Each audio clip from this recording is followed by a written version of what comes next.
Yep.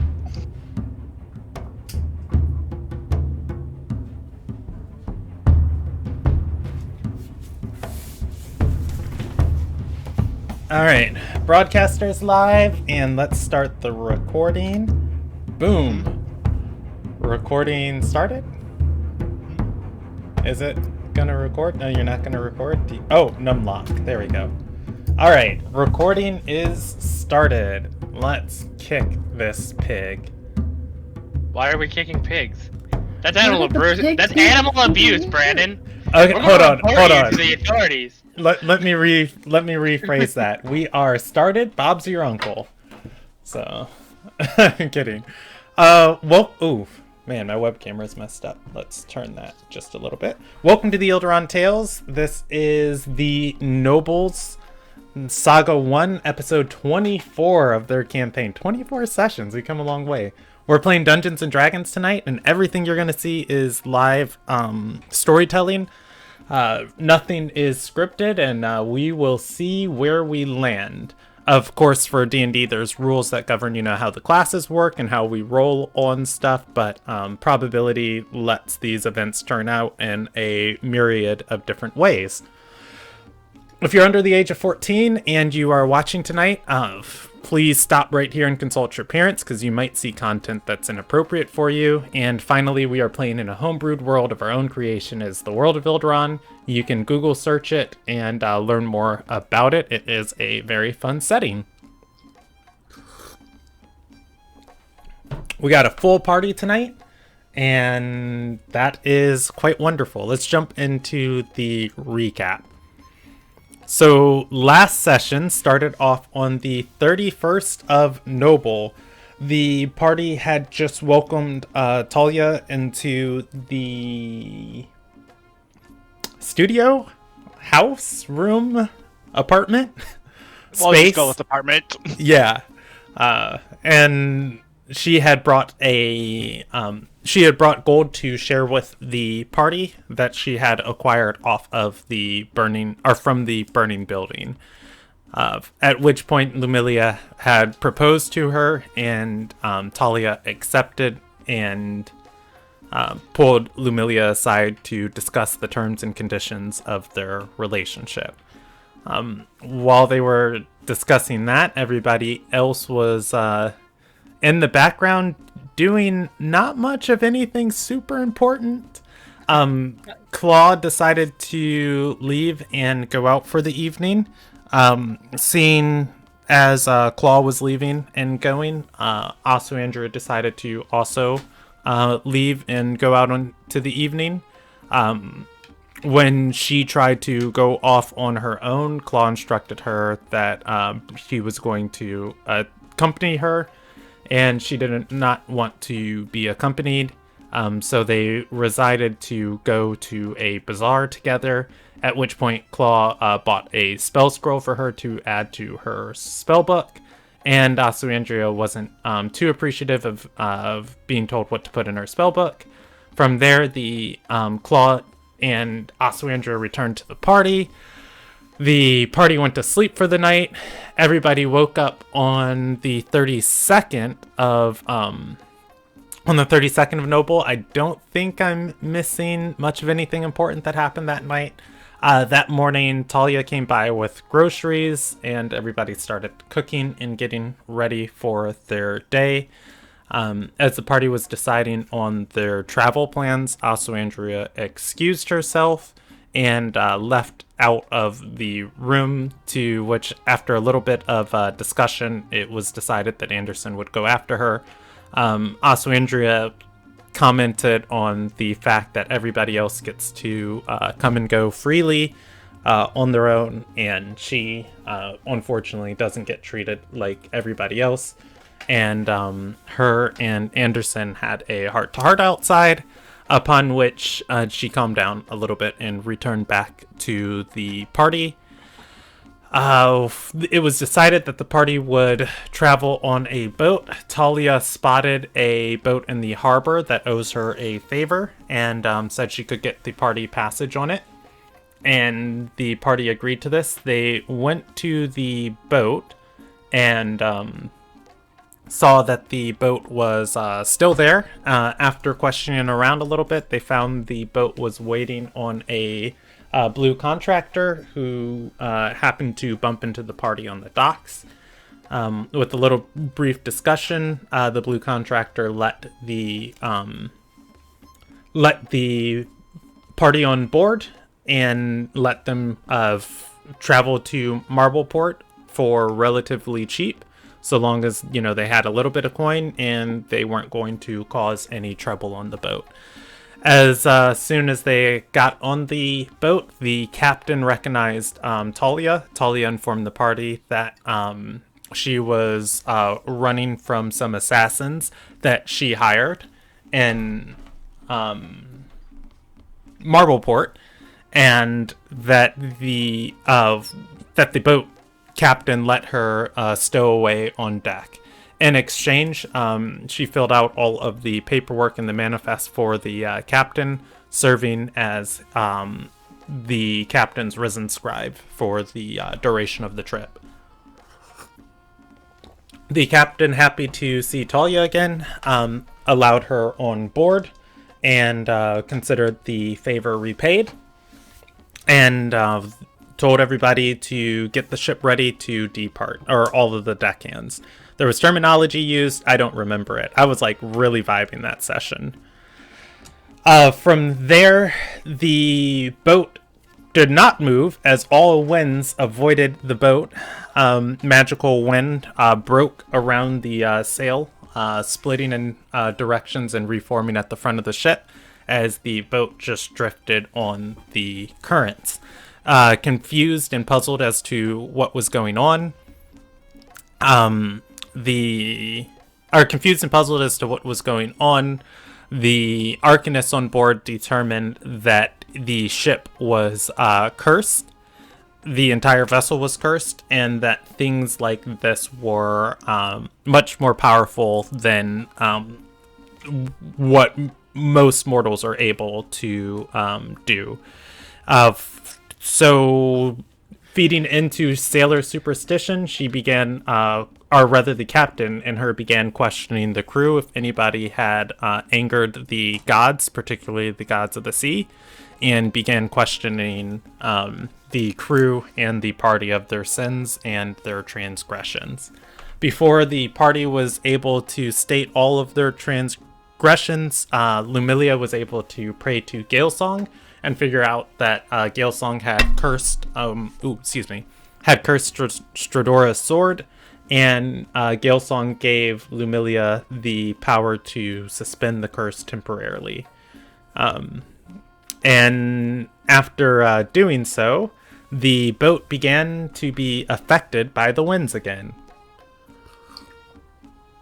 It is the 32nd of Noble. You are on the high seas headed towards Marbleport. I can mark where you are at on the map for what it's worth, and then we'll get started. Whoa, what's going on? Let's, you're not there. You are, let's see, you are in Dawkinsdale, which should be right here. And you're headed to Marbleport, which should be about right there. All right. What would we do if Marbleport just wasn't where it's supposed to be? If it just wasn't there, who knows? Just like we just showed up and it's like, Marbleport doesn't exist no more. I would cry actual tears. Well, yeah, wouldn't it mean your family's dead My or something? family. Where's Marbleport? Well, you see, there's this place called Look, knowing Isselbred. It Stradora's just grew family two and its sizes. history, it would somehow be wiped off the map, a la Calcrest, and the only people left would be Kinyara and Roman. Roman might be missing a leg, but he'd still be there, and he'd just be kind of like, yeah, you know, whatever, it's another 6th day, honey.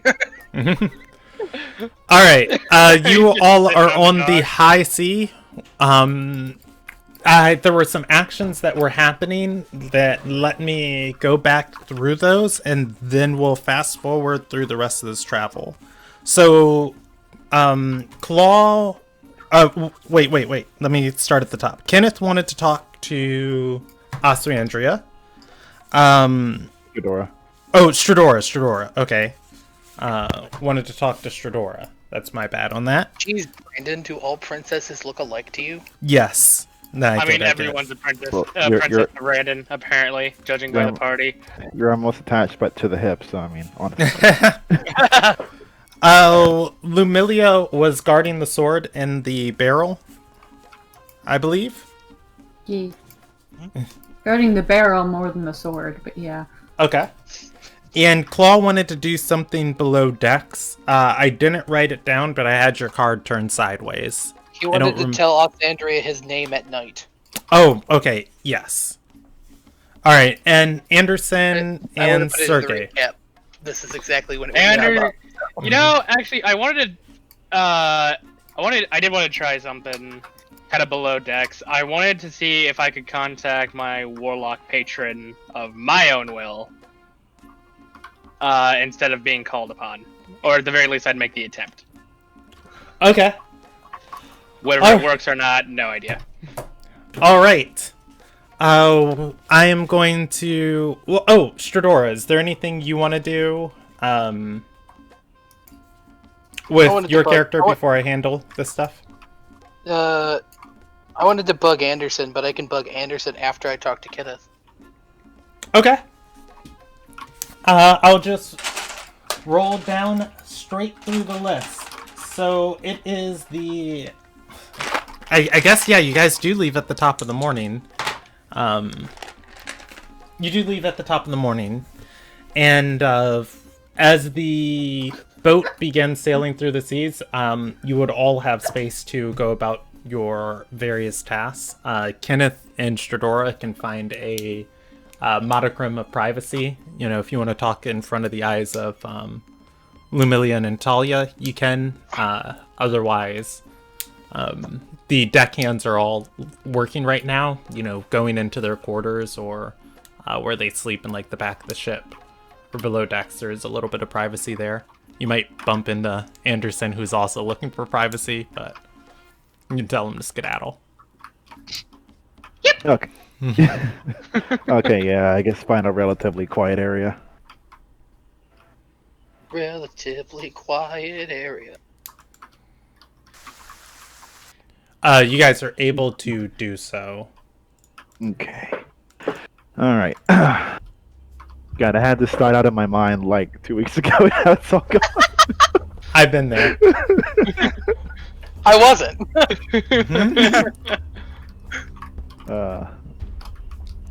Okay. Would you like me to come back to you? Yeah, let's have something that happens later in the day then. Okay. While I try to remember what I was gonna say. All right. Anderson is trying to reach out to his patron. If Stradora and, you know, Kenneth kick you aside and you find like a place to kind of sit down and meditate, would Anderson try and tackle that like during the day? Yeah, he would. Okay. It's more, I guess, I don't know, he's going to try to like emulate Lumilia, basically like the cleric of just like, I guess I pray, or fucking, I've never done this before.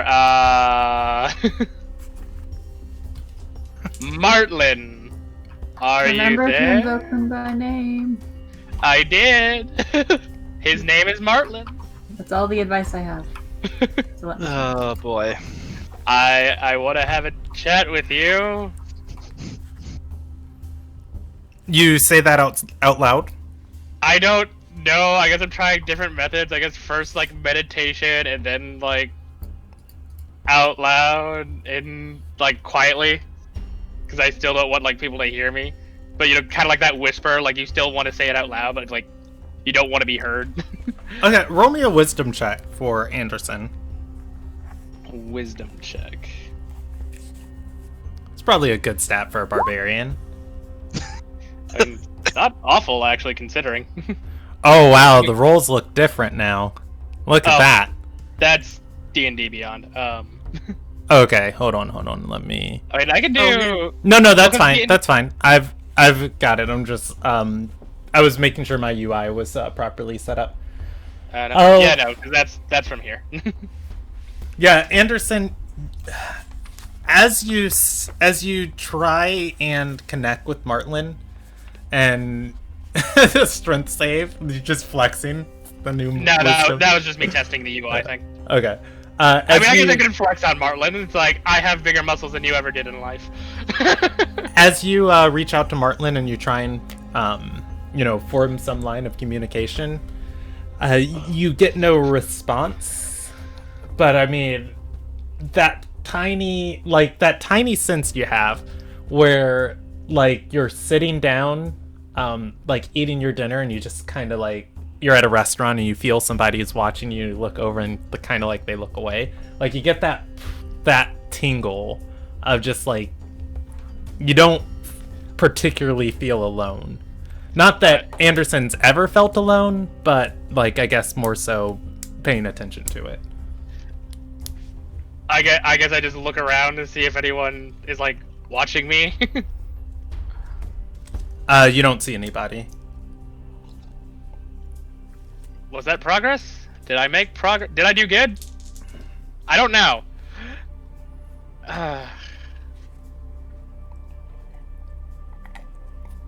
This is difficult.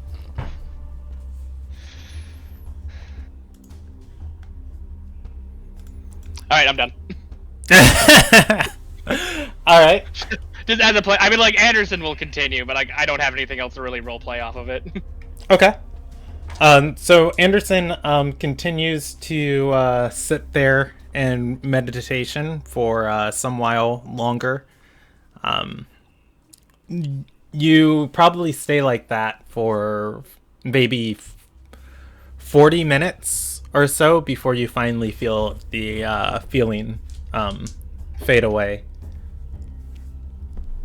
A couple minutes later, you hear a voice calling to you. And it says, "Hey, Ardorian, you down here?"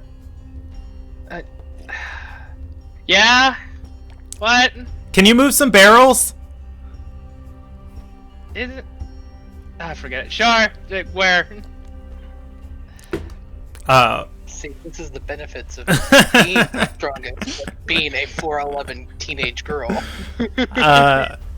As you get up, you're going to see a small, well, not small, but shorter half-elven woman. She's going to gesture to the top of the deck and say, well, I just figured, since you guys are riding along for so cheap, could kind of make our work a little bit easier. She'll lead you upstairs, and there'll be a couple barrels, or up decks, and there'll be a couple barrels of supplies and stuff that got loaded onto the ship that need to go down to the hall where you were at. Alright, Anderson will just do it. Wonderful. Anderson is engaged. These things are very heavy, but you're able to do so without, terribly, without any, terrible amount of strain. No, it's like, it's like lifting the supplies whenever we got the silk. Wait, is this a silk crate? Are you guys delivering silk? Silk is like the lightest fabric there is. I mean, when there's a lot of it, it still gets pretty heavy. She's going to shake her head and say, "Nope, that's drinking water for the crew. Don't know where we're going next after Marbleport. Wanted to stock up where it was cheap. That one is grain for, what do they call it? Sloth? Trough? But eaten." Meal, that's it. Meal. Or gruel? Gruel. We'll go with gruel, that one. It's basically water and oat. I'm concerned that they don't know what they're eating. Let them be. Yeah, I mean, it's basically a bowl of flavorless oatmeal. But anyways, you are able to move all of these below decks. When you get when you get done loading the last barrel, she's going to look around and say, "What were you doing down here, anyways?" Nothing really important, just trying something. Down in the dark in the hole, were you trying to steal? No. Do I look like someone who steals? She shrugs and says, "I don't know. You and your lot of Ardorians are a strange bunch." Trust me, Adorians don't steal. If we take something, you will know. Mostly because we'll have punched you for it. She's going to nod and say, "Yeah, but I mean, as sailors, we use the stars to navigate, but here you guys worship them?" She chuckles a little bit and says, "Oh, whatever. Anyways, thanks." Sure. Have a nice day. And Anderson's doesn't really want to talk to this girl woman anymore. All right. She's going to leave Anderson in the hall, and Anderson can go back to trying to meditate if he wants, but otherwise, I've got nothing better to do. okay. That said, the only other thing that's probably happening during the day is Strador and Kenneth. How you feeling? Okay, I think I remember it. Okay. Okay. To the Star. other side of the hole. Yeah, the other side. The camera pans over.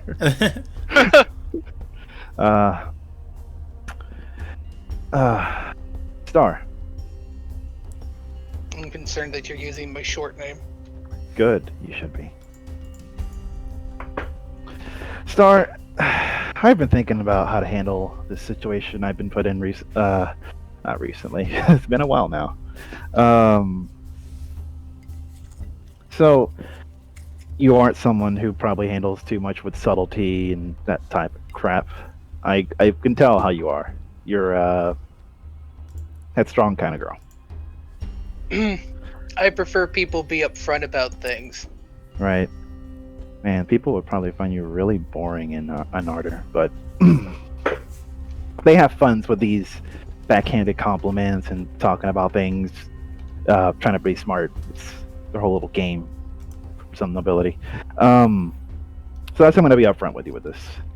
My mom has asked me to try to get you to wear an oath blade. I believe she wants to hook you up with my sister. I want to note that when you said that, Strador is going to give like a, oh no, really? Yeah, I'm sure you could. Roll me a Why? deception check. Yeah. Disadvantage. I'm kidding. I'll do it. Oh yeah, you could probably tell from the first day you met her. I don't think she was very subtle about it. Probably underestimated you. Yeah, I think she wants to hook you up with my sister, or princess. I don't know. I think honestly, she just wants you to hook up with someone Ardorian.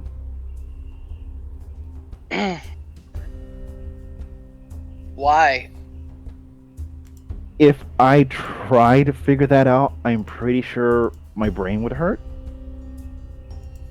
So, here's all that I ask of you. If we ever meet her again in person, if we end up at my house, if something like that happens, you have a spare sword. Pretend I do it's pretend it's your oath blade. So let me get this straight. Let's be real clear with each other, okay? Mhm. All you're asking me is for Mhm. me to take the sword, shows the sword because I still have it. Mm-hmm.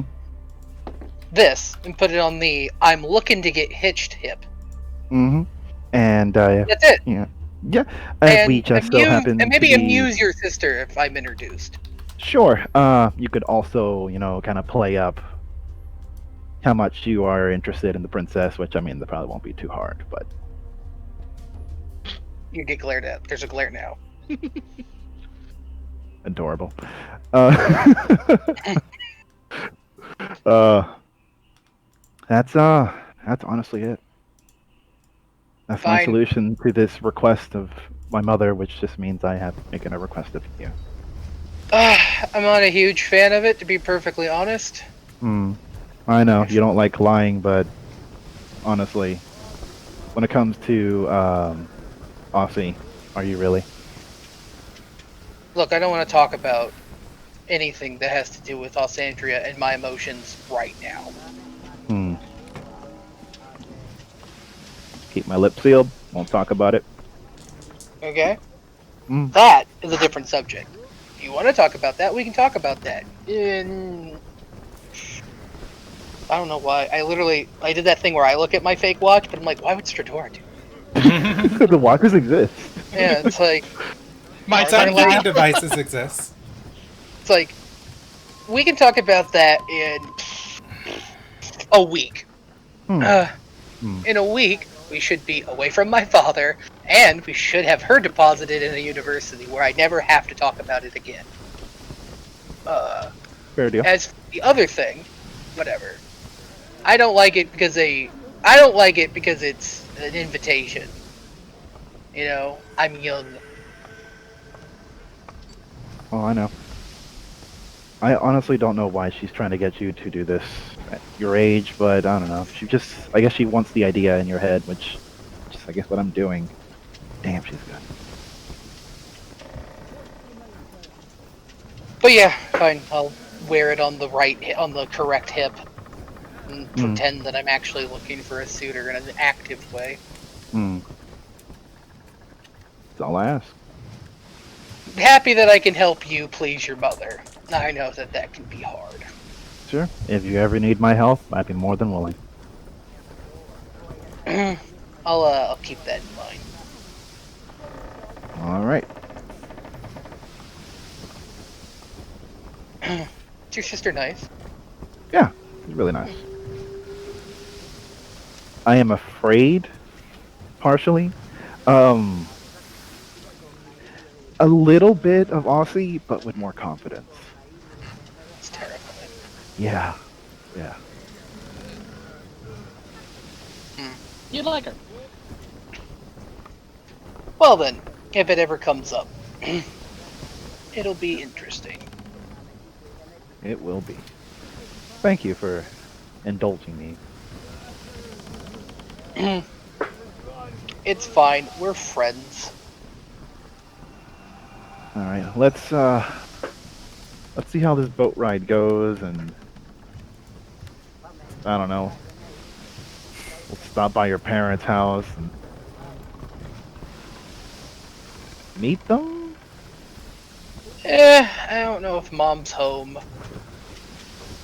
I think Dad live will in be. Roanoke. Dad'll be there. I Odds think are he he'll, won't leave the house. He doesn't like her. Yeah, well, hey, it's an attempt. An attempt.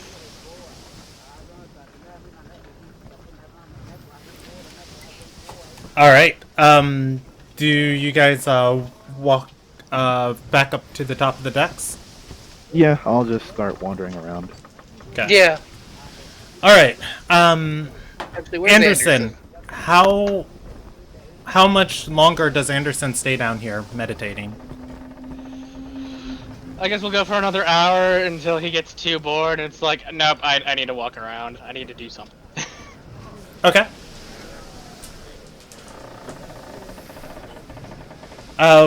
Anderson, you stay down here in silent meditation. Are you a warlock of the deep?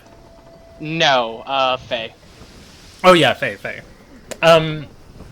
Anyways, you stay down here in silent meditation, just feeling like the shifting of the waves and the talk of the crew. It is almost like melodic and rhythmic, as you drift into this deep state of calm. You don't feel any particular strong bond with Martlin or any innate string of connection, and till you hear a psst.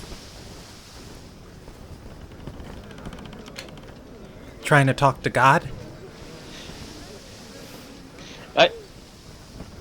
Who? I guess I will open my eyes. Who is there? You don't see anyone. Try to talk to get. What? Again, the voice is gonna call out and say, "You need offerings. Gods love offerings. Bring me a tasty fish. I can show you how." Hey, you're not Martlin.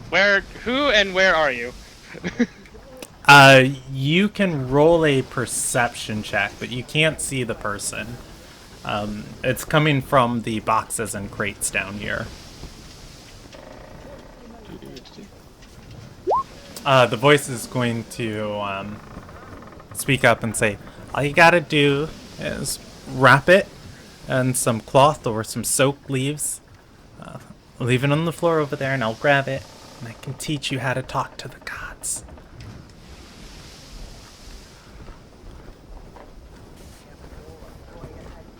Do we have a stowaway?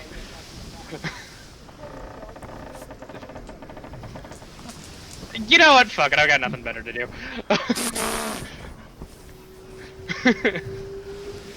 And I guess I will go procure a fish. Okay. With a little asking around, you do find the chef. At which point, like, don't even have to roleplay it. They're going to start laughing at you and say, "This guy wants fish. Hey, he thinks he's the captain." He hands you a bowl of gruel. Ah. I see now. Is there a fishing pole or something? Yeah, Anderson can fish. I They will do just have politely hand him back the gruel. It's like, do you have a fishing pole?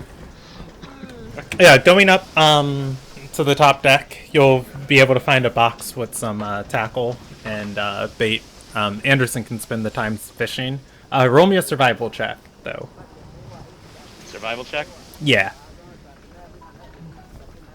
Alright. The chef is going to shake his head as you hand back the gruel, and it's like, "First batch of gruel, finest there is. Before the rest even starts molding." I will take back the gruel. Just take it with me. Alright, yeah, we'll come back to Anderson. It takes him a little while to fish. With a 20? Yeah, I mean, you catch, so that's not... Right, that bases your success, not like the length of Okay. time. Yeah, collecting food is done in hours. Okay. So- Now, alright. I have a bucket and a fishing rod, and Anderson's just at the back of the boat. Yeah, after some time, Anderson, you catch several deep sea fish, and I'll actually roll you... You know what? I'll give you 2d4 of fish. Anderson, you catch 5 fish. I don't know sea fish that well, so I'm just going to say they're a mixture of snappers and bass, because those probably are all in the ocean. Yes, freshwater fish in an ocean. Got it. Yeah. Hold on, wait. Ilderon fish Sea don't have to bass. look like normal fish. Yeah, See, there we go. You know, I'll let that pass. Sure. It's got sea in the name. You want to give me a sea pike while you're at it? A Maybe we sea can pike? keep my I last do pick. know what pike are. Those are aggressive fish. All fish are aggressive if you're trying to eat them.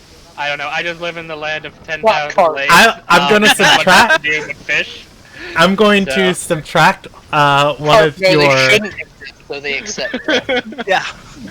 Anderson, I'm going to subtract one of your fish. You catch 4 fish.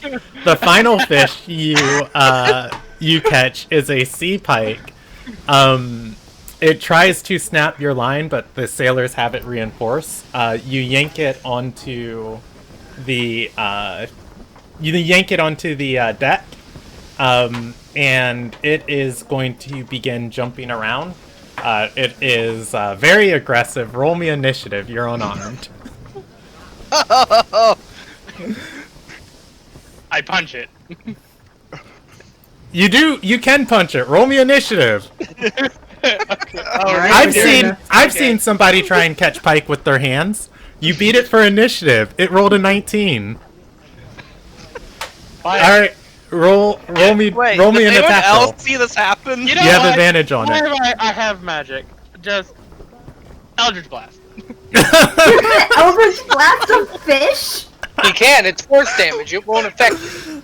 All right, roll me an attack roll. Is this going to like? destroy You have the it. ship? No. You have it. it's- Well, actually, can a fish be prone? I was gonna say, okay. It's a normal fish. I understand the roll of shit, but it's a normal fish. They can easy. The fish is going to flop out of the way of the blast. Wait, is Um, it prone? Do I get advantage then? It is prone. Eldritch Blast is a range attack. What? I was about to say. So like, it gives it gives you disadvantage on the attack roll against it. Oh, doesn't really. Yeah, Oh, the God, this is- fish is going to flop out of the way of the I ray. know. And at which point it's got 5 feet of movement. I'm gonna roll it a percentage die. 80% chance it tries to flop back into the water. 92. It goes for a bite attack at Anderson. The fish is going to roll with disadvantage. It flops near your foot and begins snapping aggressively. It misses you. You know what? Uh, I don't care anymore. I'm a warlock. I can get this back in an hour. I cast sleep. On the fish, it falls asleep. It's an area of effect now. So Minimum sleep. Present a live fish to your god. I You mean, have- it's not a roll. I need to roll 2d8. If it exceeds its HP pool, it goes to sleep. Okay, roll. I mean, it has a D4 of HP, plus it's Yeah. gone. My God. Oh my God! Why am I rolling shit? Please be enough. This is gonna be. I'm not giving this thing 14 Constitution. It would not have more than 12. I'm gonna say that touches its HP. Okay, the fish falls asleep, where it then just suffocates to death. Yeah. Yeah. Eventually, the fish will asphyxiate. At which point, you've captured a pike. And this is a true story. I have seen somebody try and catch pike with their hands, and it did not end well. well, I there pick you up you the have pike, and magic. you hear the legend like da da da da da. I really want to be able to have been there to watch this. I'm assuming I'm I on wanted to deck, be like, I I need to can go find Anderson, and then I watch him lose a fight to a fish. What do you mean lose? I won. With No, magic. Wait a minute, Yeah, where am I in all of this? I'm still on up top deck, Yeah, Sergey can be up there. A couple deckhands and I'm would watching be, all this happen. I'm like, You're not what? here. No one said they were at the back of the boat. Who said I was on deck? I'm at the back of the boat. Oh, the back of the boat? Okay, that's fair. Well, I would hear the commotion and go over to you. You'd hear one Eldritch Blast, then you'd hear like a quick curse of like motherfucking I sleep. feel like that's more concerning. We just hear an Eldritch Blast. Just Yeah. like there's like a small little like scuff mark where the Eldritch Blast hit the deck. It's worth noting, though, it doesn't change the situation at all. I didn't know you're at the back of the boat. Oswandria is at the helm, wherever the steering place is, talking to the first mate up there. She and the first mate witnessed this, but the rest of the crew does not. Your girlfriend they- watched you use magic to be a fish. Yeah, I was about to say the object of your affection watched you fight to a fish. So Yeah, they don't. It's They cool. don't comment. we've all taken hits like this. He watched me lose to her sister. I was just saying, it's like, gotta hope no one saw that. Just look up, see them. I don't think this day could get any worse. Yeah, No, it's not Alessandra fair. will. Clearly, you don't know what I went through. Yeah, she'll speak up and say, "I won't tell anyone." That's Surfish. fine. Sirfish was quite skilled. That's like it's like encouraging, right? Because she's like, "No, don't worry, the secret will die with us." But on the other hand, she kind of just burned you. I was going to say, is that a critical hit to Anderson's soul? Yes. Just like pride shattered. At which point, though, Anderson, you have 5 fish. They are quite a meal for you and your companions if you ask the chef to cook them for you. You have Lumilia. Or Lumilia, yeah, true. For me. Has Literally. You know, I the don't really second feel like frame. talking to the crew. I will go to Lamilia with like my bucket of fish and the pike in my bare hand. Oh, perfect. I haven't used my breath weapon yet. Grilled lightly salted. You get charred lightly salted. I'll take it. All right. And this is going into the evening. At which point Anderson is able to provide a meal for.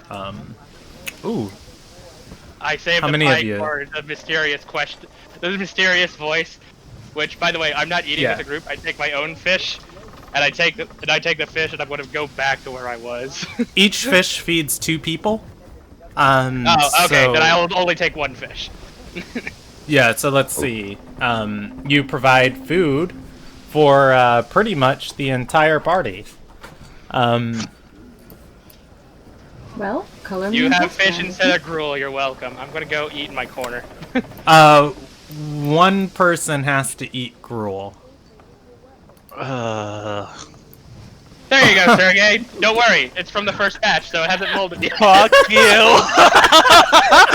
Alright. I really feel like you brought this on yourself by sighing. Okay. First, I get humiliated in front of the entire crew. Now I have to eat slop. What could go worse? The party, we're gonna decide this fairly. I found a use for that gruel. Fuck you. Are we all just gonna like how? Well, how are we gonna decide this fairly? I'm the one who cooked it, and No, Anderson's except- the one yeah. who caught it. Yeah, no, Anderson's you two. already left with his fish. I'm not eating with the group. Draw Talia straws. picks up her fish and licks it. Like, What?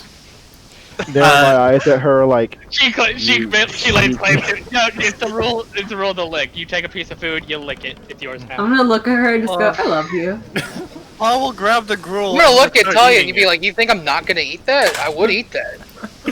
alright, Claw eats the gruel. I've got 2 brothers. You think I'm not used to that?" well, Uh, well, it's a sacrifice then. All right. Oh, thank you. I will be right back. I gotta use the bathroom. Okay. Is rolling his eyes and stating, "And I thought you were older than me." Look, Shut up! I've already had a bad day. look. He said mold, man. I'm No, still eating it the molds gruel. over the journey. I'm still eating the gruel. Damn it. Oh, you You, Sergey, make up your fucking mind. Go for it. Anyway, I'm sorry, but so Alright. we've all eaten. Yeah. So, drifting into the night. Oh, claws sting triggers. yeah, Claw, you are able to talk to Austria after eating. She goes back with the first mate. They are at the helm of the ship, talking. Oh, okay. Claw will tell Aussie. Hold on. Aussie, do you mind if I talk to you for a moment in private?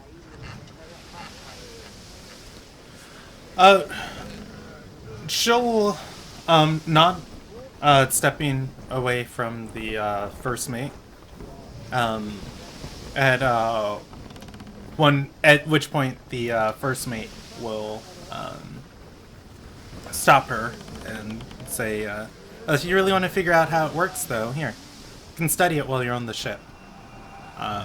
At which point, Osmandria begins, smiling. The, first mate hands her a, strange-looking, golden device with, several gems on it. She'll, take it and step away. You guys are within earshot of the first mate. However, he doesn't seem to be paying much attention to you guys. I'm still going to talk in a bit of a hushed tone and state, I'll even roll a stealth check. Just because on how he feels about this type of stuff. Stealth. Roll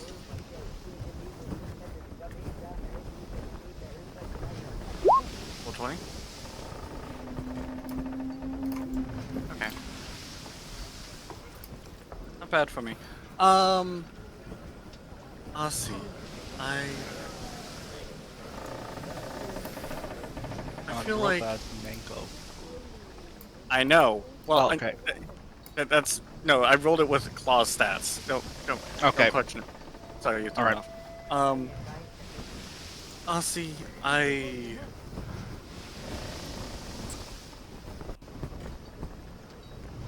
my real name is Mordecai.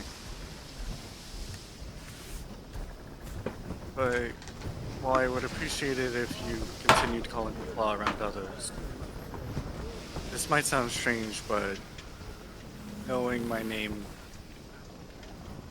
I felt like you deserved it. She's going to nod at that and say, well, that would make sense. Thank you for sharing this with me, but she will shrug and say, to me, you are and still will be Claw. I appreciate that. Just letting you know that with my clan at least, knowing a shifter's true name, real first name, kinda helps with on how the clan views you. So it's sometimes really important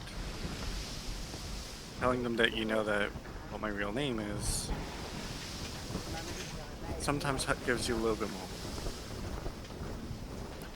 Are you telling me this because I was mean to you?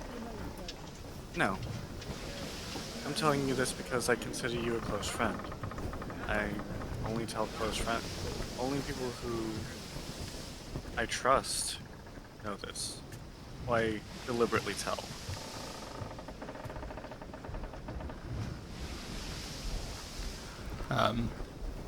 She'll nod, turn to the first mate, and release her concentration on disguise self. At which point, her appearance shifts to her normal appearance, and she's gonna say, "Your secret's safe with me." In any case, she casts the spell again from the hat. She is going to turn back and say, "I just have to find out more about this." Looking down at the object in her hands as she turns back to the first mate and says, "Enjoy your night, Claw." If you want company or to keep an ear out, just let me know. but I trust you to be able to do things anyway.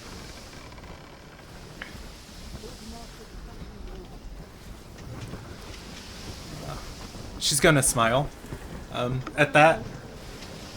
And if Claw didn't know better, that smile doesn't look nearly as forced as the last one.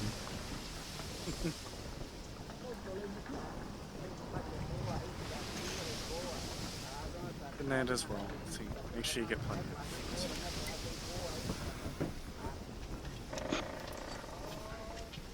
Alright. And after that, Claw's just gonna head off, kind of sit down on, like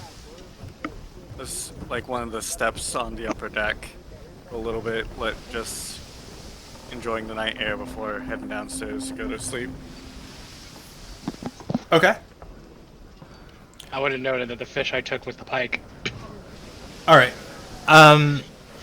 Anderson, Yo.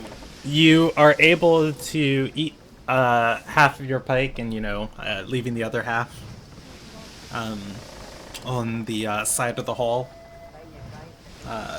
After you do, what does Anderson do? First I want to see if I have anything to help me with the thing I want. The answer is no. Actually, no. Anderson, I guess, is just not directly like keeping his distance, but like is going to watch. Okay. After you place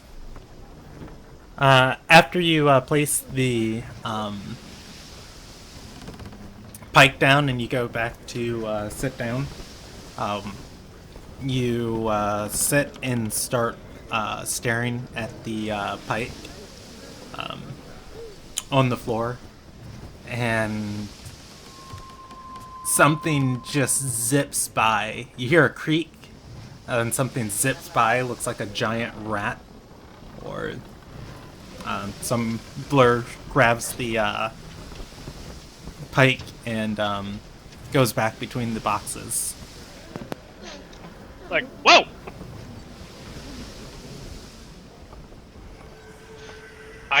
I guess I go investigate, like, fucking a big rat. Going and looking at where this thing is, you are going to turn around through where you placed several of the barrels earlier. There is a crate here, and you see a small gnome or halfling or child. You're not really certain. Gnawing on the half of the fish. He looks up at you and says, "Hey,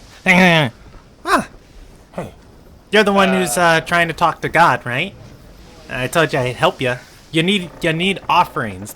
They like candles. You got candles?" I mean, it wasn't necessarily God, but Captain's got candles in her quarters. I've seen them before.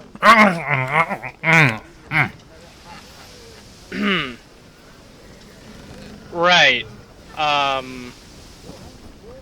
What? So, can I get your name? Child? Kind of squinting. He's gonna look back up at you and say, "Child, I've been a denizen of these seas longer than you've been alive." Child. What? Okay. He's gonna say, "Kooks." Kooks. What are you, Kooks? Did you say what are you? Yeah. Um, If not a child. he's does he know the name of his race?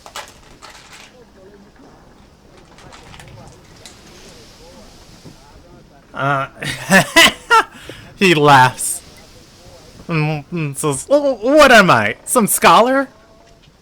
I'm a Kooks." I don't know what I was expecting.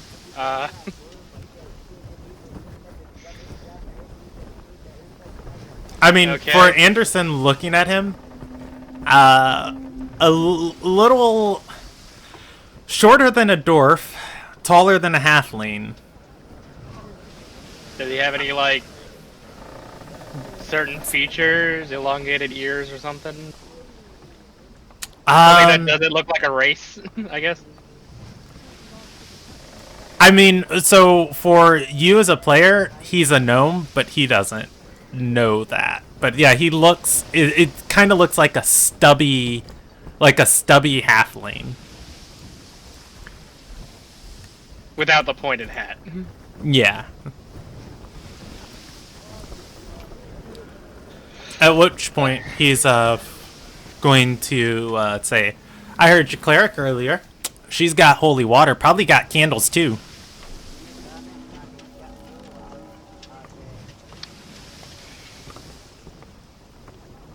I mean, I guess I was crazy enough to listen to a disembodied voice that was named, that I didn't know was named Kooks at the time, so I guess, what the hell, what do I got to lose from trying that? I don't know, I've had a long day, you have no idea how difficult it was to get that fish. I've had a day. He's going to nod and say, I'm a frequent passenger upon the ship's name, Inye. All Captain, what is her name? All Captain Shay feeds, everybody is gruel, gruel, gruel, gruel. I know how hard it is to get a fish when you're aboard this vessel.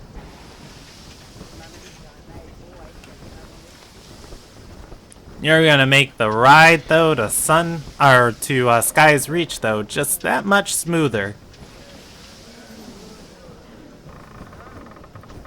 He's gonna gesture for you to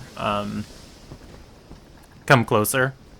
Okay. I was gonna say, I'll tell you what, I'll let you use my finest poopin' crate if you get me another one.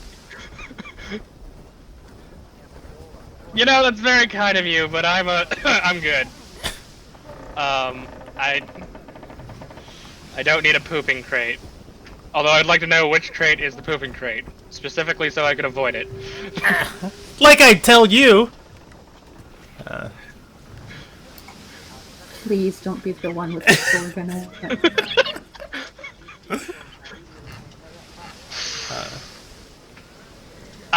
God, no, it's a long trip. Tell you what, I will bring you more fish, and we can have a conversation, I guess. There's nothing really interesting on this boat. He's gonna nod and say, oh, yeah, also, best not to let any of the sailors know I'm down here. We are acquaintances, upon which we have a, rich history. You're a stowaway.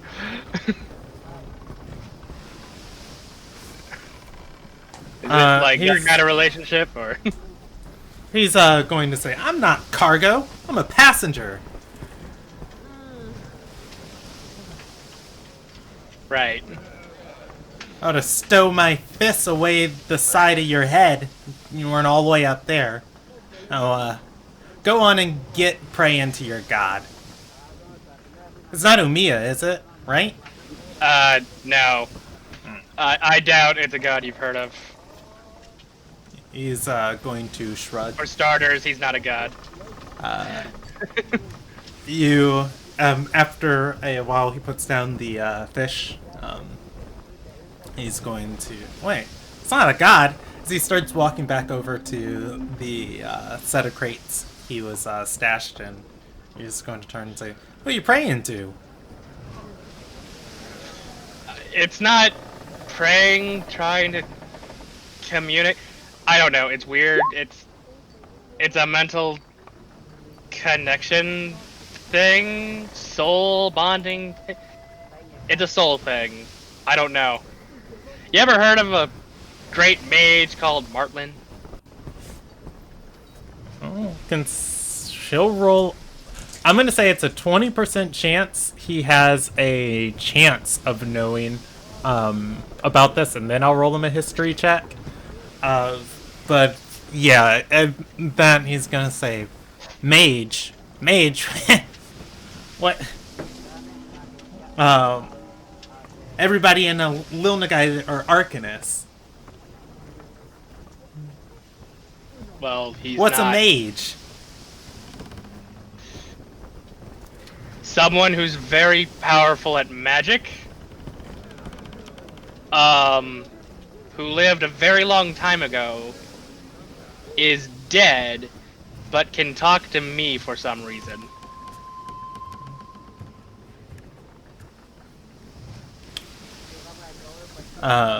He's gonna say, "Oof, that might be mighty lucky of you, or mighty unfortunate.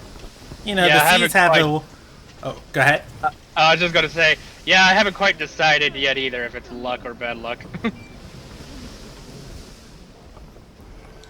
He's going to say, "I'll tell you what.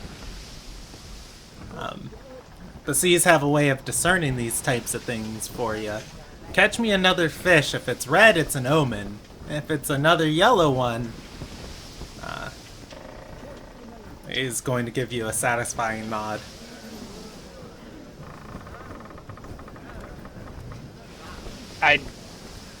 You do that as if that means something, but You know what I mean. no, I don't.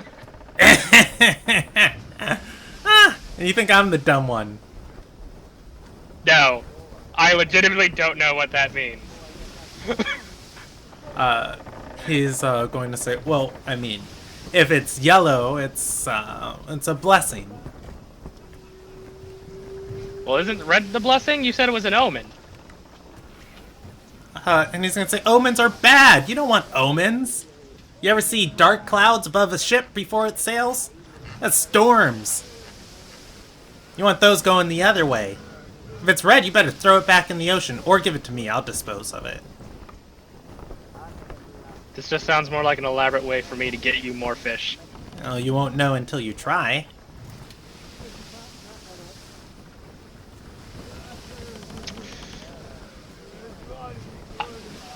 I guess, I mean, I've got nothing better to do but fish while we're on this trip. He's going to slap your thigh and say, "Ha ha! There you go! Bob's your uncle."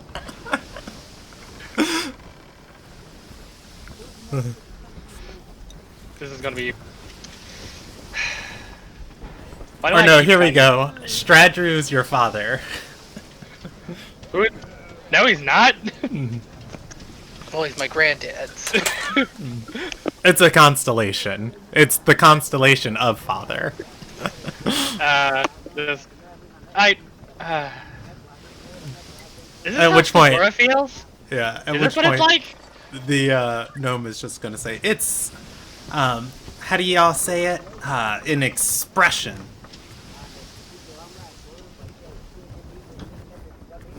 Okay, I guess I will see you later then. I'm just gonna go to bed now. in my quarters. He climbs back into, you hear him climbing into a crate as you leave.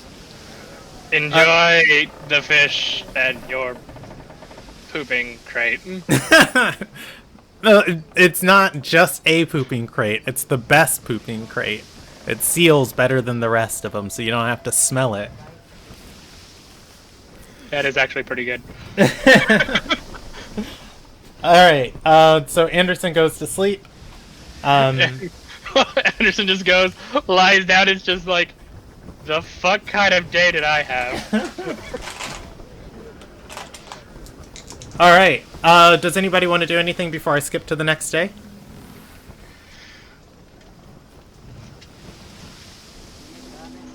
Alright, No. Oh, okay. I'm gonna move everybody to the 33rd of Noble. Okay. Alright. It is the 33rd of the Noble. You guys wake up. Surprise, you're still on a ship.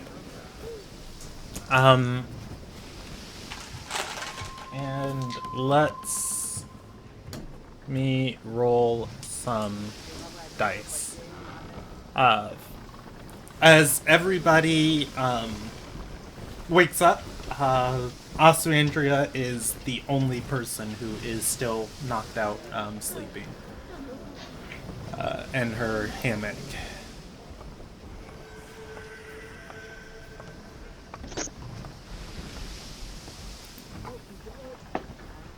Morning, everyone. Morning. Hi. So, God. how are we gonna nearly die today? Well, shouldn't we get her up first? Point to Andrea. No, Let you her let her sleep. sleep. Nah, No, let we her don't have sleep. anything important. Let her sleep in. She was It's not like busy we're at. yesterday. It's not like we're at port. Who cares? Fair Hey, enough. Anderson, Yeah. you want to teach me how to fish? Sure. I pick up my fishing rod that I kept in the bed chamber. It's like, there's nothing really that else really to do besides work. And I'd rather not, to be frank. Talia, do you know how to fish?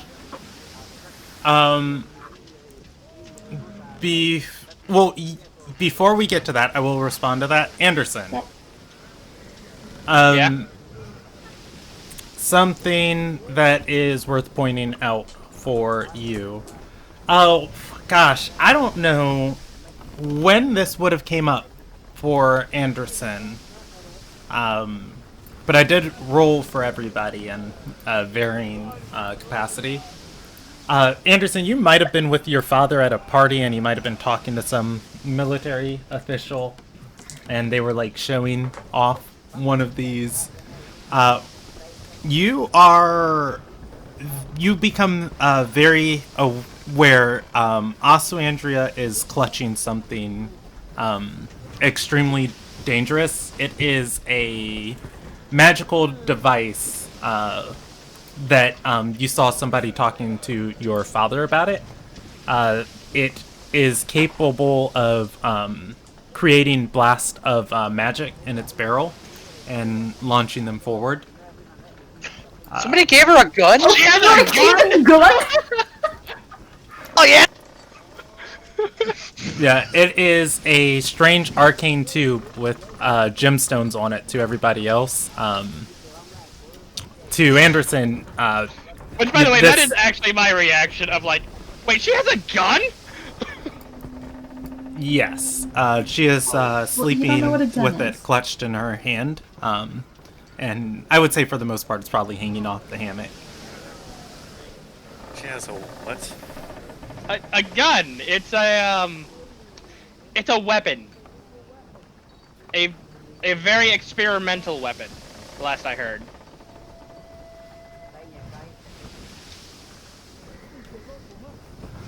How we go Let's back get her to- to stretch. Looking over the object. Stand real up. quick, Can Look at everybody. Let's. That's Well, cool. It's fine. Whatever. Let her sleep. Are we not Yep. going to say that she has not weird? I'm surprised she didn't wake up from that, but alright. Yeah, keep it down. She's hello? asleep. Yes, we can hear you. Okay, sorry. Looking over the item that she's clutching, is it the same item that I saw her wielding last night? Or having last night? Yes, that the first mate handed to her. Okay. Well, I was going to just simply explain. First mate stated, I overheard something about the first mate, wanting her, giving it to her, I think, or something along those lines. Yeah,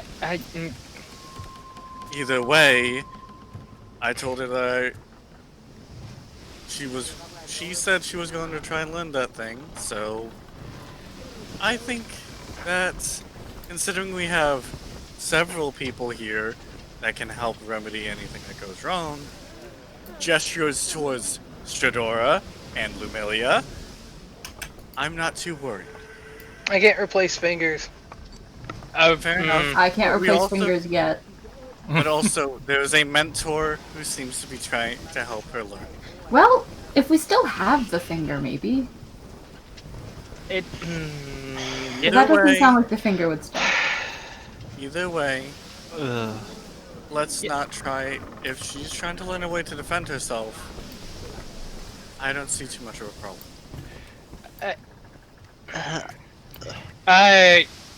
You know what? I don't care enough. And Anderson's just gonna take his fishing rod. I've and got he's just fish gonna to go. catch for my profit. I have fish to catch for some stupid. Anderson doesn't know what he's doing, but at this point, like, he hates this boat. I can't wait to get off. At which point, Talia is going to follow Anderson, and she's gonna say, "Well, I've never fished before, but I ran a fake fishing company. Can't be that hard." You I want was to learn gonna this thing? say. I was gonna She'll say nod and extend her hand. if you could scam the fish out of the water, you would. I'm gonna take her hand and kiss it, and then bring her up to the back of the boat. And Alright. there's no shame in using magic to catch fish, just saying. Not that that's happened before. None of Just that's ever saying. happened before. Wait, All are I you can basically do gonna is turn? look You're gonna turn watching Anderson fish into a date? Yes. Yes. Pretty much. Talia, like when you say there's no shame in using magic, Talia's gonna shrug and say, well, "Why wouldn't you use magic? Fish are slimy." Yeah, that's what you use the magic for. To hold it. Yep. Claw's just gonna hold his head as the only other person in the room who knows how to fish. I didn't know if Anderson. Apparently, Anderson does know how to fish, despite not being proficient in survival. But you know, When you have good equipment, it's not super hard either. No. it's like I never claimed I was good. It's like as long as you aren't tying the knots and I forgot what it is when you put the reel on the rod. The lure? But it's no Dating the hook. yeah. It's as long as somebody else prepares like the line and everything for you. Like fishing's easy. Half of fishing's knowledge. The other half is just sitting there with patience. Are there fishing tools? Is it a tool proficiency? Is there? I know ask only for- because Strigoro would likely know how to fish. Yeah, I mean, I wouldn't put it past her. I don't think a fishing kit is a official item, Don't but Yeah. I don't know. It The makes sailors sense. would have a tackle box of and that's what Anderson's using. There's not a fishing toolkit, so I would just say it's it's a skill that goes along with survival, whereas Makes sense. yeah, you're gathering food with survival. Yeah. Because I mean, you can also fish with the spear. It's just harder. Or with Well, Eldritch Blast. I was gonna say, I imagine Claw uses a fishing spear. Yeah. He's used to that. But All right, Anderson, if you want to roll me another survival check, you can. But otherwise, I'm just going to move the party forward to when the boat is Is pulling Lemuria in and the Talia marble actually joining port. me, or did they just use me as an excuse to go on a date on a ship? No, I really do want to learn how to fish. just gonna go and sulk in a corner. you know what? Claw's going to do use the feature.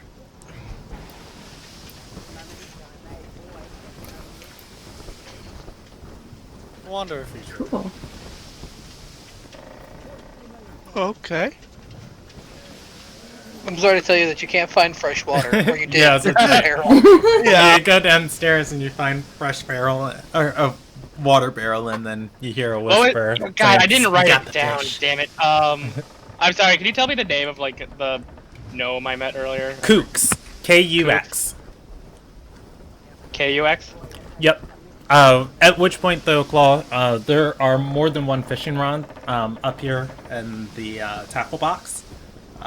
You are able to fish too. I'll roll you 2d4 minus 2. Let's see. So, what is that? You're gonna find 5 fish. At which point, Anderson, you only catch 1 fish. I'm gonna roll you an omens on what color your fish is. This is apparently a thing. Do you want high in your favor or low in your favor? I will go high in my favor. All right. As you reel up the fish, you see it glimmering in the water. When you are finally able to get it out of the water, it is a yellow sea fish. Not a pike this time. It is not a pike. Well, I'll roll you another percentage die on that. No, it's not a pike. No. Not doing that again.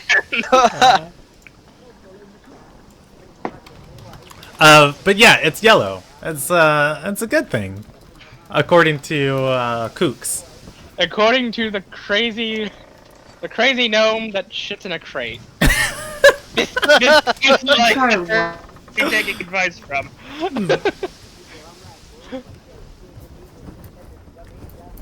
All right. So after that wonderful display of fishing, Lumilia and Oh god, does he piss in one of the barrels? Does he have a pissing barrel? Does he have have a favorite pissing barrel? Lumilia and Talia are able to learn a little bit. At which point, though, you guys are going to see land in the distance. You see the cliff sides and the bay of the cliff sides and the bay of Marbleport, and eventually the lighthouse standing far off from the city. The boat pulls into the harbor, and the captain is going to come out and or come to the top of the deck and call sick and the rest of the party there. As people are assembling, you hear her saying, "We're not pulling into the docks. I am not paying their docking taxes. Making as much coin as I can off this expedition." Sick, as she comes out of the captain's quarters, is going to be putting on her robe and say, "Well, get me a dinghy ready, and I'll try and do my investigations as quick as I can so we can get to the next port." Is this not Marbleport, or which port is this? It is Marbleport. You see Marbleport in the distance. It is a large town built into a basin that's surrounded by cliffs. In the cliffs, in the cliff sides, many of them that the portions of the town, the densely populated town, there are hundreds of thousands. Actually, I think the population of the city is actually 120,000. There are not hundreds of thousands of people that live here. There are thousands of people that live here. And you can see in this kind of almost crescent moon of these cliffs that the crescent moons of these cliffs go around the harbor and the bay here, and at the very bottom of it you can see the flat section of town of where the docks lead to, different sets of buildings and stuff rising out of there, and the sounds of commerce and people. Is Alessandria awake? Is Alessandria awake? She was up pretty late. Let's roll her a constitution save. If not, we'll Okay, what time of day? Alessandria is not awake. Oh, you know what? It's afternoon. I'll give her advantage on that con save. Alessandria is not awake. Oh god, she's really tired. I, against my better Is she still judgment, would have holding the been gun watching in her her. sleep? You were watching her sleep. Yeah, she is. That ain't creepy. Or she is able to. It's the middle of the day and she's still sleeping. I don't trust these fucking With the sailors. gun! Again, it's fine. Also, what the fuck else am I gonna do? Watch you sleep? Or watch you Watch me fish? apparently. Yeah. At Didn't which you have point, something to talk about with Anderson, or? Yeah, but whatever. We can do that later. at which point the first mate's going to come down into the passengers' quarters, and he's going to knock on the side of the hull and say, "Hey, we reached port." Walking to where Osmandra is sleeping and Stradora's at, and I'm gonna do like the quiet, like, finger over the lip. at which point he's going to say, "Well, they're preparing ship for the rest of your crew to go into town." He's going to put his hand on the golden device and say, "Gonna need this back." At which point, Osmandria is going to say, "No." He tugs a little harder. She begins waking up, and she's gonna look about and say, "Oh, hey, Vex, Stradora." I'd say good morning, but you slept right through that. He continues tugging, and she looks down and says, "Oh, sorry," releasing the gun, and he's going to say, "Was it helpful?" She is going to nod and say, "I don't know if I can craft something like it, but I'll definitely look for one in town." He nods, and Oswandria is going to get out of the hammock. She's look at Strador and say, "Well, are we there? Are we in Marbleport?" Yeah, we'll have to get a dinghy. But we just made it into port, so. Get your things. We'll go meet everybody else up. Oswandria is going to look towards the barrel. And then Stradora.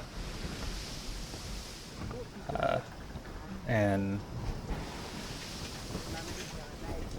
then she'll ask, "Do you want me to carry it?" Why would you want to? I mean, I can carry it. I mean, do you want to carry it?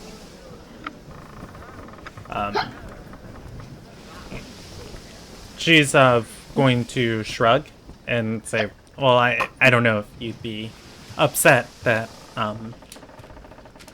Lumilia had to do something we don't understand to such an important artifact." No. I mean, you know, if it gets us here, it gets us here.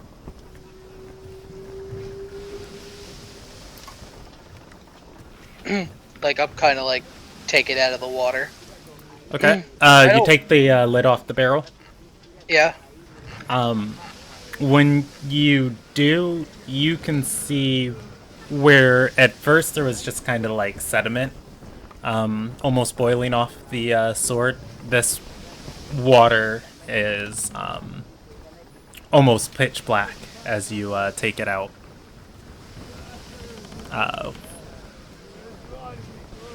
As you remove the sword from the barrel, the blade itself is kind of like shimmering, casting like what light it can through like this dark water. But as the sword is removed out, the water is almost like tar. All of this like dark sediment in here, clinging to the blade as it rises out of the water. The water itself purifying once the blade is removed. The blade goes from its pale metal to, again, that dark steel. But the water's fine now, right? Yeah, I mean, it looks fine. You might not want to have someone drink that. I doubt it's still holy water. No, it. If anything, that's cursed Well, water. Shadora, that water, that sword is so cursed. That's concerning. I think we should probably tell them to throw it overboard. Do you, No, we can just throw that out Looks the at window. Alexander, do you still want to hold it?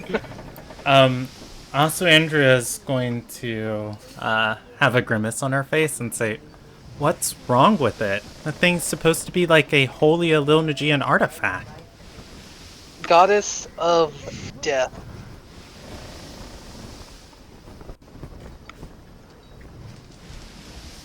Remember, its entire history is based on the idea that it was given to us by a Lilia.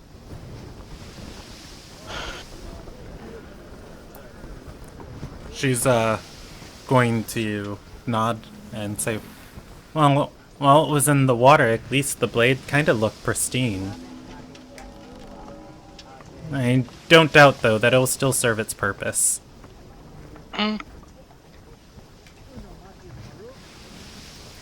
I'll kind of like secure it to my back. I think it's fine, though.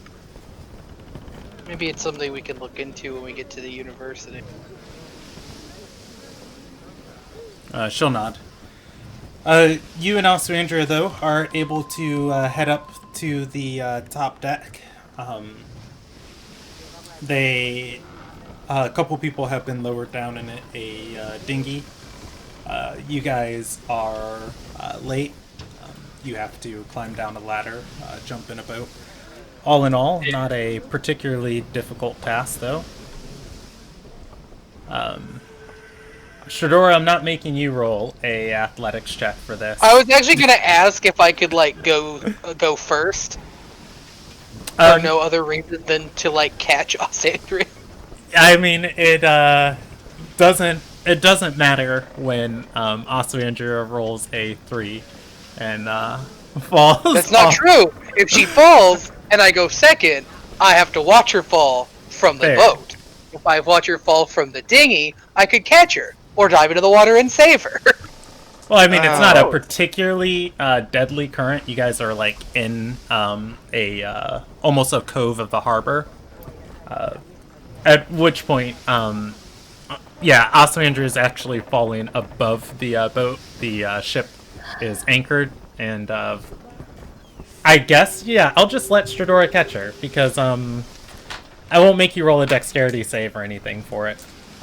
Yay! Almost falling from the sky into Stradora's arms. Osandria falls off the ladder and into the boat. At which point, she's going to turn bright red and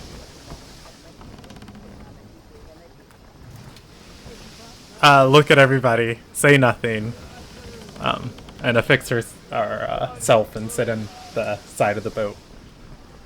It's okay. I've been there. I want to make sure I go down ahead of Talia and like hold out my arms with this big grin.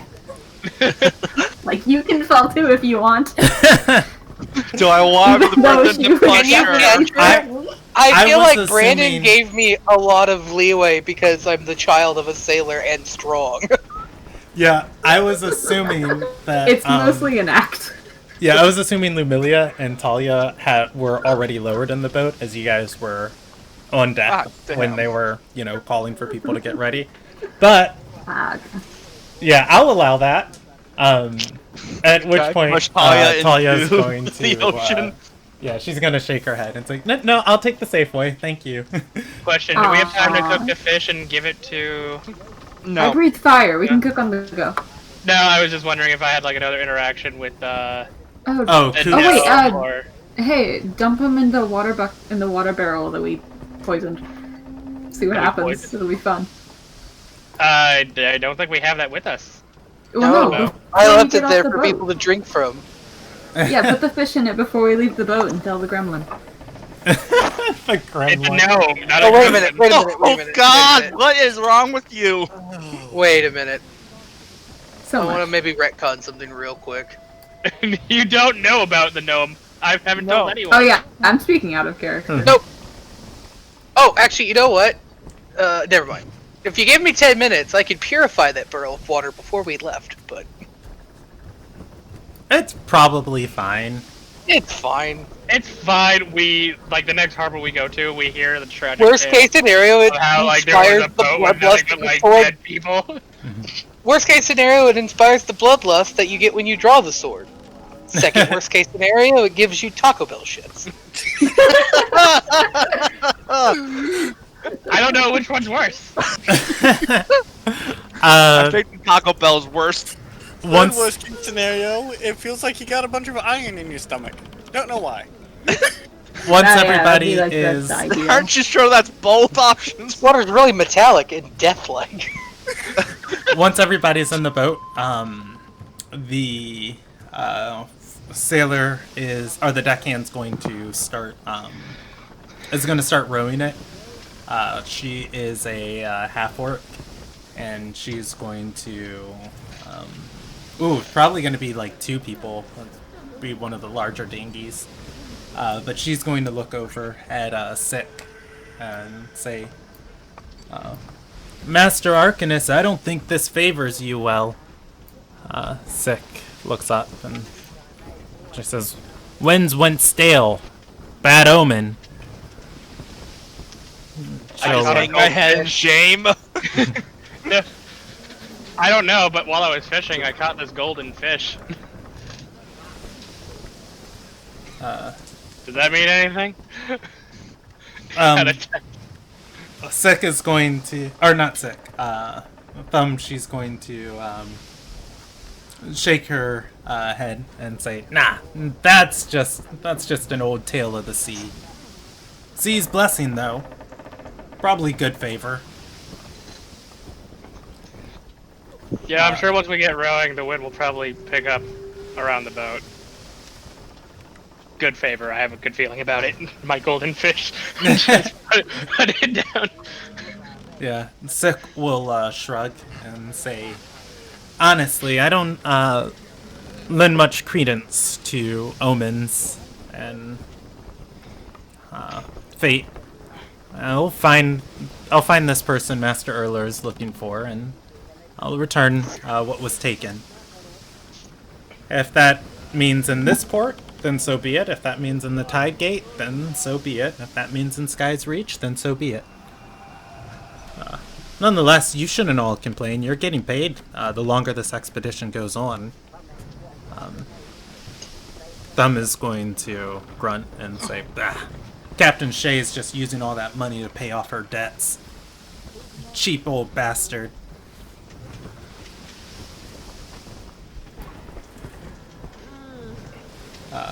At which point, Sick shrugs.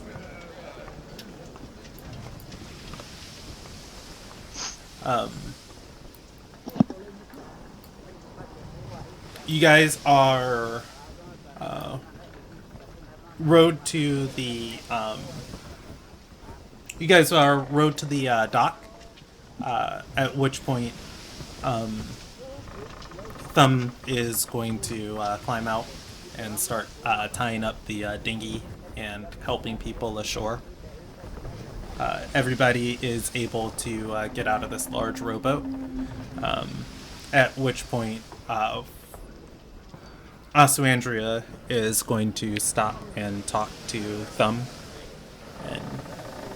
And she'll look at the party and say, I'll catch up. Okay. You don't know where we're going. I can give her a sending when we find somewhere. She's going to say, I'll only be a quick minute. At which point they begin discussing stuff back and forth. They're not very quiet about their conversation, but it was just something I didn't want to take away from your guys' roleplay. I'm conflicted, but I will Come move on, with the party. you'll be fine. You guys are in the docks. Stradora, you can see the Crucible in front of you. You are in that flat center section of Marbleport. For what seems to be almost 150 feet, everybody looking up in the distance, you can see the rest of the town stretching above you up this cliffside. At the top of the cliffs, the different towers and larger buildings form a almost even more sizable wall. It's going to be a little while till the sun hits down here, and even... Oh, well, wait, it's afternoon. Actually, you guys would just be getting the afternoon sun as it crests over Castle Noir. And let's go to some dock music. Welcome to Marbleport. Looks nice. There's less marble than I expected. Monastery. Well, that's in the points to the cliff face. I'm pretty sure it's mined inside.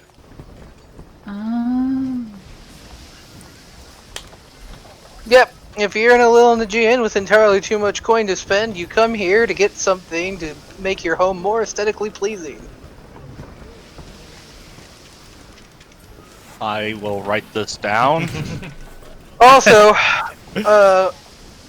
as it bears mentioning for the Ardorians in the group, we are officially at the hub of the Tidegate section of the Ilderon bureaucracy. Lamilla is gonna raise. Yes. What does that mean?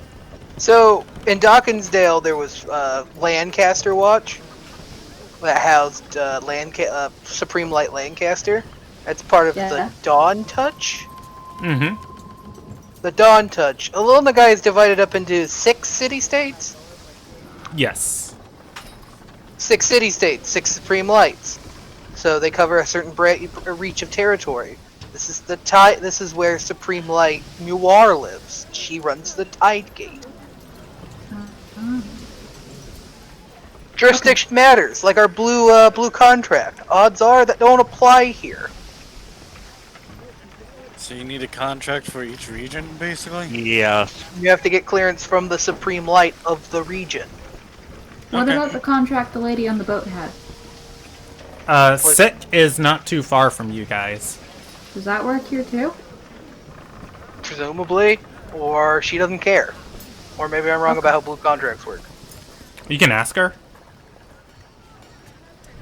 Sick, Andrea rejoins the party, by the way.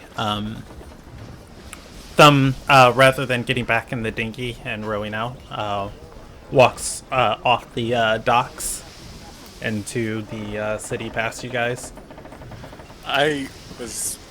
My mind went somewhere else when you said walks off the docks. Yep, same. Walked off the dock. She becomes Peter and starts walking across the sea as Jesus calms the storm.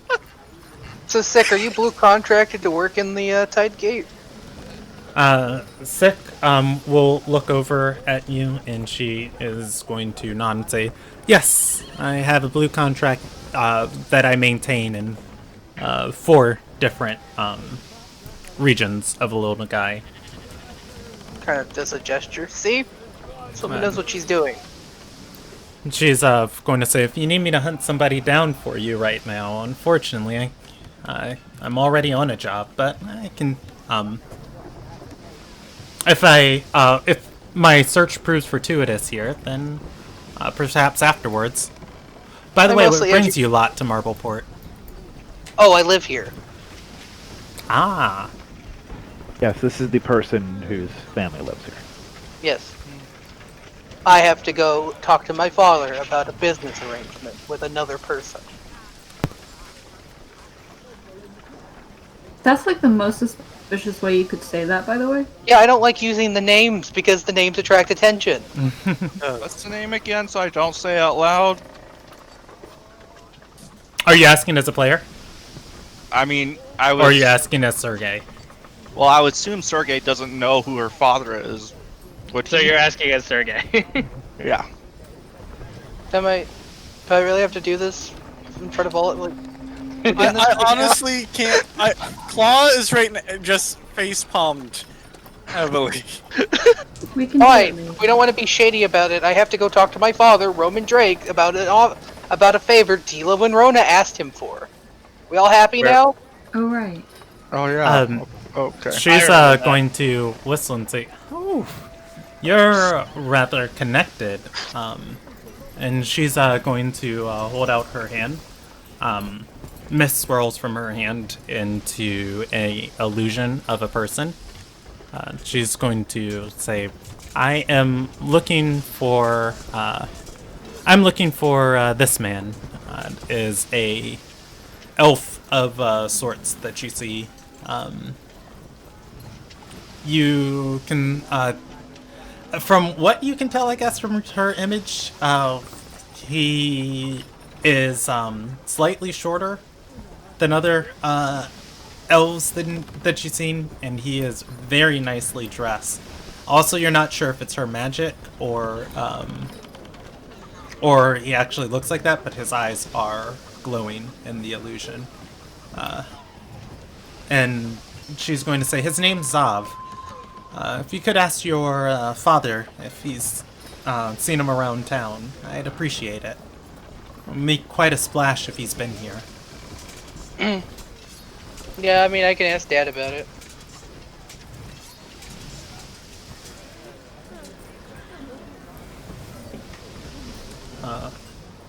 And she's going to nod and say, "Well, I have a couple suspicions and a couple people here who'd probably want to buy some very important stuff. I'm gonna go start there." Hey, real quick. It looked like his eyes were glowing. Do you know if that's true or if it was just like a little flash from your magic? She's going to nod and say, "Oh, he's some type of Dorai from the other side of Rion. He stands out. Not much, but definitely enough to notice when you see him." Yeah, that's why I wanted to ask. If my dad's seen him, it's a key feature.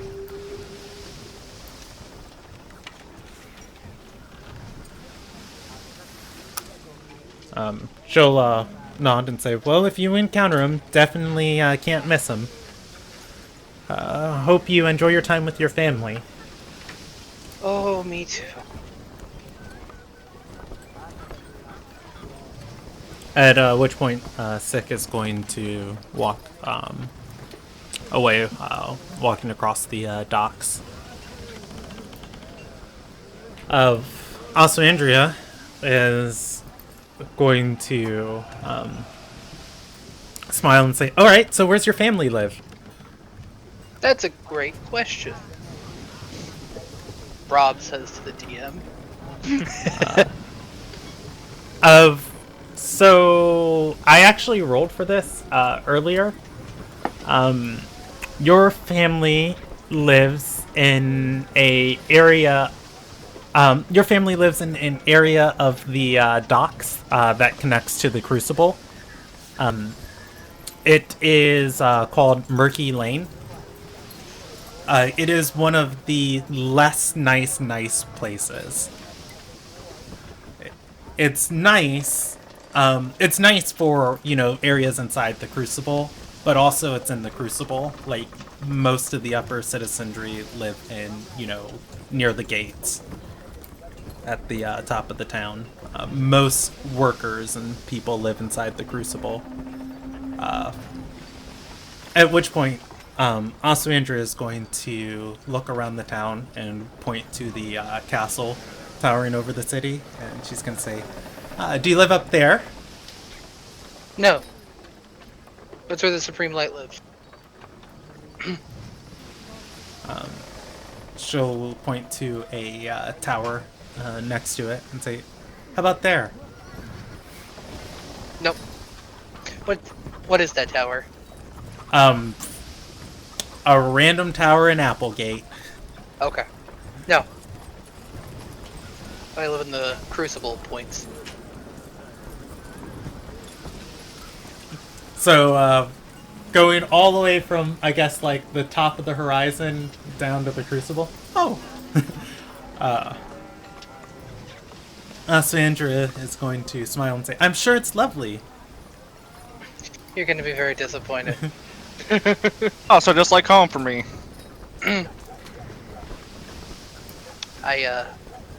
Okay. For what it's worth, I need to step away for like 5-ish minutes. As Okay. my dinner just arrived.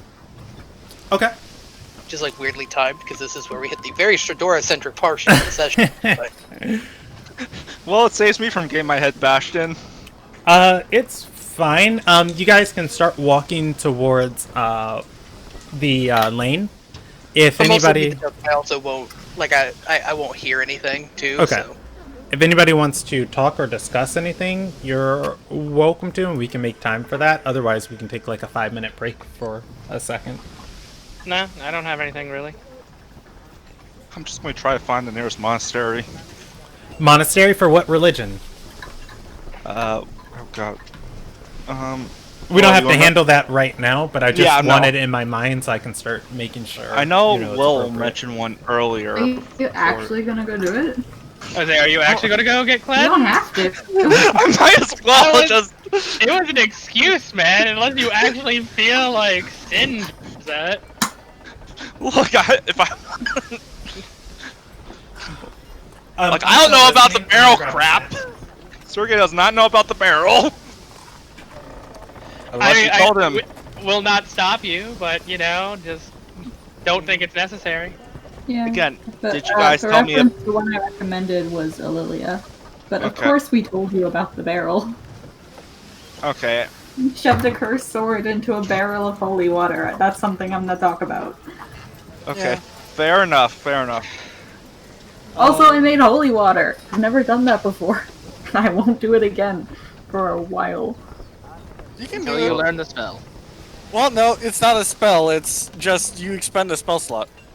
Yeah, no, Brandon said last time I only was able to make it because Galeson granted me the power for that No, moment. you can. Well, okay, so you can't make holy water normally. You just cannot make that an entire barrel holy Yeah. water. I'd say no, there is a spell to make holy water. No, it's not a spell. Jackal, Pretty sure you- it's a spell. no, it's not. It's in the player's handbook. You can make holy water by expending a spell slot and 25 or 50 gold worth of silver. Or no, it's 25. Yeah, let's see. Yeah, It's in on the page description of holy 152, water. and it's 25 gold worth of powdered silver, and you expend one spell slot, and it's a ritual that takes an hour. Willow, you are correct. Lumilia can't make the potency of holy water that she made normally, but she also can't make it as quick as she made it. It takes a whole hour to go through that ritual normally. You had been granted the ability to do so exceptionally fast and powerfully.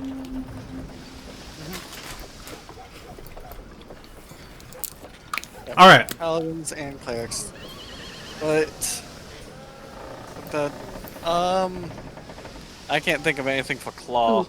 I'm not going to tell Stradora that I promised to throw the sword into the sea. I'm not going to mention that part. Oh, don't worry. Sergey is going to join you on that quest. Perfect, you can handle it. Cool. So you can Oh, see me thanks. while Throw me you're- as a sacrificial lamb. Well, look, I'm willing to fight Gale's son. You don't seem like that type. Either way. Look, I want that sword gone. Why? It doesn't have anything to do with you. He humiliated me in front of an entire crew. You did that all yourself, boy. You could have said you forgot to wash your hands. You're the one who said something embarrassing. I'd say that's not really her fault. That's just you. Lisa was actual. It wasn't. I was sin worthy. Again, Matt, you're making things a lot more than it really needs to be. He's having fun. Well, that's fine. Yeah. We're on break for a couple minutes. While Rob is gone, the children play. I was wondering why Rob was being so quiet. And contemplate our sins.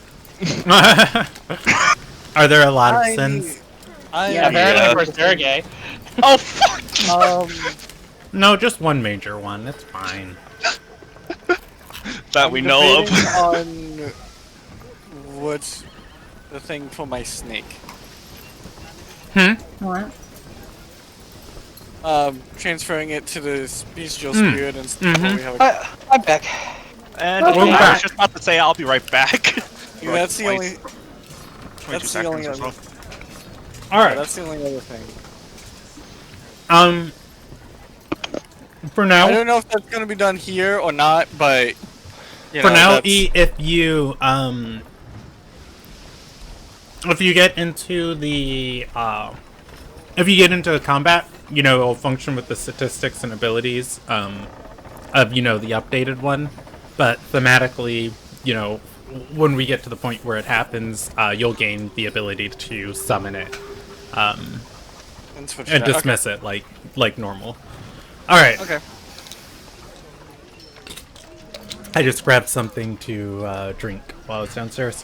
So as you all are walking, something that is going to be apparent to some of you, as you start walking through Murky Lane, you are going to see similar banners and a couple different people wearing tabards of altered versions of the ship that you sailed here on. You remember it had these that winged serpent coiled around, or you know, forming like a 3/4 circle on the sail. You see the same base part of the sigil there, but or on these banners, but each one is altered a little bit different. Some of the serpents are, sometimes there's like a sword or a spear or a like symbolized banner, or not banner, flag going like through the serpent diagonally. Some of the serpents have wings, some of them have legs, some have, you know, wings and legs, but just walking ever so often you see more and more of these. And Talia's going to speak up and say, wow, last time I was in Marbleport, the serpents were looking to expand into the city, but whew, it's like they bought out most major real estate down here. They've been busy, I guess. Sir. Maybe Mango will be worshipped. Also, look at the snake that he has around his neck, and then look at Lumilia. I don't. Talia's going to chuckle at that and say, worshipped? They're bankers. Bankers are magicians if I've ever seen one. Well, everyone believes in something. It's a coat of arms, so I guess it's a symbol to them. Yeah, how they treat their symbol is beyond us.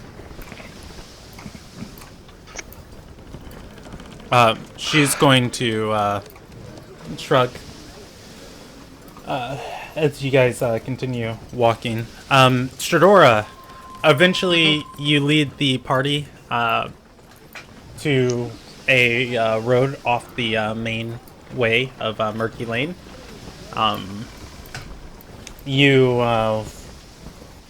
Well, actually, let me roll a d4.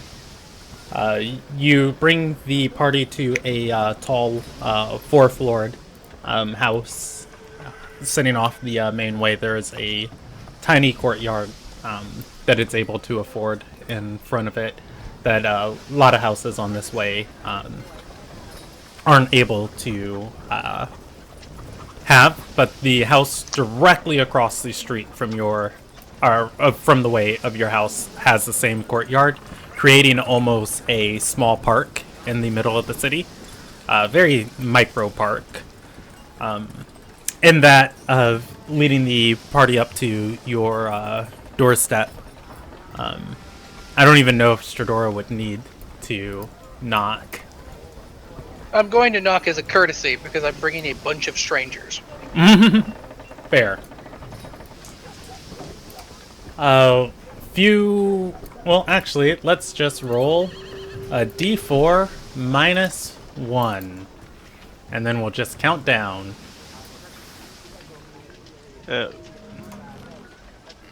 I gotta pull up my marble port stuff. Alright. Stradora. Yes. Opening the door.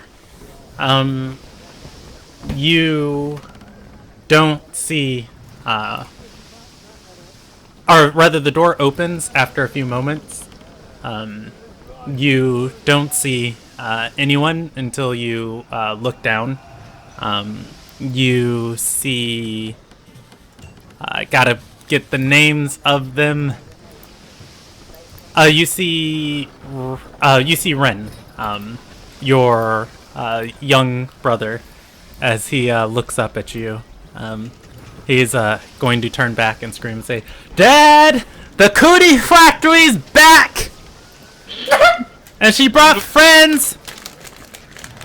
Hi, Ren. Love you too. He's gonna smile and say, "Hi, Stradora." At which point, you hear a shout back and say, "Ren, I told you not to answer the door! Close the door!" At which point, Ren closes the door. Like in our faces? Yes. Good, Like- I wanted that. I'm gonna knock again. Part of me was hoping that would happen. A few moments later, the door opens and you are going to, you're going to hear a voice that's like, "Cootie fact, what?" As he looks at the lot of you. You see Roman Drake Callandier looking out at you, your father. To the rest of the party, you see a little Nagian man with that bronze complexion of skin. A little bit of facial hair and still nice dark hair. A couple strands in it going gray. Probably more than they should. As he looks at all of you, his face is at first a smile and then concern. As he recognizes. Classic. And he's going to say, "Stradora, I didn't expect you back from your assignment. You brought friends." I did. You're under arrest. Well, most of them are friends. Wait, which of us aren't? Oh. Yeah. Roman's gonna go. He's gonna whistle a little bit at that. And then he opens the door for you all to come in, and he's gonna say, "So, how's Winsley?" She's good. Still Last- doing Sonya things. Last I heard, she was curing a plague in northern Arterserai. Is what we did. We cured a plague. So it went well. It was your first deployment. Mm-hmm. He's going to look at everybody and say, "So, you want to introduce me? You got a sage I've never seen. Some little Nagian." Dad, you're gonna want to sit down. Yeah, we should all probably get inside and sit down, and you're probably one to get comfortable. He's going to say, "You know what? I'll put on some tea." He doesn't want to It make would be eggs. nice. He'll nod and say, "Well, I was cooking dinner for your brothers, but I guess I can just double the recipe, or triple. It'll be fine. It'll be fine." At which point, he's going to walk towards the kitchen. everybody else is left with Ren, a small, a little Nagian boy. Barely looks old enough to talk coherently. He is sitting there, smiling at all of you. At which point, he's going to say, "So, did you catch any bad guys?" We did. We did catch some bad guys. I turned in a corrupt member of the Risen, Ren. She actually did. That's not a lie. He's going to say, "Whoa, that's cool." Isn't it? I took him down just like Mom would. He's going to lean in and say, "I'm learning how to use a sword. Dad doesn't know, but Who's teaching you how to use a sword? I was about to say, you said he was like barely old enough to like make coherent sentences. So what does that make him? 5? Ren, you can barely use your words. he's going to shake his head and say, "I'm going to be brave like you and Mommy and Grandpa." Which grandpa? Oh, that grandpa. Which grandpa? Oh. So I see fighting starts early, eh? We're a martial family. I was able to use a sword when I was 5, about the same time Alexandria could fry you with a bolt. Fair enough. I do have a quick question. At what age do Ardorians usually learn to start fighting? I'd say like 6 or 7. A little bit like, older than him. So like not only just. Yeah. Ardorians should not be the metric for these things. Also, Ren, you know what the deal is. We have to do the physical stuff first. You gotta build up your muscles. You gotta get big and strong. He is going to say, "Yeah, but my sword's light. I gotta be fast." From the kitchen, you guys hear, "Ren, how many times have I told you not to swing your mom's holy symbol around?" This is beginning to make more sense. Yeah. You give him a lot of trouble, Ren? He is going to shake his head and say, "Nah, he wants to control me. But I won't let him." Good boy. Where's Law? Oh. Let's You have a see. brother named Law? Short for Lawrence. Ah, this makes more sense. Is he a lawyer? He's going to shrug and say, "Being boring." So he's Yeah, reading he's a the lawyer. heated room? He's yeah. Ren's gonna nod and say, "I'll go get him." Okay. And, Don't hurt him. I'm gonna sit down in their living room or couch or whatever that they have. No, anyways, that's Ren, my youngest brother. Are Seems nice. all kids like that? I don't know. Yes. I Huh. don't know that many kids. I'm only like a couple of years older than Law, so. I haven't been around older kids. So you don't want to. I think you're about to be around too. from the kitchen, you hear a shout and says, "So it brings you back into town." You're not gonna like it. He's gonna grunt and say, "I don't like a lot of things. Come on, hit me." Dila wants you to go to the university. On my grave. Kind of looks at the party. That's why I didn't think it was worthwhile coming here to do this. We She at said least she had tried. something to. She said she wanted your knowledge of the forgotten song. He's going to say, "What? She's got scholars who study that there." She didn't really elaborate. It was the deal I had to make to get her to transport us to Dawkinsdale.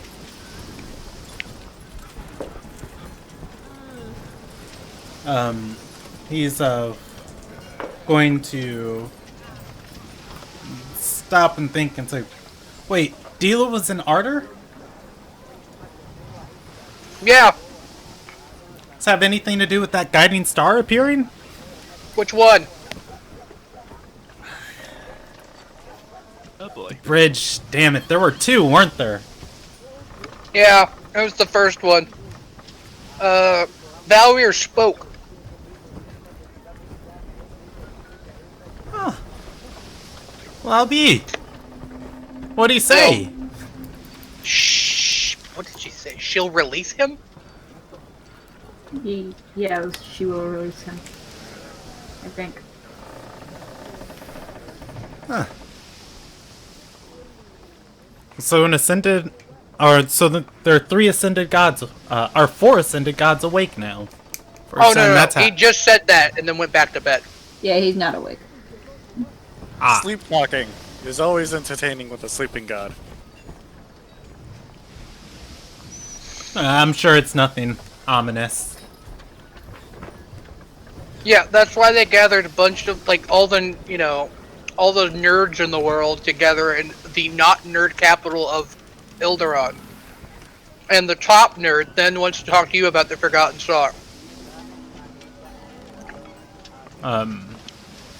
He's going to walk into the room and place down a tray on a nearby table. It has some bread treats on it and a steaming pot and some cups. He begins pouring out the cups, and he's going to say, "What's that have to do with this forgotten song?"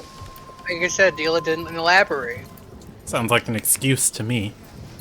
That's what I kind of figured, But all she asked me to do was ask if you'd come. I didn't have to, guarantee that I'd drag you to Sky's Reach. So, I've technically already satisfied my end of the deal.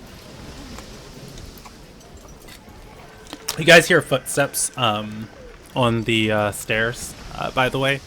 At which point, Roman is going to speak up and say, "Alright, well, I've never said that I'm going to force you down any path. Yours is your own to choose, but if you choose to walk it with Dila, I'd say always keep one eye out, or one ear out for what she's not telling you." I know, Dad. But we're headed there anyway, because we have to take Aussie to the university. Which I haven't introduced you to anybody yet, so you don't know who that is. He is going to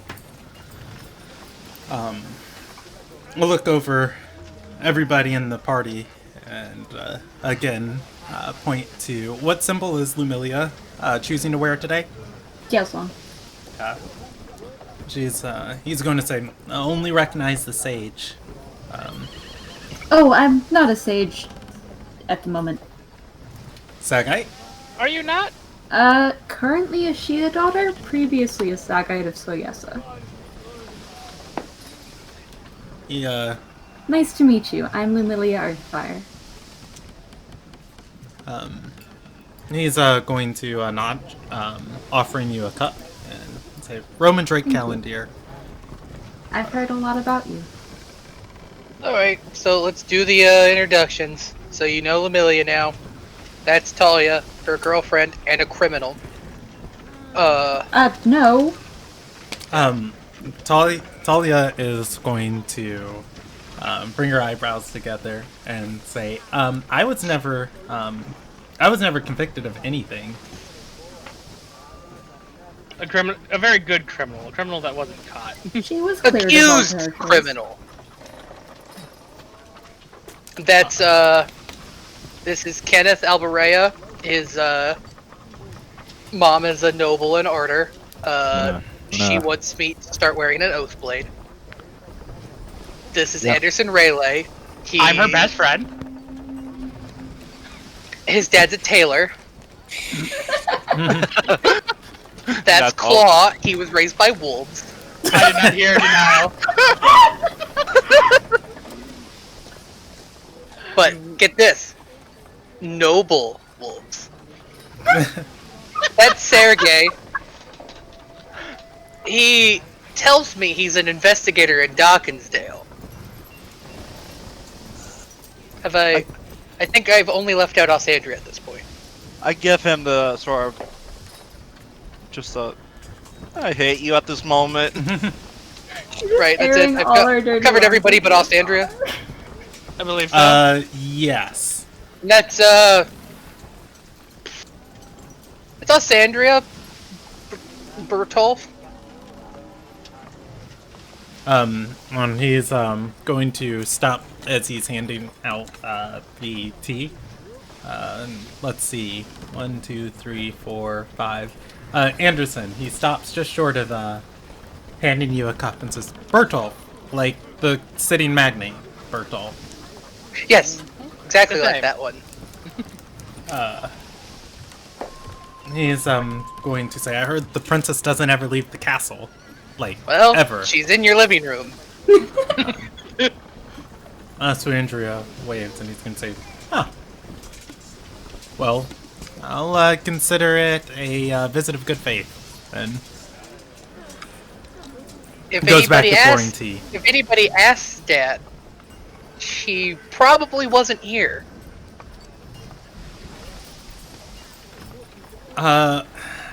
He's Okay, so I'm just gonna run it down real quick for you. And say, "This isn't illegal what you're doing, right?" No, By I technicality. think. Okay, so it's weird. Permission. Her mother knows that we're in Ililnagai. Supreme Light Lancaster thinks she's in order.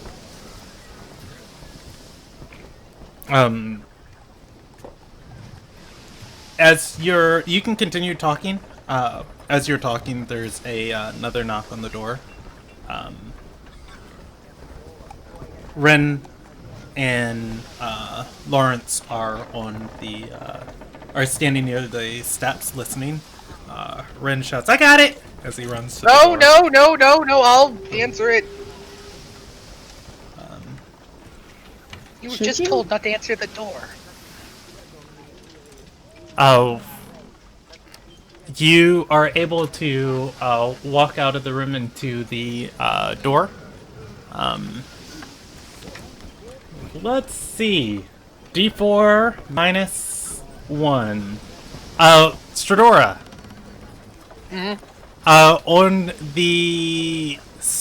On the doorstep, you are going to see Vake and Inatru. Your Vake and Inatru Calendar. Your grandparents. They are here, and there is also a man you don't recognize, two men you don't recognize, carrying a chest. At which point, Vake is going to push the door open and say, "Stradora! When your dad wrote us, he didn't say you were in town." I just got into town. He Hi, hugs Grandpa. you. Hi, Grandma. At which point, Ina is going to gesture to the two porters and say, "You can put our stuff upstairs." From the lounge, you hear stuff as Roman comes rushing out, and he's going to say, "Vake, Ina, you didn't tell me you were coming by." Vake is going to speak up and say, "Yeah, when we wrote and asked if you could come spend the holiday with us, and you said you were too busy, we thought we'd come and help you out."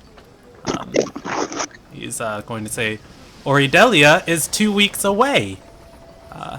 And Ina's going to say, "Yeah, and if you're going to be busy for the Holy Week, we'll just spend these couple weeks with you. Besides, we need to see our grandchildren." Convenient timing to arrive home, Stradora. This is terrifying. I know! Well, friends. These are my grandparents on my mother's side. Ah. Who? Vague and Ina Calendar. Hi. You guys Sort of are just- going to One see. other question before I ask. Is Sonora's mother dead? No, No? Isn't she the queen? She she's is a high not. general. Oh, right.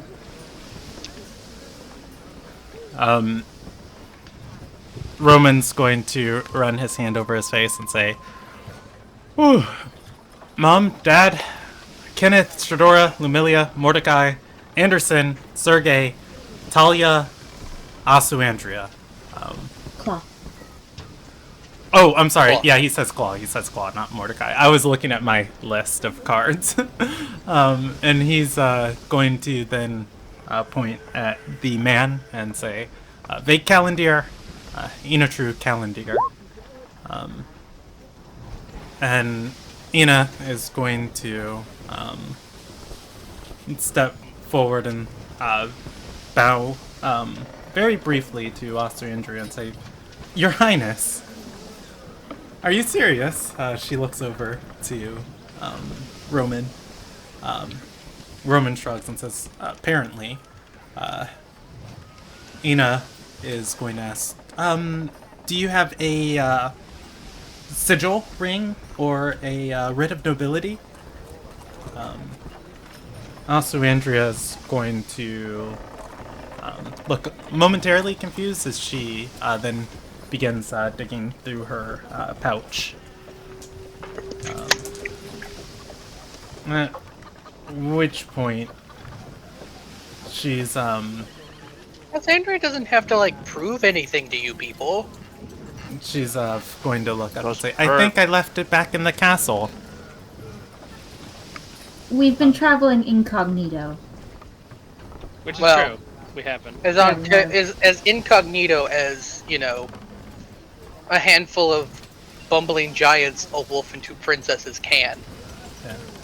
Vague is going to nod,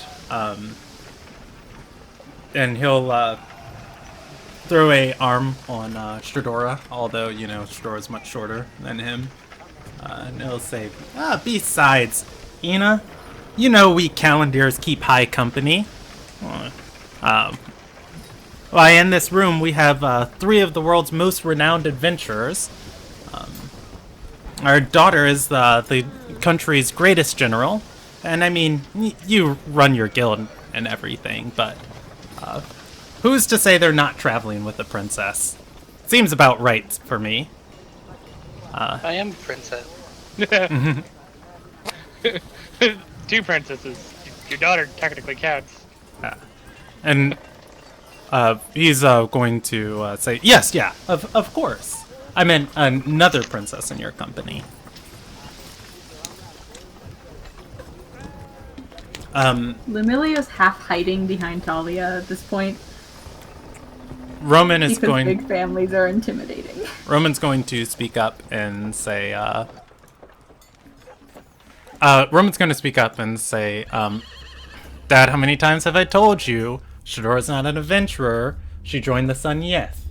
They have structured deployments that they go on, and she's a specialist."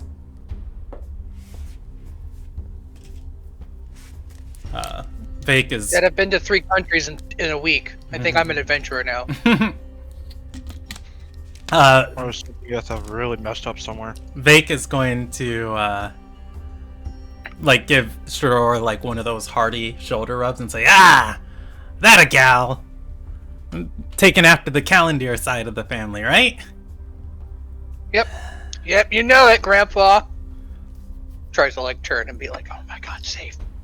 Roman's going to Shake my head like, no, you must suffer. exhale and say, "How long did you say you guys were going to be in town?"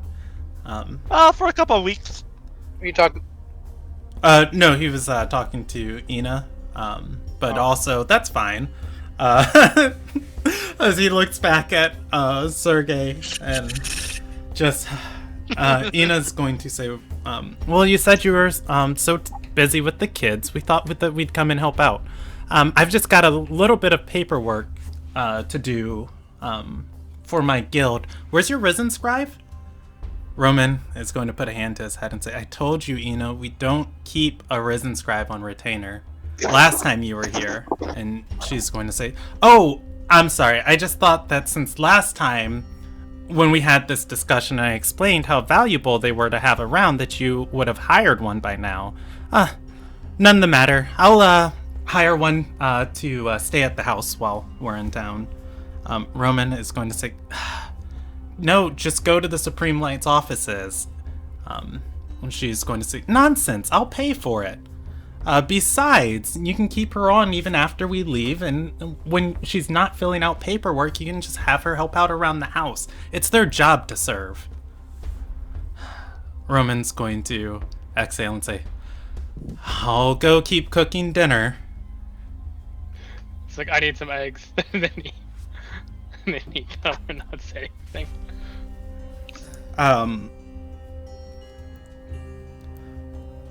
So, Lumilia.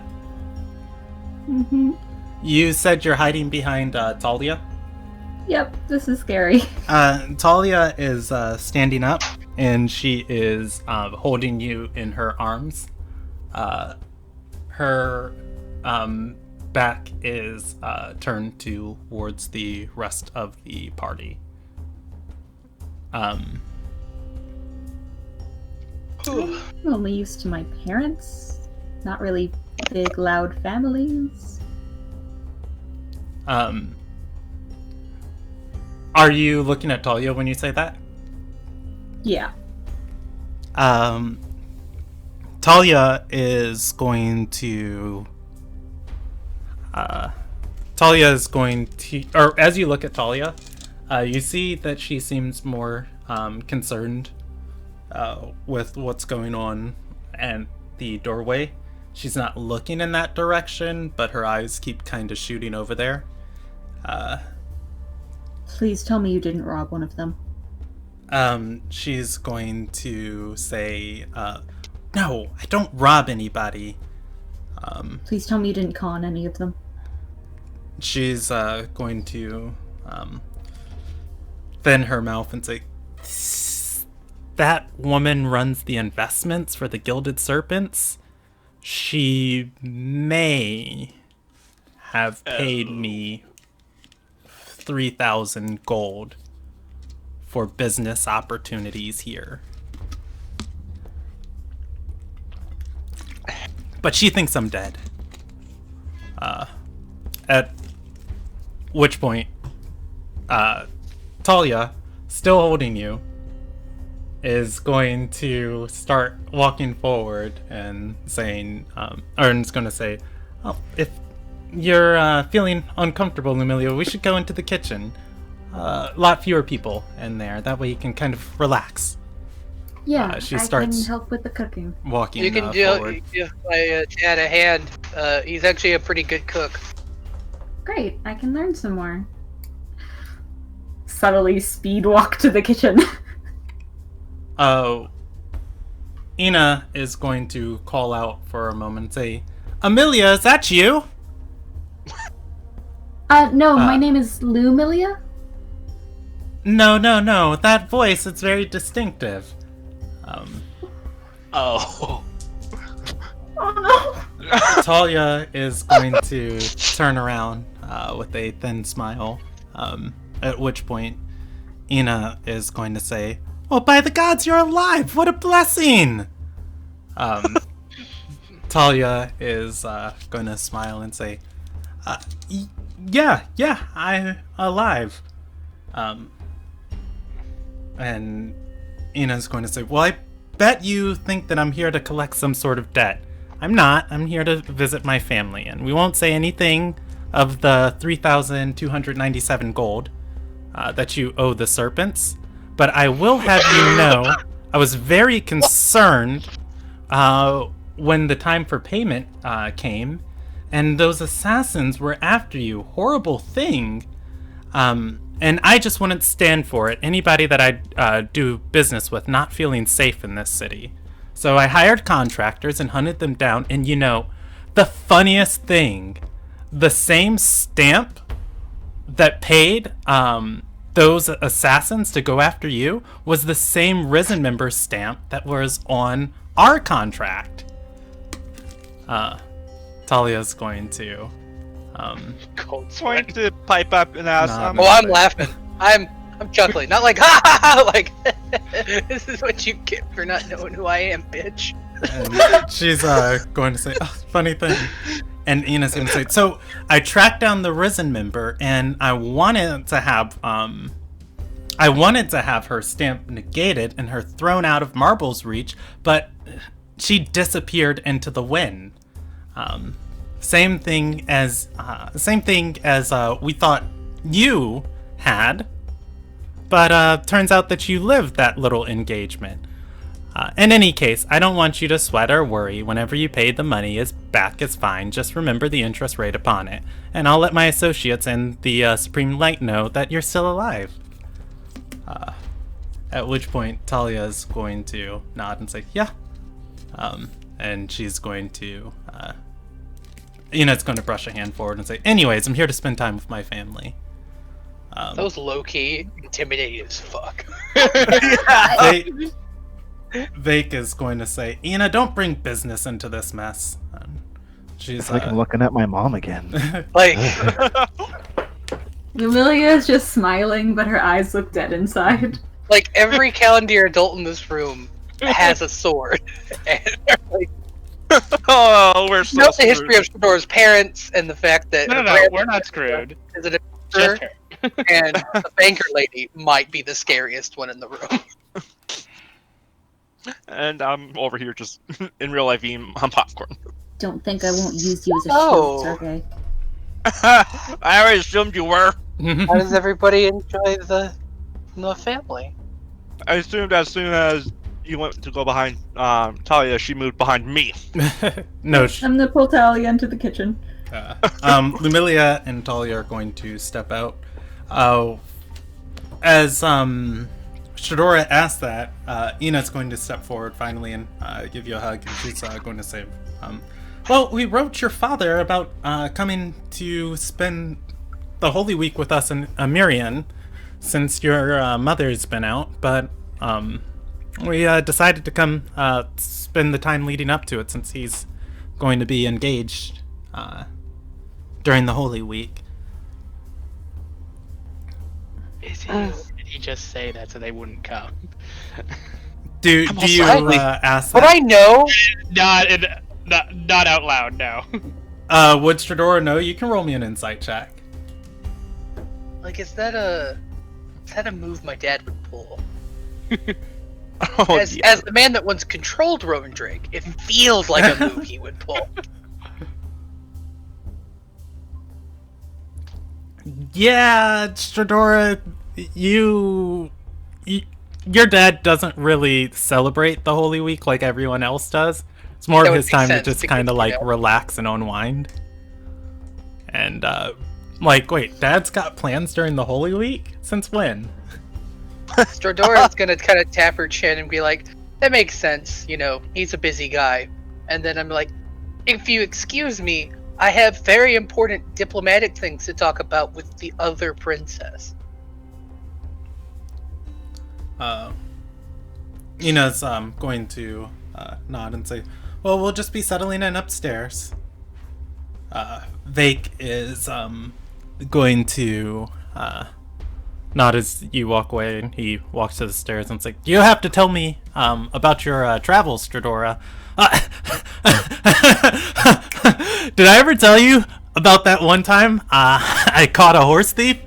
I caught the horse thief in Amirian? No, do tell. And he's gonna say, I'll be up in a second. Kids, gather round. Wait, we're a part of this now? Oh yeah. Ah, fuck! I'm not even a I kid. escaped. He's going to say, well, it was quite a few years ago before I'd even met Ina, and I was a wild, crazy bounty hunter. Ren is going to shout, Grandpa didn't play by the rules! I love Ren so much. And I'm going to ask, Shador, where's your bathroom? he's Use that gonna knowledge after you hear the story. yeah, he's gonna hold up a hand and say, "Wait, I haven't even got to the best part. I need to go. I'd been given a contract." Like Cranberry by the scruff of his shirt is like, you either take me with you or we both go down. Yeah, I have to go take care of my child. You have to go like that horse, that horse thief had to get out of town. Tell him, Grandpa. Sorry, I need to go atone for my sins. He's gonna push you back down into the seat and say, "Well, it was a Mirian back in the high day before Supreme Light Pramada tried to bring it under control. There was a horse thief there. We called him Horse Mare Marion. He stole 27 horses out from the nose of different traders and travelers coming out through the town. You know, they tried to bring him under control. They tried to send a blue contractor after him. And guess what happened to that contractor? Ren leans in and he's going to say, "Turned up dead 2 days into the contract." So that's when they reached out to me, because only old Vake Calendar knew those parts real well. I tracked him to a town and I laid a trap he couldn't pass up. The finest bred stallions you'd ever seen, right in the center of town tied up. I knew he'd come looking for him, and I had my trusty crossbow ready, and I waited for hours on end just on the other side of the road. And when old Marion came by looking for those horses, I knew I had him dead to rights. Contract wanted him dead or alive, but I wasn't a blue contractor, so I knew exactly what to do. I shot my crossbow and I missed him intentionally, hitting the rail right next to where I had the horses tied up. Spooked them right good as he was coming up, and the horses kicked him right in the chest, knocked the wind out of him. I knew everybody in town was expecting Marion to be caught. So for me, it wasn't if I caught him, it was going to be when I caught him. And when I caught him and everybody was looking at me, all eyes would be there. And I'd have to say something witty. And I had 2 lines prepared. I was going to say, either, "Looks like the only place you'll be riding is to jail, Marion," or, "I guess you're done horsing around." So I walk up to him as he's wheezing there on the ground, trying to pick out which one. And about 24 people are gathered around him to see what the commotion is. He leans forward. "You want to know what I said?" Ren says, "Tell us, Grandpa!" He says, "I said them both. I said right in front of everybody, maybe if you didn't horse around so much, you wouldn't be riding off to jail." Ren breaks out laughing. Vake looks incredibly proud of himself, and he's So does Kenneth. Brandon, do we really have to roleplay this? and he's going to then Really say, have to We use do. the bathroom and to go Oh, wait, atone did for you- a few sins. A month. after A I back injury for this. After I turned in Marion to the authorities, the Risen member from the Supreme Light's office wrote me a commendation letter. I got it upstairs if you want to see. Ask, who was that Risen member? I don't know, it's been like... He said it was before... He's been like gonna 40 say, years! Maybe I'm trying to version so I can sneak out. Lilia.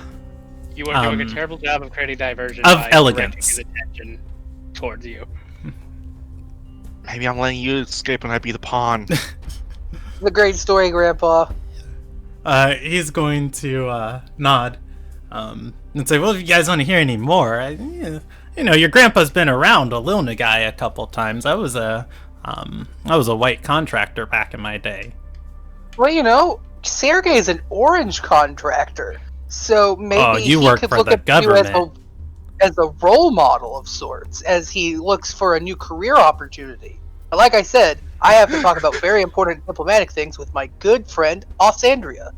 Osandria? I am shooting daggers some- at I have Shador some right very now. important things to do within town. I have to pick up important things to send to my dad. Alright. Bye. Now just go. He's gonna sit down next to Sergey and say, "Now, let me tell you the first problem with Orin's contracts: the paperwork they want you to fill out, and just all of the government jobs that they try and get you through." And I'll tell you why. That's why I didn't last very long as an Orange contractor. Ren's gonna say, "Yeah, Grandpa doesn't need no contracts." He's gonna say, "Yep, only kept my white contract for about 3 years too." Can I just look at Shadora and just say... Well, I've left the room. They're gone. We're both gone. Yeah. I make a mental note that I am going to strangle Shadora later. Alright, we'll come back to Sergey. How long does Sergey sit and thing listen comes up to like Vake? Sergey's going to remember this. Well, I have my notepad writing all this down. Sergey, I want to suffer. you can give me an insight check. Oh God, help me. For free. Alright, give me a second to pull up my sheet. Insight check.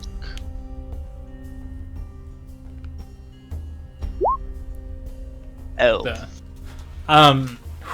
Sergey. Vake was a wild gun back in... Well, I mean, I say gun, but he was a wild crossbow back in the day. The stories he tells you, what he did and what he used to do.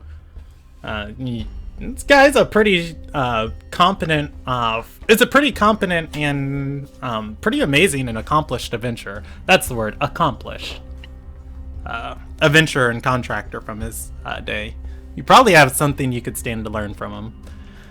That said, let's jump over to the rest of the party. Was there anything important either Stradora, Lumilia, or Anderson wanted to... And is Kenneth just sitting here listening to Vake? I'm arranging my cards of where everyone is.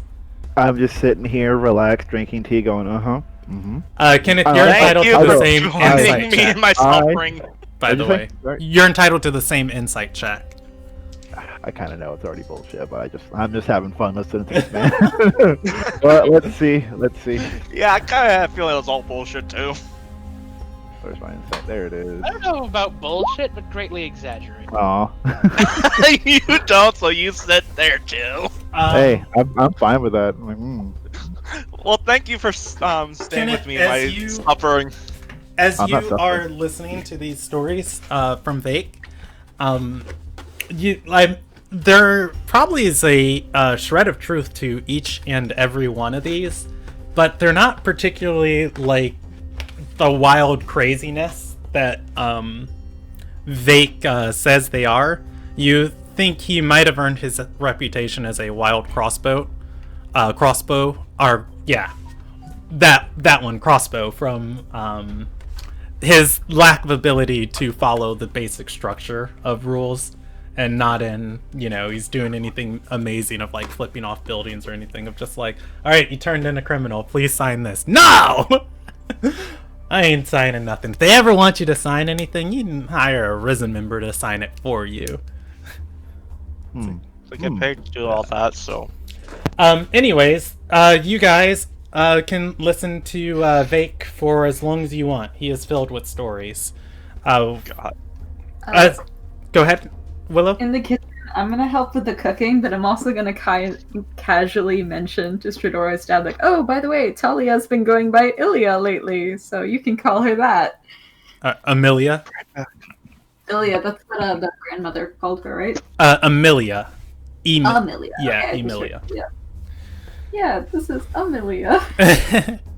I would just like to state, depending on where the kitchen is located relative to the foyer, he heard that. Yeah. He's going to say, look, if your girlfriend pulled one over on Ina, consider her quite competent at what she does. You never catch Ina really slipping up on much of her investments. Cold Anyway, sweat would you like to intensified. Say that again, Willow? Would you teach me how to cook? Roman. Learn. Yeah, Roman will look over and gesture for you to come closer. As you help Roman out, Lumilia, if you cook any dish, I'll consider you learned from Roman. If you cook any dish from the Tide Gate, you can roll the check with your cooking utensils with advantage, as Roman teaches you. I'm learning. I don't know what Tidegate food is. Probably like teriyaki and fish. Yeah, different types of seafood and rice and Congratulations, you can make sea. sushi. Yeah, sea vegetables. Or sea produce, there we go. At that, after a little while, dinner is prepared. Oh wait, yeah, I wanted to talk to Aussie. Oh, you're able to do so. Do you do so in the kitchen? No, I'm gonna drag her up to my bedroom. Okay. As you walk by the living room, Kenneth, Claw, and Sergey are I wouldn't say in like super interested in a story by Vake, but each time like they kind of like look away, Vake starts snapping and stresses and emphasizes the point of the story he's going on about. Do I notice Tredora walking to her room? Yeah, I mean Tredora walks by. I'm going to shoot daggers at her the entire time she is walking by. And Vake's gonna say, yep, that's the look the bandit gave me, just like that. But I knew when I pulled out my crossbow on him, he's gonna turn a different expression. He's gonna say, that crossbow got me through some good times. Back when I was adventuring, there were a couple different ways you could build it. The loading mechanisms on them, you knew your way around it, and kind of fire off a little faster. Say, do you guys still use the, and he talks about an outdated method of crossbow loading. Oh god. Crankshaft attachment. I pull out my crossbow, show him, no, we've changed, unfortunately. Do you have a crossbow? Yes, I do actually. He's He's gonna look at it and say, rubbish. Oh, what barely passes for adventurer's gear these days. He tosses it to the side. And he's gonna say, I'll buy you a better one. Anyways, where was I? He goes back to his story. You might actually get something good from that. I know! That's why I'm kind of... You don't need a crossbow, though. You're a fighter. I have a longbow, too! You have a crossbow. Archer. Yeah, arcane archer. No. At which point, though, Shadora is able to show Aswandria up to her room. I really like this guy. Heading up to your room, Shadora. It is. Let's see. I'll roll you on the floor. Oof. Your room's not your room anymore. They gave your room to Ren. It is a complete mess. There is an extra room on the fourth floor that kind of functions as your room when you visit home. That's fine. I just figured I needed relative privacy, and it was the thing that made the most sense. Fair. Namely, I needed to be out of earshot of one Roman Drake. Are you, though? Look, there may be nowhere in this home that's out of earshot of Roman Drake, but... But you need to believe it. But, there's the illusion. At which point, though, you are able to lead her upstairs. Also, Andrew is going to just look around the furnishings of the house and room and say, well, I mean, it's not located where the castle is, but this place is basically like a miniature castle. You grew up here? Yeah. Yeah, we lived in Marblecourt, at least as long as I've been alive, at least that I can remember.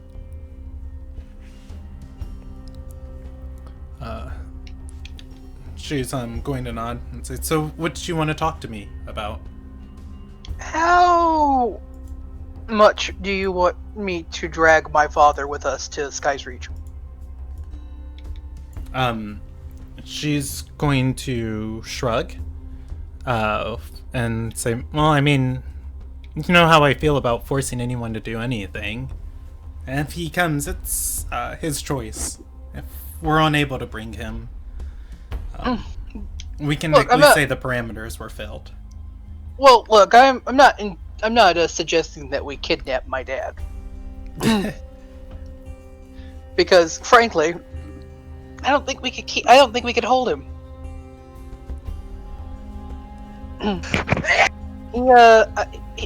He's still spry. But he's also a dirty liar. He's not busy next week. He just didn't want to spend time with my grandparents. You might understand why after the 10 minutes they spent in the house. Also, Andrea is going to chuckle and say, "Well, I never met my grandparents. I didn't speak much of them, but That's not a good sign. Look, we do not want to talk about Andrea's grandmother in this house. We don't.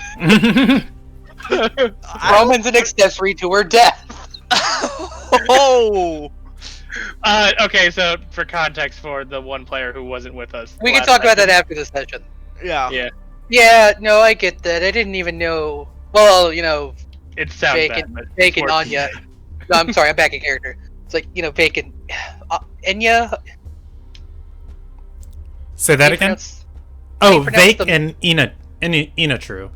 But she just goes by Ina. Bacon Ina. Well, bacon Ina, you know, I've known my whole life. But, you know, I didn't know about Dad's mom till I was 10.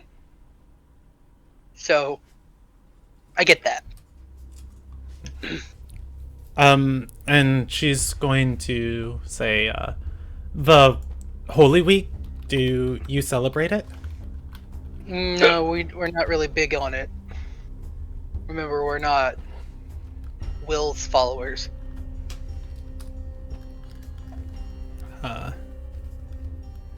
And also Andrea is going to nod and say, "So what's it like here in Ililnagai during that week?" What is it like? Oh, so do you remember the wake of Earth when we did Yeah, that? it was for... the moment that you cemented that it would be utterly devastating when you stole Jessica from us. Ramon remembers. Yeah, so if you remember that super big festival that Arter Sarai, like the capital, put on, Yeah. Ililnagai is kind of like that during Oridelia, except everywhere, and it's like 10 days. Each day there's kind of like a principle that's observed, and Is this like a Luna G and Hanukkah? yeah, it's a well, it's a week-long celebration for the gift. And Lona G and Hanukkah. yeah, there's some reference to it, but I by want to this say point, Diwali, but yeah. I don't know enough about Diwali to make that reference. I just like saying Diwali. Some days there are, you know, huge celebrations. Other days it's like reverent, but for the most part, you know, cities become packed on a little bit more festive. Okay, so with that noted, it's like, yeah, you know, it is what it is. You know, on some of the more, I guess, somber days where you're supposed to be more pious, you know, we basically just sit around the house. But otherwise, I mean, nobody's gonna check your, like, faith at the door if you want to get, you know, street food. It can be fun. She's gonna nod and say, "Well, Mom always brought in entertainers for the wakes for me. I never got to go out into the city for them." Well, if it's coming up, I mean, we could go. We'll be in Sky's Reach by then. I have no doubt. I'm going to explore the entirety of the city during Aurelia. Well, no, you'll get to experience it firsthand. In fact, it'll be like a learning experience. It's like the whole point there, right? Anyways, basically what I was saying is that during the Holy Week, Dad's supposed to be busy. Quotes. He's actually probably not. But we also have an excuse for him to be busy that week. The real question is who does he dislike more, Dilo and Rona or his in-laws? At which point, Asandra will chuckle at that. And she's gonna say, your dad seems wise. I don't doubt he's probably already weighing the decision. Well, if we get a chance, we can maybe needle him about it a little bit and push him one way or the other. With Ina and Vike here. That'll give him somebody to watch the kids.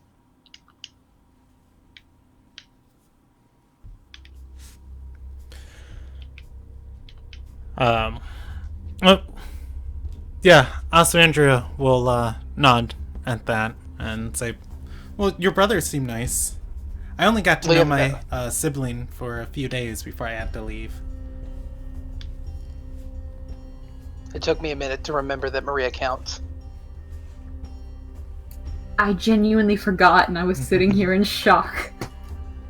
Well, I don't know. I think you've gone through all of the key experiences. You know they exist. You tried to strangle them once. Don't feel bad about that. All siblings do it. You've forgiven them after a massive mistake they've made. You've forgiven your parents for the massive mistake they made. She's going to nod and say, forgiven, but still bitter. Well, I mostly was making a joke about the mistake being Maria, but, there are also a lot of other mistakes your parents have made. I don't think this is time to hash that out.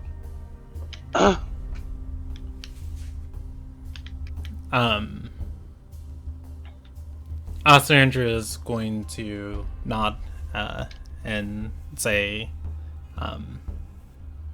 so, what's your favorite part about being back in the city? I mean, despite all the, craziness down there, I'm just happy to be back with my family for a little bit. How'd you, from your family and who they are, how'd you get tied up with the Sun Yeth? My mom was part of the Sun Yeth. But isn't she like a general now? Yeah. But she wasn't always a general. She was Kinyara Drake Calendar, Captain of Order 47? I'm pretty sure that one. See, the problem is they're both relevant to either parent. Yeah. One of them was the order captain of it. The other one featured Lydia, and we all know what Lydia represents. Mistakes. Regret. Regret. Mistakes, regret, and 2 evil midgets. But yeah, my mom was the order captain of Order 47. She was order captain when she met my dad. So. Have you ever? My dad joined up a little bit. He was also technically part of an Order 42. Have you ever introduced any other friends to your family? Have I? I don't know. Stradora, have you? That requires making up an NPC friend that probably doesn't actually exist anymore. Wait, are you asking me to? No, well, yeah, well, I'm kind of like, it's sort of a weird one. It's like, basically saying, if I say no, Stradora never had friends? Well, I mean, never friends that were worth, bringing back home. Also- once or twice. Also, Once or twice, if it makes you feel better, you're the first. If once or twice, though, to be honest, you're the first I've brought them home since Saint Stradora Drake Calendar had the whole Princess of Alilnagai thing attached to it. Ostrander is going to beam a smile at that.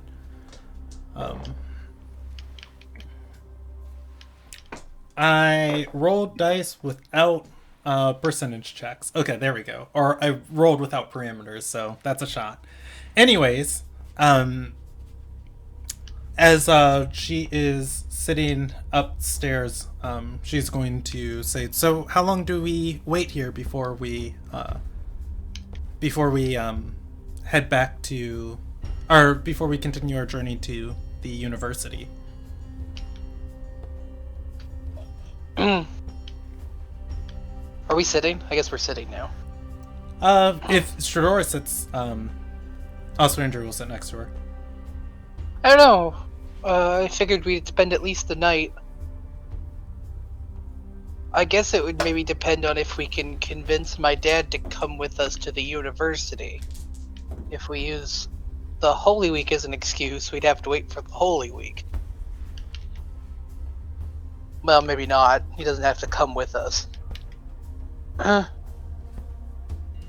don't know how, I mean, you know, you want to get to the university. I don't want to keep you. Oh. Also, Andrea is going to brush her hair back and say, "No, it's fine being here with you and your family." And, before she can continue that statement, there is a pounding on the door, at which point you hear a voice say, "Princess!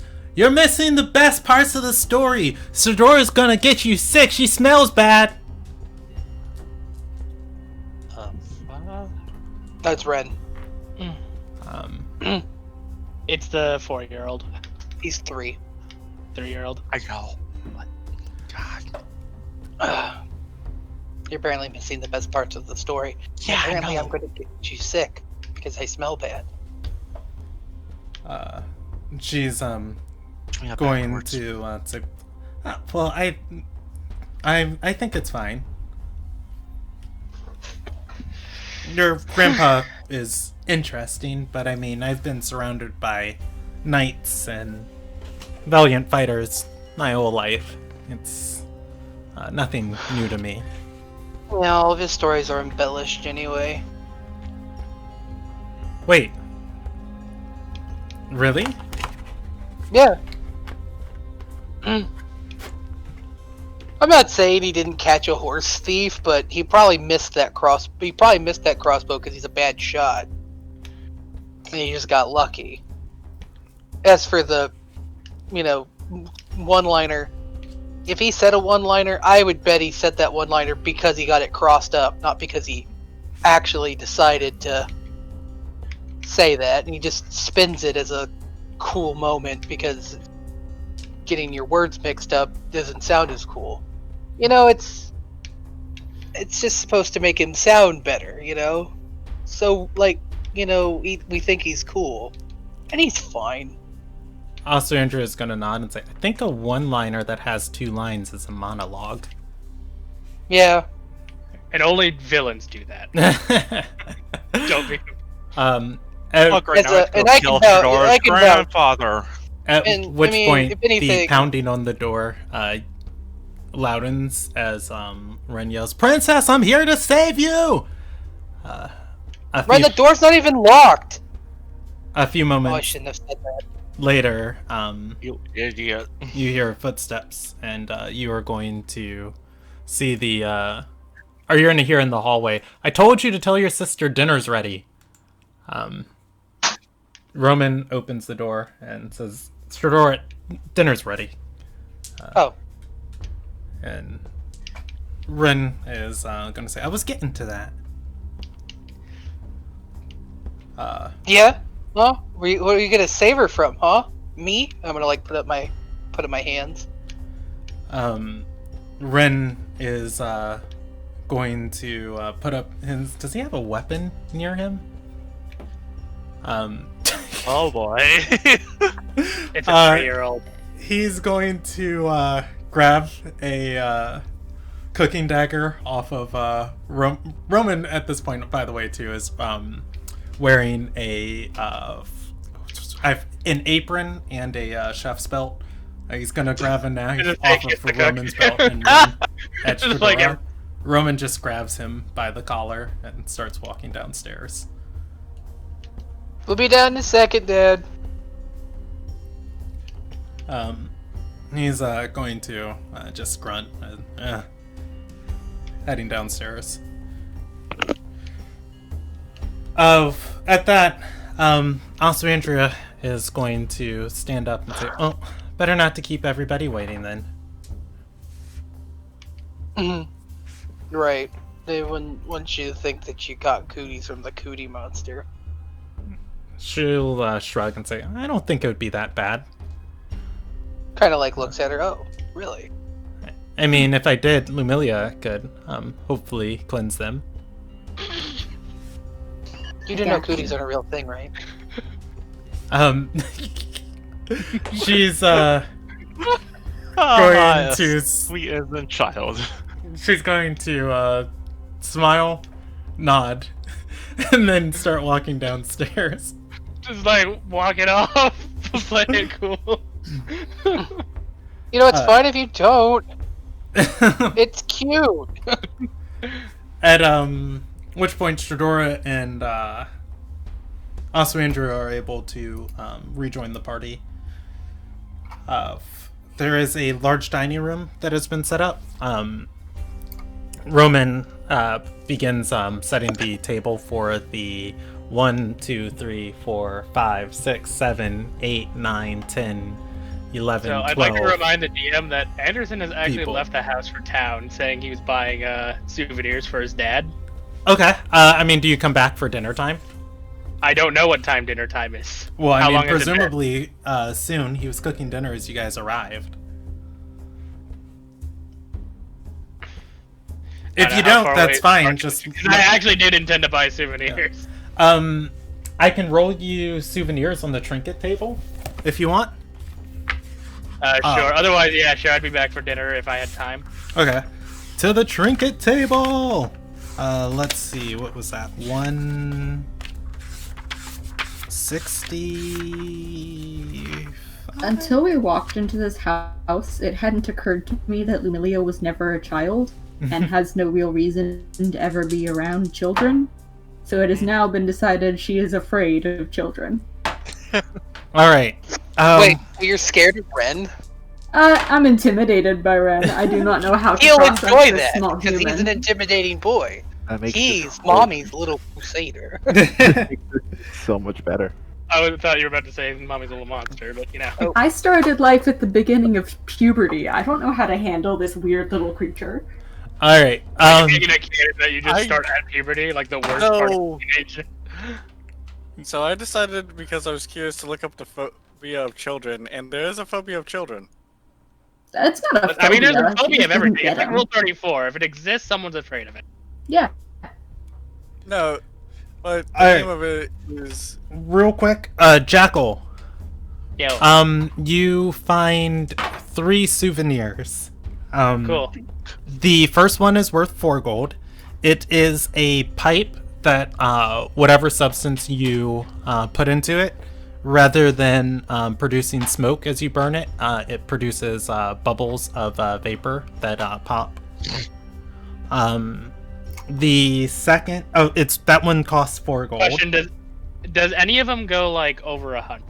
No. The first is I want to 4. buy all 3. Okay. The second. I don't care what they are. I'm buying all of them. Okay. The second's a empty wine bottle with a super pretty label.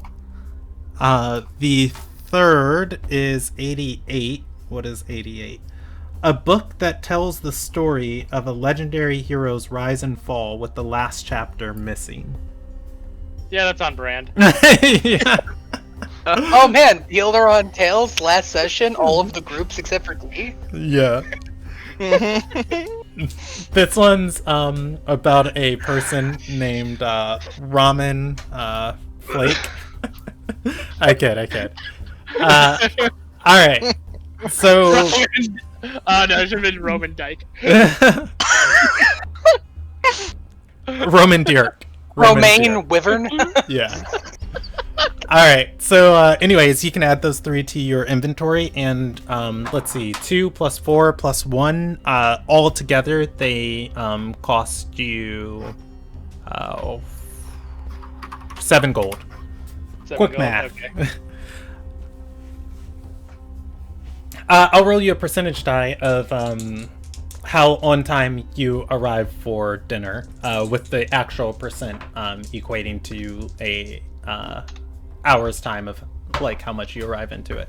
14%. You arrive near the start of dinner, so after a little bit of roleplay has gone off, you will. Cool. I just come back with like a bag, like one of those like just traveling bags. All right. I'm back from buying souvenirs. You're not there yet, but I will inform you when you get back. As Roman is setting the table, Ina is going to speak up and say, Roman, I actually just invested in a service guild not too long ago. For my choice of choosing them, they've given me discounted rates on personal uses of their services. I can get you a servant here. They can help you with your supper time meals. And of course, it wouldn't cost you anything. I'd fund all the expenses. Roman is going to say, I'm fine, Mom. She's going to tap at the table as she looks around at everybody. And she'll look to Stradora and say, so what brought you back into town? Of course, your father didn't inform us you were going to be here. From the other room. No, either. Yeah, Roman yells that. Like, she didn't tell me. I literally got in this morning. This afternoon. We're taking the princess to Sky's Reach. Oh, a diplomatic adventure? She's going to she's going to be a Fearite at the university. Ina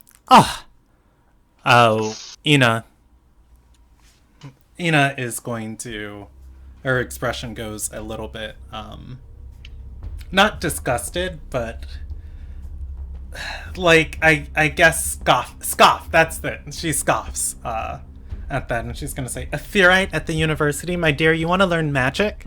I know some of the best arcanists inside of the country. I could hire one to that you could apprentice under.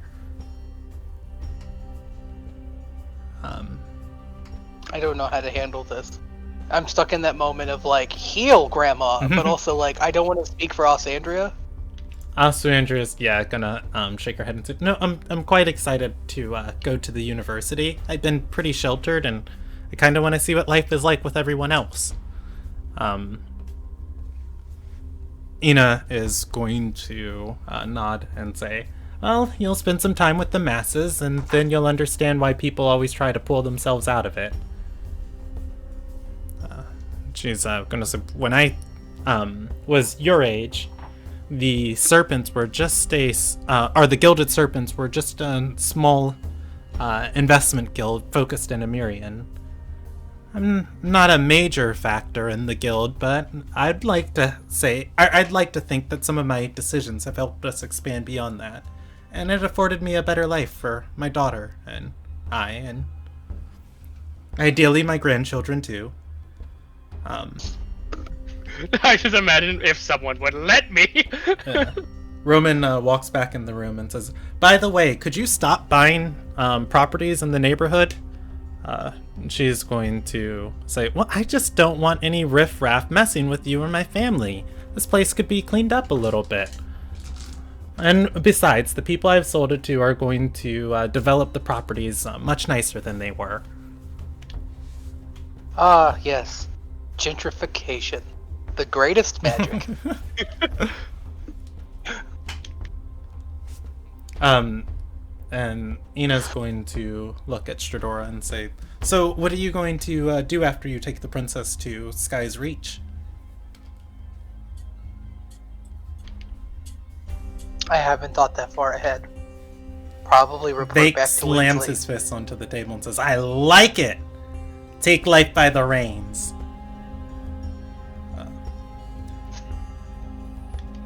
Ina is going to shake her head. Just a little nod of disappointment. And she's going to say, "Vake, don't encourage that." He's going to look at her and say, "What? You like me when I'm wild?" She smiles a little bit. I'm glad I'm not here at the moment, actually. Speaking of which, God damn Anderson it. walks in as the table is finished being set. Hey, I got souvenirs! In terms of people who could have walked through that I door, take there the pipe. are a dozen worse options. And most of those bad options are still related to me.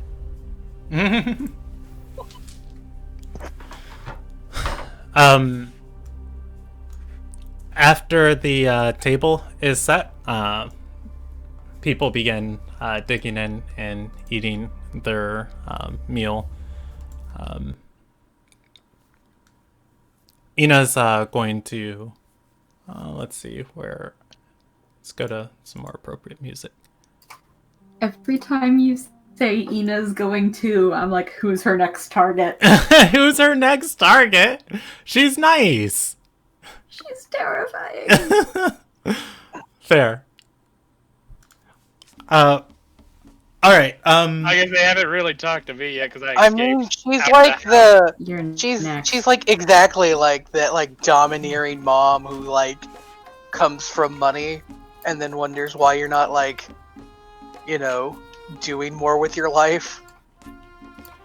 I feel like the only reason I haven't gotten a "why haven't you given me great grandchildren yet" story is because I'm only 14. You'll get there as you get older. Wait until you hit 18. Yeah. As you all start eating, Ina opens her mouth to speak, and Ren shouts out and says, "What is this? This is the worst thing I've ever eaten!" And he's going to pick up his plate and throw it. At which point, Roman is going to stand up quickly and catch the plate, the food flying off of it. I'll jump up quickly to go help clean. Roman will just raise a hand and say, "I'll clean it up later." He's going to say, "Ren, I traded fresh rosemary down at the docks today. You love rosemary." Ren's going to say, "I hate rosemary!" Roman puts his hand to his forehead and says, "Lawrence, could you give your brother the power flakes?"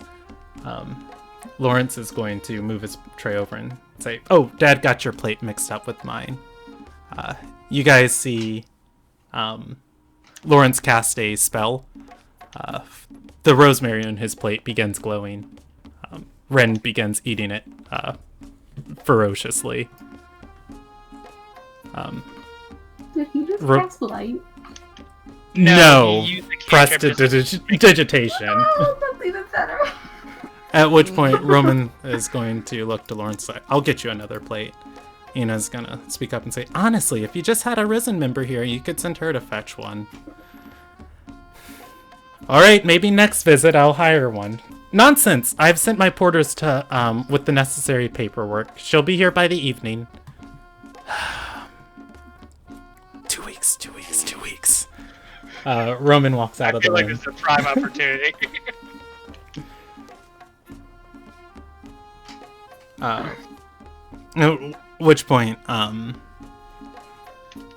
Ina's going to look towards Talia and say, "So, your business investments? It was 3,297 gold. You were expanding shipping operations in Dockensdale? Quite a risky venture. Dockensdale's quite dangerous. But who knew you wouldn't make it out of the port of Marbleport?" Talia's going to scratch her head and say, yeah, some things came up with those investments, and unfortunately I wasn't able to procure the ships that I needed. My plans have been delayed. Ina's going to tisk and say, you were so young and showed so much promise. I mean, it's been 2 years. I mean, I know most investments don't turn a profit for at least the first decade or so, but honestly, I expect a little bit more from you. Is it at least sustainable? Talia's going to say, well, I'm operating in the red. You know, I didn't know about the Risen member and the assassins, and so I've been keeping a low profile. She's going to say, you didn't know about the Risen member. It's funny. A lot of the documents that you sent to us were stamped by that same Risen member's sigil. You know, each one of them is individual and unique, handcrafted at their school. So that it's extremely difficult to replicate or forge one. I'm gonna be holding Talia's hand under the table. Just tense. There is... Roman steps back into the room. At which point there is a very powerful wind that blows through the... a very powerful wind that blows through the dining room. You hear I'm not affected by it. Yeah, you hear... Well, no, you're not attuned yet. You are. On my back, damn it. Oh, is Stradora wearing it? Like, you didn't put it down with your stuff when you came in? Yeah. Interesting. Okay, that will wearing be... it the whole I time. don't want to risk her addressed. brother touching it. Oh yeah, no, I definitely can't let Ren be able to touch this thing. You all hear the sound of voices and footsteps. And there are more occupants here. Did she call the cops? Did she call the cops? No. I think she might have called the cops. Roman is going to say, what now? At which point, you guys are going to see a woman in a officer's uniform step into the room. She's followed... Oh my god, she did call the cops. She's followed No, wait, by maybe it's a a... Risen scribe. Oh shit.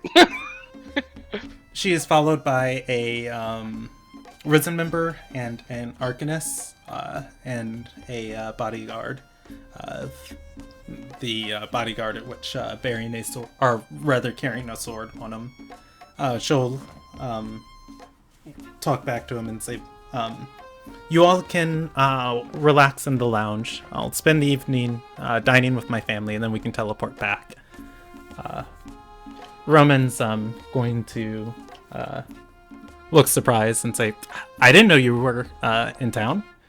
She's going to say, yeah, when Dad wrote me that he was coming to visit, I just had to put some time aside for my assignment. Oh, it's Stradora's mother. Oh, Okay. dear God.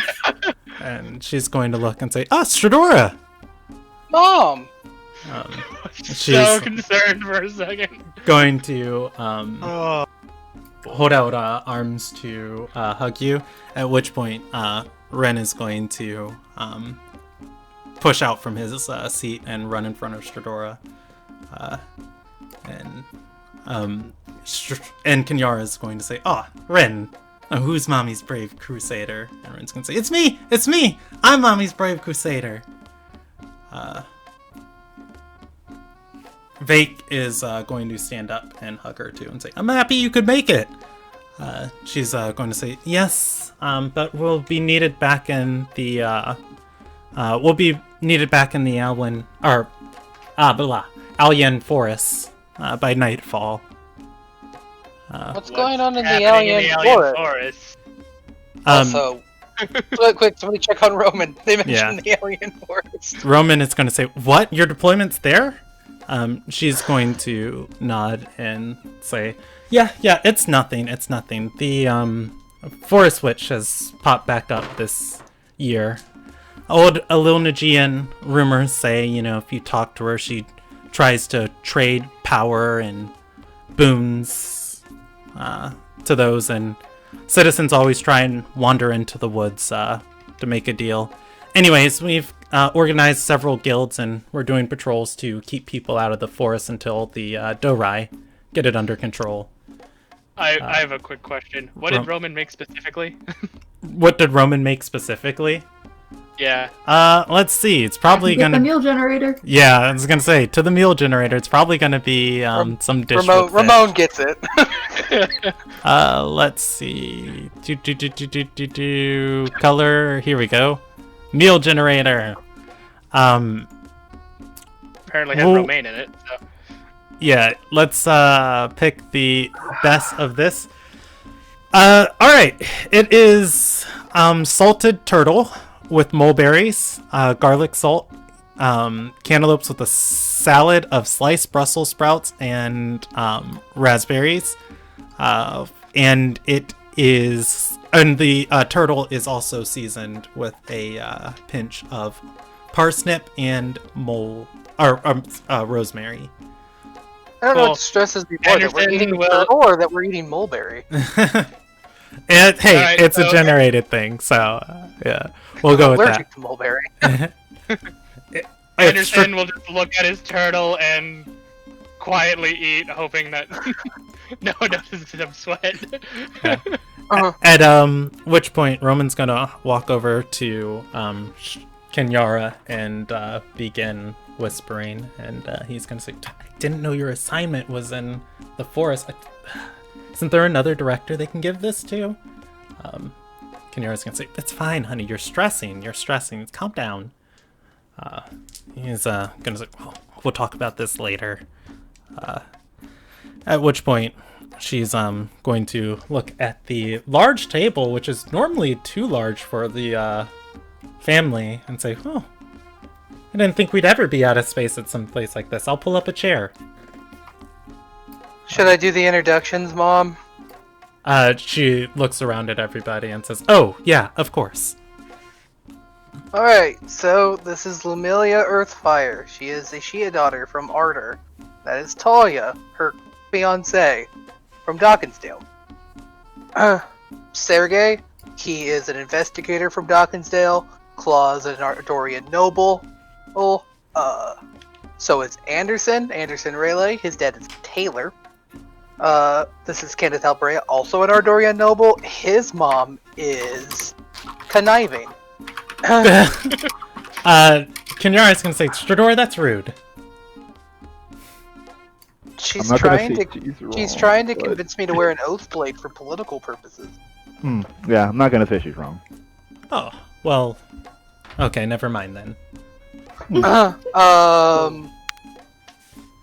I think I did that thing where I got through everybody and left out Sandra at the end, which I'm purposely doing, but I always feel like I'm missing somebody. Mango. You never mentioned Mango. But Who cares about the pet? It's not a person. I care. That's no. I'm saying that's why you might be thinking that you're missing. That might actually be why, to be perfectly fair.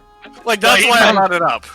And this is Osandria Bertolf, Princess of Ardor Sarai.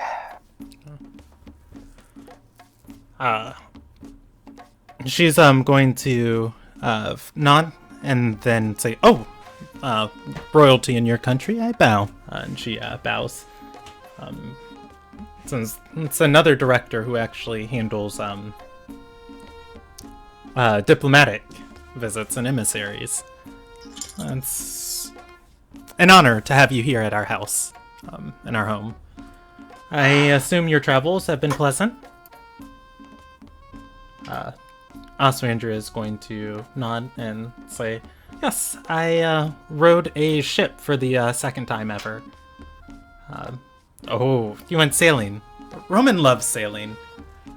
Oswandra is gonna shrug and say, to be honest, I didn't pay too much attention to the boat. I am just fascinated with this country and how invested they are in the development and innovation of arcane and magical items and knowledge. Alessandria is going to go to the university to become an arcanist. Kenyara is going to nod and say, and I bet I bet Mom's already offered to try and find you a better teacher. Ina's going to say, they just let anybody in there. I know, for your family, only the best. You'll probably have a better response when you get Claw a tutor, since Dad doesn't like Dila. Claw's gonna look very confused. Claw, not Claw. Okay. Claw. I heard Claw, sorry. I see where the mix-up can happen. There's only it's one fair, letter I different. also heard Claw. Yeah, Cut same. that at the beginning. So, Kenyara's going to take a seat at the table as Roman brings her a plate. And Vake's going to speak up and say, you're keeping people out of the forest? That's my gal, but why aren't you charging that creature? Kenyara's going to say, honestly, Father, I don't even know. Whatever those Dorai are doing isn't keeping this thing dead. If they just let me and my forces at it, we'd only need one time. That'd be all you ever heard about it. I mean, you can't really kill something that can't die. can you say that out loud? I do. Oh no. Stradora's gonna kind of give you that like, it's not a death glare, it's the, I really don't want to have to explain what we've been doing look. I feel like we're gonna ruin this nice family dinner for these people. No, man, if you want to ruin that, we'll just mention the fact that we're one Drake calendar away from a full house. Kenyara is going to say, well, Roman doesn't like to talk about it, but he had an encounter with it before. It can be hurt. It's just more intelligent than other bound. It fled and saved its life before it could be dispersed. I have no doubt whatever magics or techniques that the Shadow Knights are using and their secrets, that there's probably something they're not doing right. The elves have always been about preservation in life. War and killing, that's a human art. I'm gonna mental link to Dora, and it's like, I feel obligated to tell your mom, but at the same time, I don't want to. I'm going to respond internally. It's like in due time. Just in case she gets all gung-ho about it. When We'll have wait to you pull the ever trigger. known Kenyara to charge at anything? Other than It's all like of the things that she's literally the entire sex appeal. What? Right? Don't ask. this is- That can-do attitude and the fact that she lives through it is basically the reason we're here right now. This character existed last campaign, and she was basically like Jason Statham from The Expendables. If a situation was ever dire or impossible, she picked up a banner and sword and charged at it, and somehow walked away from each of those situations alive. She's basically a member of the Suicide Squad that actually got her sentence commuted. Yeah. Fair enough. But in either case, Kenyara is going to brush a hand at the conversation and says, regardless, the Queen won't let my forces and I pass the border. So we're just keeping the local towns and people informed and watching out for any stragglers that might try and sneak into the forest. Sounds like good work. Internally realizes we were just in the Alien Forest last week. Mm-hmm. Not even last week, probably like 6 days ago. Yep.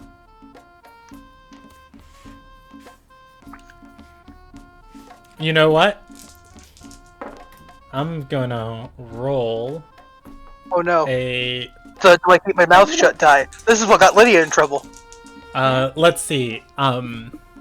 I would say it is a 25% chance Oswandria wants to contribute to this conversation.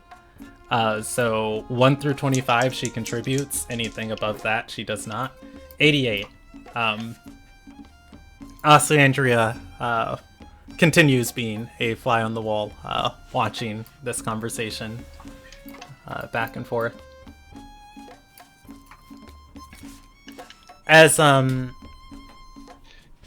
the conversation lulls out, Ina is going to speak up and say, "You never know what type of favorable winds we'll have here in Marbleport. The most interesting thing happened, Kenyara. Guess who blew back into town today?" Kenyara is going to raise an eyebrow and says, "Well, you remember that investment, the one that went sour that I was telling you about?" At which point, Talia is going to speak up and say, "So Anderson, why do you think the Forest Witch can't be killed? I mean, the Dorai, they've got to know something that we don't know." I'm looking at Anderson. Look, she's with begging untethered by eyes. time because she's a creation of Kalfir Kelgaren. Now let's move on to the fact Talia is a criminal. Did you just say that? Yeah. I'm just gonna keep my mouth shut and just eat my food. Yara is going to laugh just a little bit and then say, "Stradora, where'd you hear that? You've been listening to Dad's stories too much. Dad, did you tell them the one about the horse thief?" Repeatedly. Vake is going to nod and say, "Oh, I did earlier." But he'll... While they're talking, I'm gonna give Osandria the I don't know if I should keep talking look. Yeah. I mean, like, how much are we comfortable telling them? Nothing. Not that much. I mean, I feel obligated to tell her, like, a little bit. Just See, I always have to check this with Osandria because at least part of the story always has to. It's hard to dance around the "I have a piece of a shatterer in my body" thing. You know, and it's not my place to talk about her soul's insides. I guess I can leave it to my soul inside. Oh, actually, that's a good point. Where is she even sitting? Where am I? Did I have to look to my right, my left, across I would the say, table? yeah, I would say she's next to you. At this, what's the... Gosh, okay, I got the percentage in my mind. Osandria is looking and at you, and she's going to bite her bottom lip and raise her eyebrows. You're not really sure what it means. You can roll an insight check. I mean, probably uncomfortable with it, as are all of us. Damn. I know my dad better than my would-be girlfriend. Yeah. Oh, you're not really sure what that gesture means. From I'm Oswandria. gonna err on the side of caution.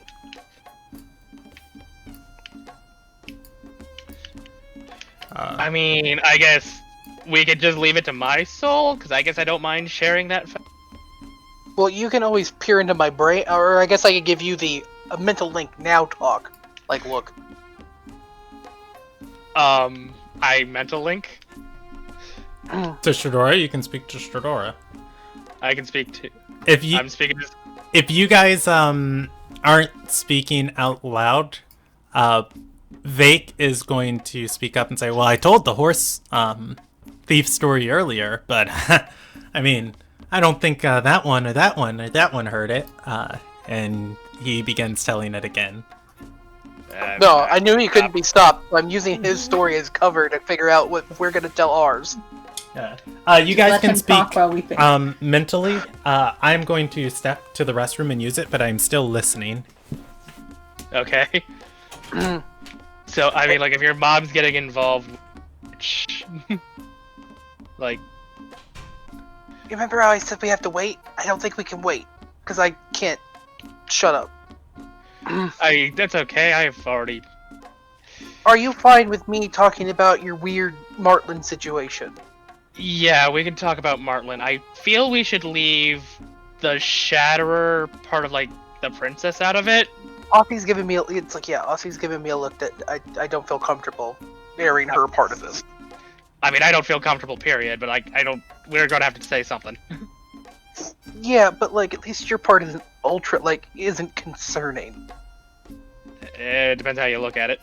It's less concerning than I have a piece of an actual Shatterer in my body. Okay, true. Okay, look, I just basically, as long as you're comfortable, as long as you're, I guess, okay with it. Comfortable isn't a good word. Comfortable is not the right word, but, like, I'm willing to share that fact to drive home a point. Okay, cool. Good talk. I'll let you lead. It's your mom. I am going to, like, give Aussie's hand a reassuring squeeze. Aw. Okay.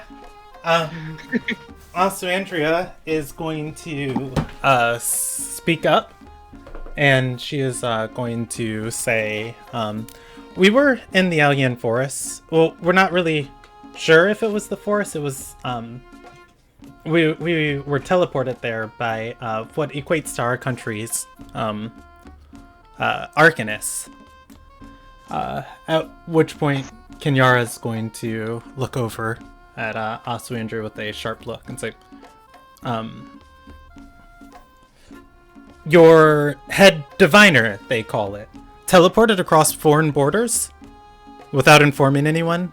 To be fair, it wasn't intentional. We hit magic. No, it was turtles. absolutely intentional. We were going to the Alien Forest. We just got. We just maybe tripped the landing a little bit. Well, no. Well, we didn't end up where we wanted to be. We were going to an official location. But it was in the Alien. It was in Alien. Like, yes. Asuandra is going to shrink down a little bit and say, "Oh, I didn't know you were supposed to. I didn't know it was a big deal."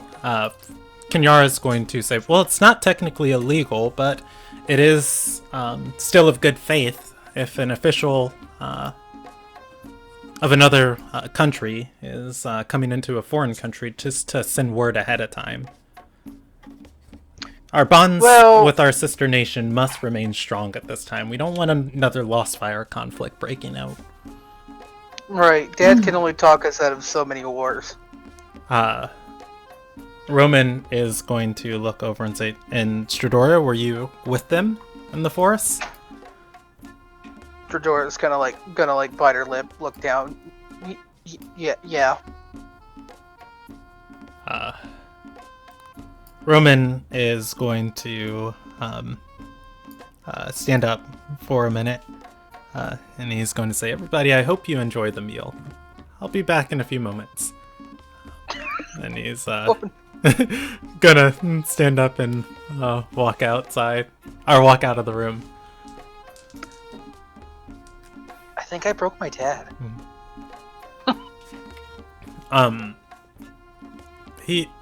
Kenyara is going to look in his direction and say, No, it's fine. He just lost somebody that was dear to him.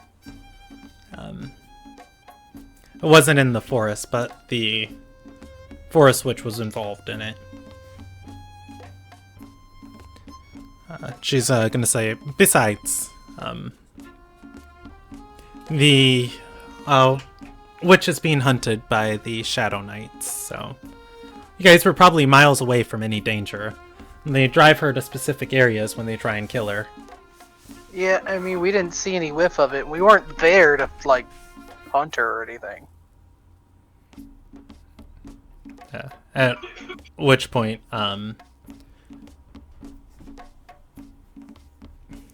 Asuandra is going to say, "Yeah, we were on a trial.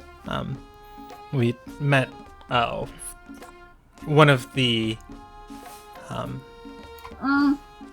Mayan death. Shoot Asuandra a look. Asuandra is gonna roll an insight check to Okay. And she's gonna say, "Oh, are you okay, Lumilia?" Yep, You- just swallowed too fast. I'm not gonna make you roll a deception check for that. Thank you. Oh. Kenyara is going to say, well, you kids probably didn't know the forest was off limits anyways. I bet you've had some crazy adventures if they took you to the forest. I mean, it was pretty crazy. We teleported in. We ended up in a demi-plane controlled by a trickster god. We found a magic fountain. I experienced parts of history I didn't know existed. And, yeah. Then we were stuck in Old Emirian for... Is it Old Emirian? Old Reldian. Then we were stuck in Old Reldian for a night. And then we went back to Order. And she's going to nod and say, and what's Wensley think of all of this? Well... Last I Wensley- thought you were training to be an Ordeer. I am. She left me an order on a special assignment to be a liaison to the nobility of Arder Sarai. And how better to liaison than to be the personal bodyguard of their princess? Kenyara's gonna nod and say, oh, okay, that's good. You know, Wensley's been a part of the Sun Yith for some years. Her recommendation can hold quite some more weight. She's trained countless order captains before. Honestly, if you stay under her, you could be an order captain well before I became one. When I was your age, they still had me in... or when I was your age, I was still yellow-nosed at the the academy.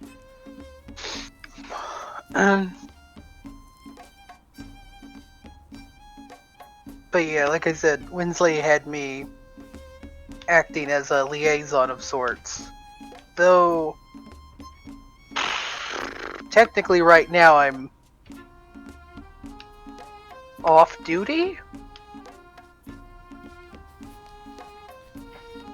Kenyara's going to nod and say, well, as am I. It technically ended when they brought some Risen members over to the castle in Order. So, when we teleported out of there to Dawkinsdale a couple days ago, it's technically when that assignment ended.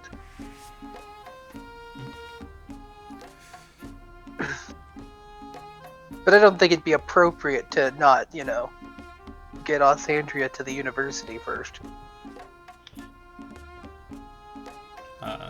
She's going to nod and say, the queen has assigned me my own personal arcanist. If you want, I can have her teleport all of you. There's 1, 2, 3, 4, 5, 6, 7? There are 8 of us. Yeah. 6 party members, 2 NPCs, which I believe exceeds the number by 1. Yeah. At which point she'll, well, I don't know. She can do a teleportation circle. I would say I don't think there's a limit on a.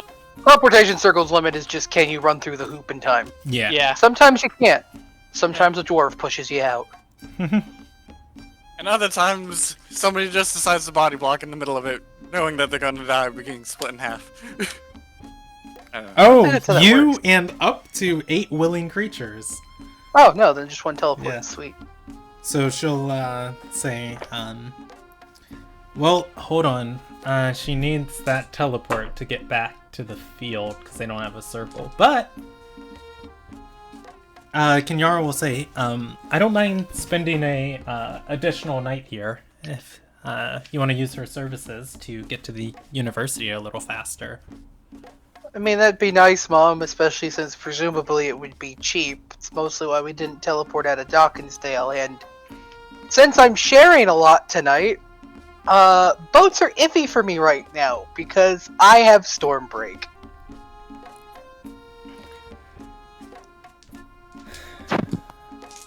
This is gonna be a very loaded dinner conversation.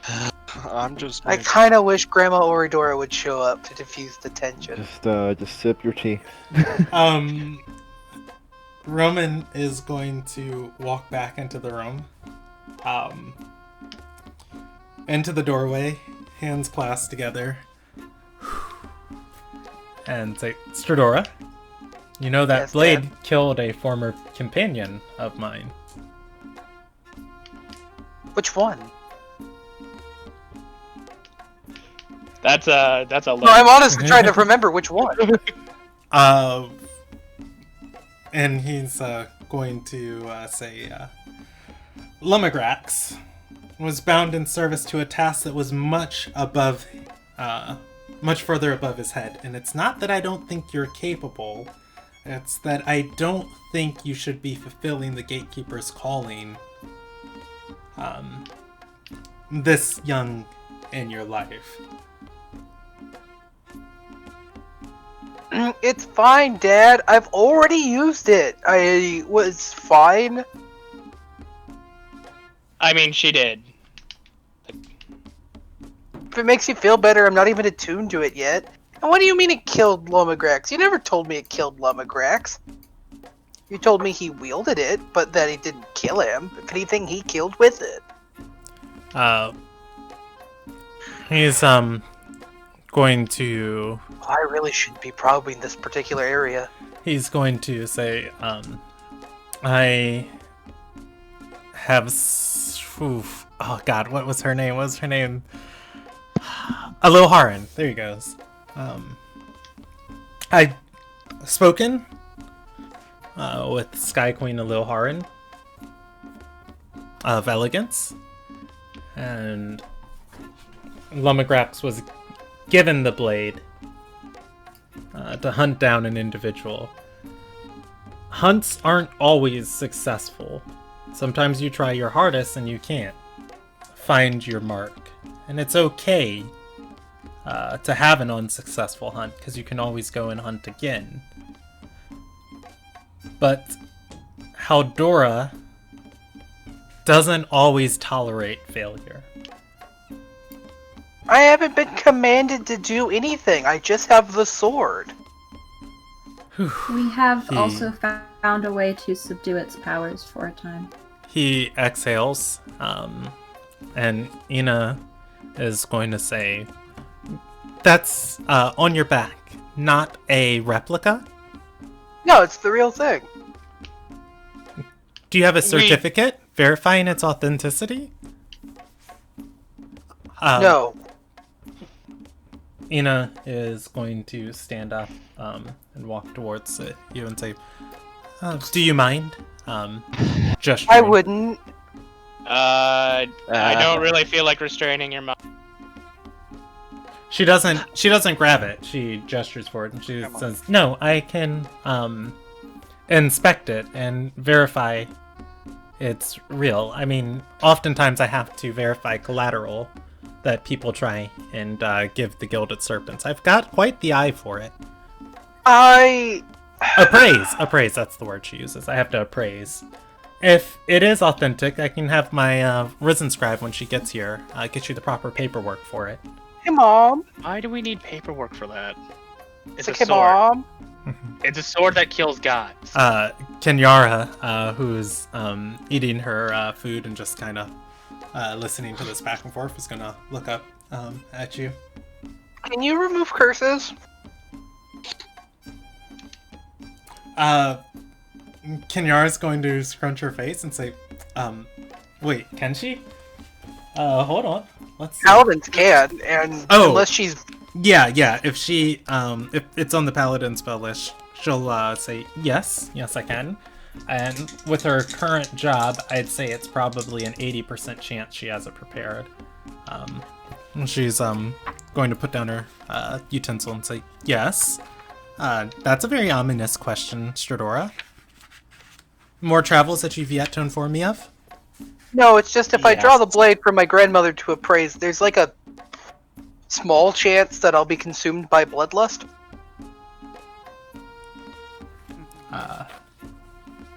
So I'd rather not for the safety of everybody. But I believe if you remove a curse, that'll break the whole problem without anybody having to get hurt. Again, though, I'd rather not, Grandma. At which point, Ina is going to put up a hand and say, I won't push it. But you know, when you're dealing with artifacts like that, they can be powerful bargaining chips. If you could verify its authenticity, you could hand it over as collateral and get quite or you could get quite a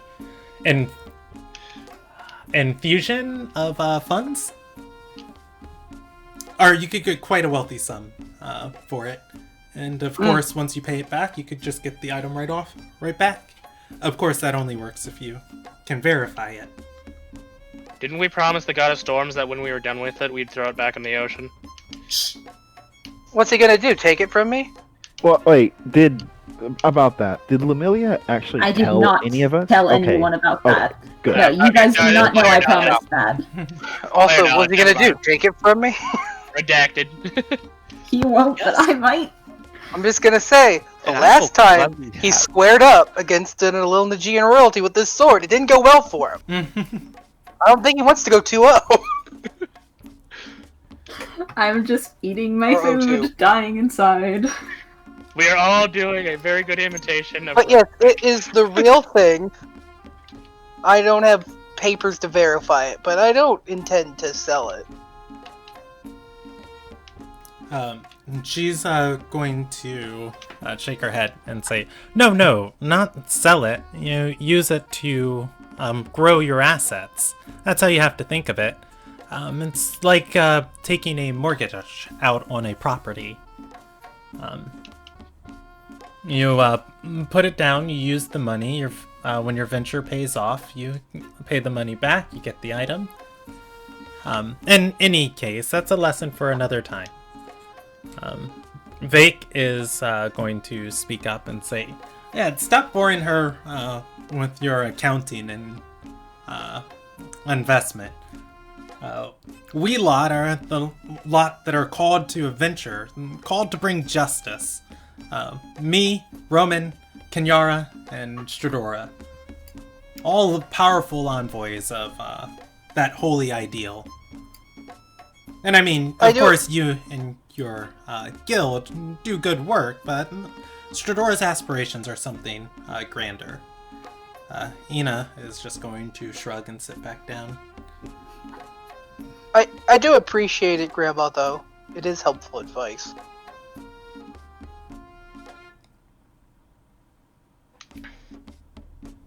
Actually, my dad having to run a private. We got our nobility by being very good tailors. I need to talk about it with my dad, but do you think we could expand here as a business? Ina is going to nod and say, Marbleport's one of the centers for trade in the Inner Sea.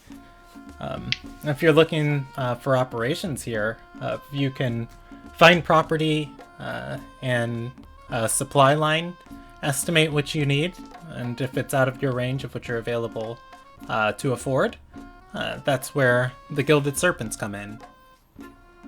I mean, I'd have to talk to Dad about our personal assets, but I mean, like, I gestured like my own clothing, which is, it's still common, but it looks nice. And Lumilia, I don't know what she's wearing, but it's like... I have the dress your father tailored for me. Alright, so basically it's like, both what I'm wearing and what Lumilia is wearing is handcrafted by me personally. And my dad's even better than me. She's going to look at... She's not going to, like, finally inspect your clothes, but she's going to look from here and say...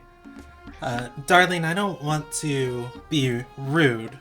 While your clothes are extremely nice, it is unfortunately not the fashion of a Lilna guy. If your father could expand and adapt his styles, there might be coin here to be made here. Well, You have fortunately, no example- one's really looking for Ardorian fashion in high society. Were you about to ask if we have examples? I was actually. First of all, she's probably dressed fit it. I Second know, of but all, like presumably I can show you my closet. Unless they sold off all my spare clothes. Yeah, Most she'll certainly have. explain what's in fashion and art in a Nagai, and I'll put some pictures of Lonogian fashion in your guys' chat later. I'd say Anderson might have something to do in his free time. Because, like, I'd like to stress, like, you know, I'm a teenage girl that lives in a Nagai. I probably have the fashion that you're thinking of. Mm-hmm. Also, I have this grandmother.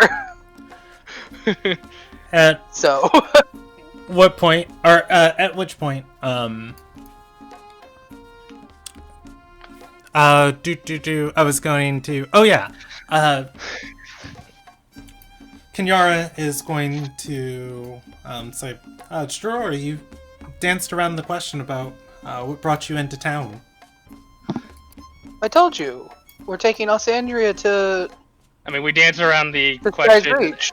I meant, how did you get here? We took a boat. After we suppressed the curse. After I suppressed a curse? After she suppressed the curse.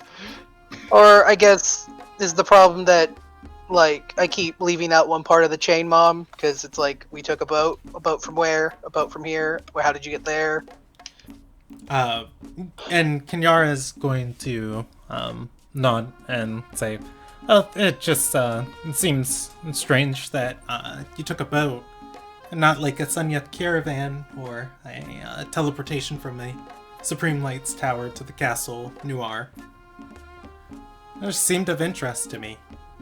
We teleported from Ardor to Dawkinsdale. We teleported to Dawkinsdale to do another job for this Mayan death. After we finished that up, it was a matter of, well, where do we go from here? The option was to either teleport or take a boat. If we had teleported, though, we wouldn't have come to Marbleport. We would have gone straight to Sky's Reach, because that's where the university is. Did you? But I'll let you finish. we had business here, and I wanted to see my family, so we took the boat because it was on the way. Also, Andrea is going to speak up and say, the boat was cheaper. The boat was cheaper. But also Ina parts. is going to look aghast and say, "Are you struggling for funds, my dear?" Yes. She's going to say, "Oh, nonsense. You know what? Soon as and she's gonna go into her satchel and say, "You know what? I'll write the writ myself. Soon as my risen member gets here, you can have 750 sea coins right out of my personal vault. This just will not do." 750, Grandma, I don't need that much money. Kenyara's We going just to kind of say, need "Mom, teleport money. yeah, she just needs to earn it." And Ina's going to say, "I am not going to have my granddaughter slumming it with pirates." And Talia is going to speak up and say, "They weren't pirates. They actually owed me a favor. The boat didn't cost us anything." It was a trading vessel. I really want to stress that it was not anything illegal. We made friends with a blue contractor who's helping out Iralor. She know that Yeah. name. Speaking of, didn't they want you to ask your father about something, Fedora? That's right, I have to ask Dad about Zov. Zav? Apparently it's a short, door-eye looking person. He's got glowing eyes. I think Dad talked about a person with glowing eyes once. Yeah. And I meant to look up the name of this race in Ilderon. Yeah, I know they're like your version of Eladrins. Yeah. At which point, he's gonna say, "You're asking if I've seen one in town?"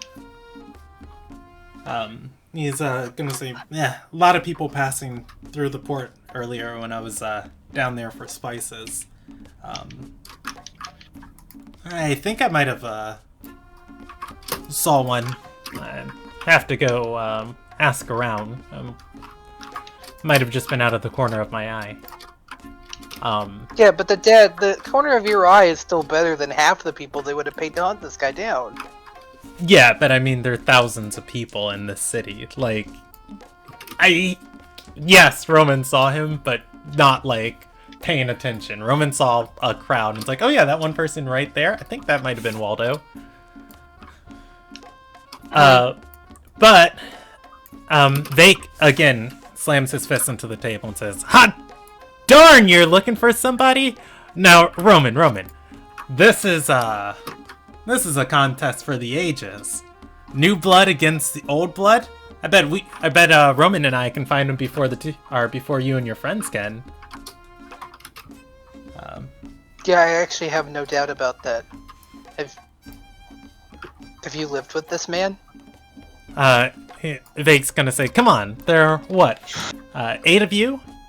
2 of us old farts? Again, Roman is going to say, Vake, I really don't want to. He's going to say, you look so tense, Roman. Bet reliving your glory days is going to help you out. Loosen up a little.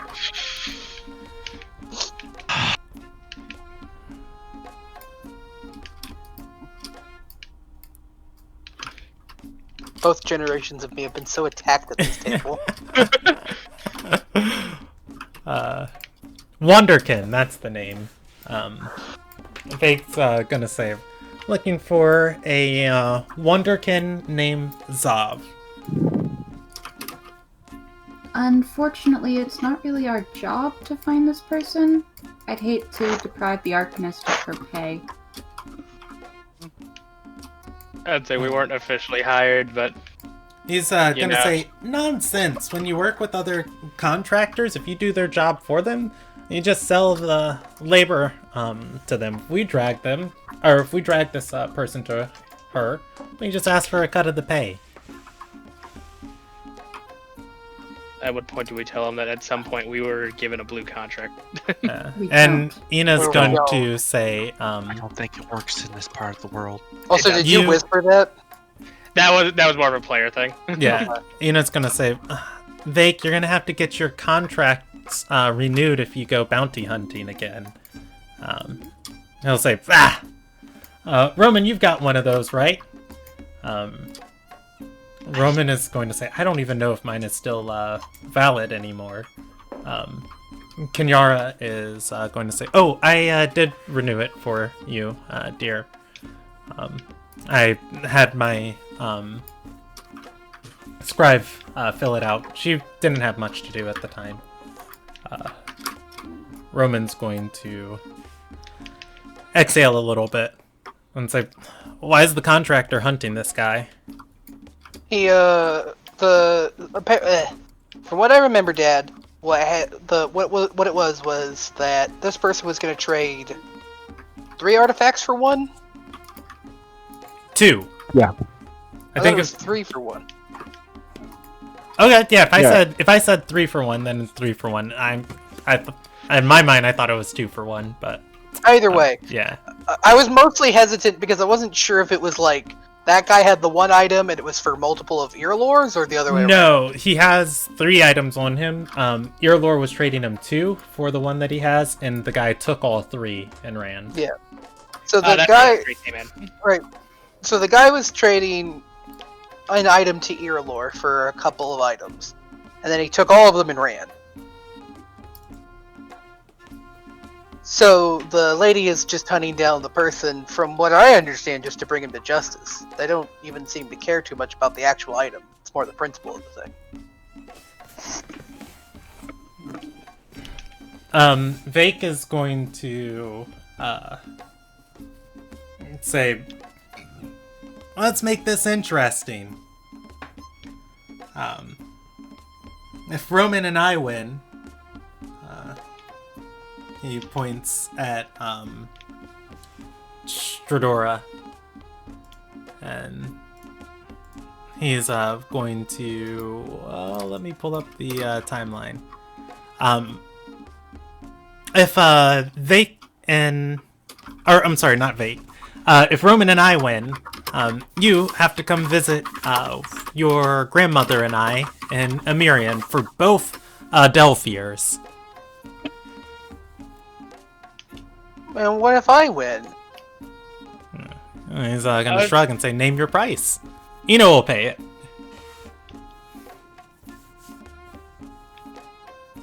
I feel like both Stradora and Roman are kind of doing the like, do we have to? Him, because he doesn't want to get roped into this. Me, because I don't want to get roped into this.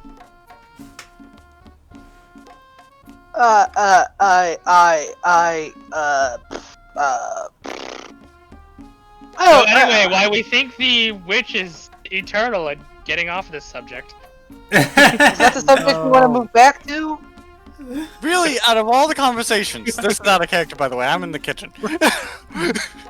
I mean, you can. That's what Talia did. Just like, so about that forest witch. About that forest witch.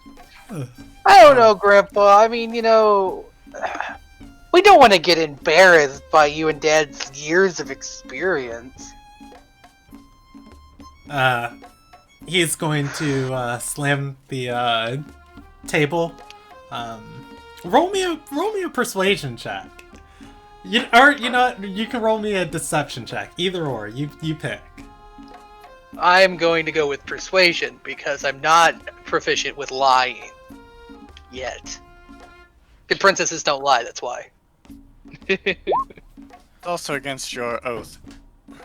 Is it? I don't think it is. He's going to look you over in your eye, narrows expression, slams his fist into the table and he's gonna say, "Bridge be damned. Experience trumps youth." That was a very low DC I think I had to make. You rolled a 6. Oh, thank God. Notes. I know my father, I don't know my would-be girlfriend, and I can lie to my granddad. He's gonna say, "Well, if you ever want to learn a thing or two, I think my skills are still as sharp as a talon from a predatorial bird." Claw of a falcon. They have falcons in order. Did you know that Alessandria had a falcon? It could talk! Oh, Mechalor? Yeah, I wonder what he's up to these days. Oh no. Apparently he can also play a lute. Ooh. Ina speaks up and says, "An awakened creature, those are quite expensive." Yeah, well, What happened to it? That's a hefty investment to lose. Oh, we didn't lose it. It's just in the Ardorian castle still. See, it's able to mentally speak with Reyna, and Alessandria no longer likes Reyna because of personal details that I'm not going to get into because that's her story, and she can tell it when she wants to. Point is that we weren't going to have it with us because it was going to spy on us. By her mother. I want to pause right here. I do recognize it's well past our session in time. I have been looking for a place to stop. There just hasn't kind of been a lull in the conversation. Is everybody okay to just keep going and, stopping in like 15 minutes or so? I'm having a great time. Yeah, I don't want to pick up this I know, roleplay this is great. like next week. I want to keep the energy going. So that's why I just want to take time to say I Does am anyone need to acknowledging go? your guys' schedule. And I do want to be mindful of it. No, I'm loving this personally. Like, All right. So I just keep my mouth shut so my mother doesn't yell at me. at that, yeah, Stradora has successfully taken the conversation off of Zav. off of his... So, like, as a player, are we going to talk about the witch or no? That's up to I you don't know. guys. Well, I mean, we can bring it back up, but I don't think we have to bring it back up. Like I said, it dances way too much near stuff about Alessandria. I'm not comfortable talking about with my parents. There's lots of things about Alessandria I'm not I do comfortable want talking to about with my stress parents. this out as a player. If memory serves me correct, Zav is related to your artifact rumor, Jackal. I'm aware. Look, we can Like, still I investigate. know, but like, again, Anderson, there hasn't really been anything like Anderson peaked of like, yeah, he has artifacts. Oh, that's cool. Yeah, I mean, recruiting Robin Drake to help us investigate is probably like gaining advantage in all of our checks. However, recruiting my grandfather is basically negating all of that advantage. That's fair. Like, you know how Claw has like super good perception? Roman's probably got him beat by 6. Yeah, I would say at least 5, but yeah. Just to note, he hasn't actually disengaged from the entire conversation we've had, despite moving about the house. Yeah, and yeah. Well, it's also in the kitchen being able to hear everything that's going on as well, so. Anyways, yeah, so, you know, if we end up looking into this thing, we'll look into this thing. We don't know how long we're going to be staying in town. By the way, Stradora, you look a lot like your parents. Well, that makes sense. I am their child. Well, I have my mom's cheekbones, my dad's eyes, and mom's sword-swinging arms. You know, the important bit. it makes me wonder where my genetics come from. You came from a rock. You're molded in the It image is of not Lilia. I actually assume a Lilia is rock. actually a dragonborn. Is actually a fire spawn. Wait, I'm gonna give Anderson a dead look. Like, you do realize the Earth Fire is not an actual That wasn't rock, in right? character. Okay, good. That I came awkward, from a that awkward, fire. that awkward moment when you think about it, where like half the party is adopted, or in Lilia's case, not even like she's adopted. It's like most of the party is adopted, and Alessandra doesn't look entirely like her parents because she's part demon. Yeah. It's a weird situation. As you guys are talking, Ina's going, or no, I think Fake would speak up and say, yep, us Calendiers, we breed hardy, and among that we connect ourselves to the powerful and those of good heart. Shador's got a little Sky Queen in her too, and they don't just give that title to anybody.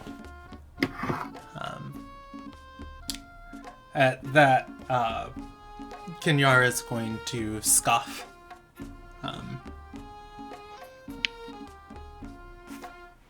And also Andrew is going to look at Kenyara and say, "Do you not like the current queen?" Or my other grandmother. Kenyara is going to say, "Oh, no, Oridora was wonderful. Sky Queen Winlora, Risen of Discipline, bless her name. She's too reserved.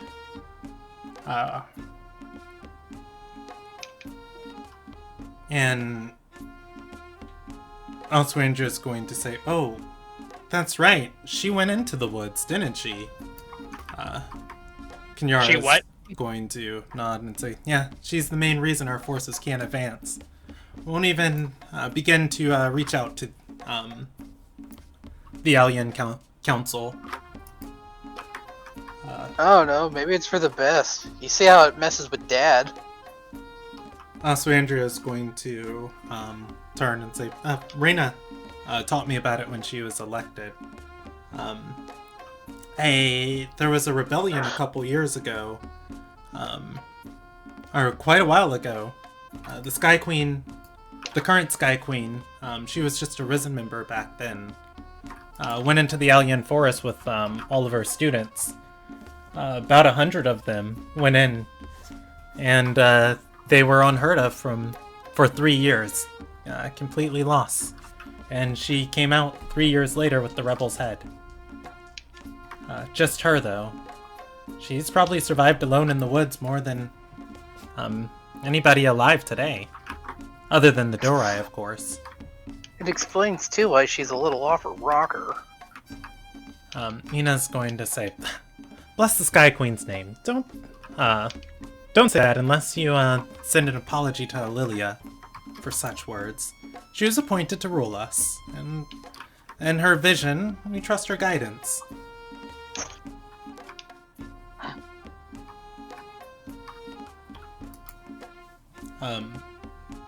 Also, Andrea is going to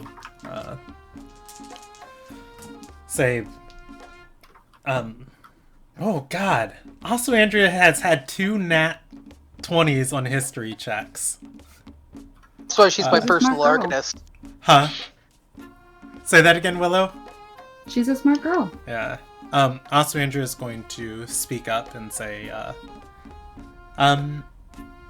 do you think she met the witch while she was in the woods? Maybe. I mean, you spend 3 years in that thing. It's got to happen, right?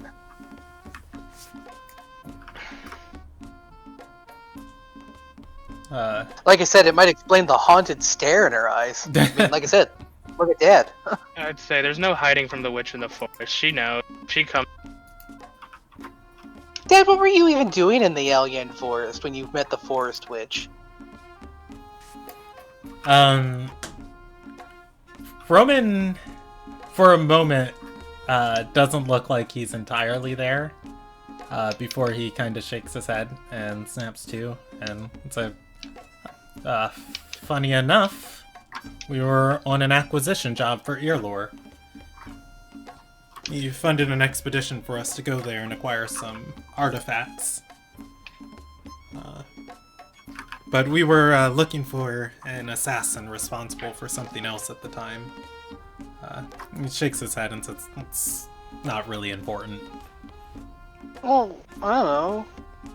Vake's going to speak up and say, oh, an assassin. Did I tell you this one time that I was hunting down a murderer who ran from the gallows?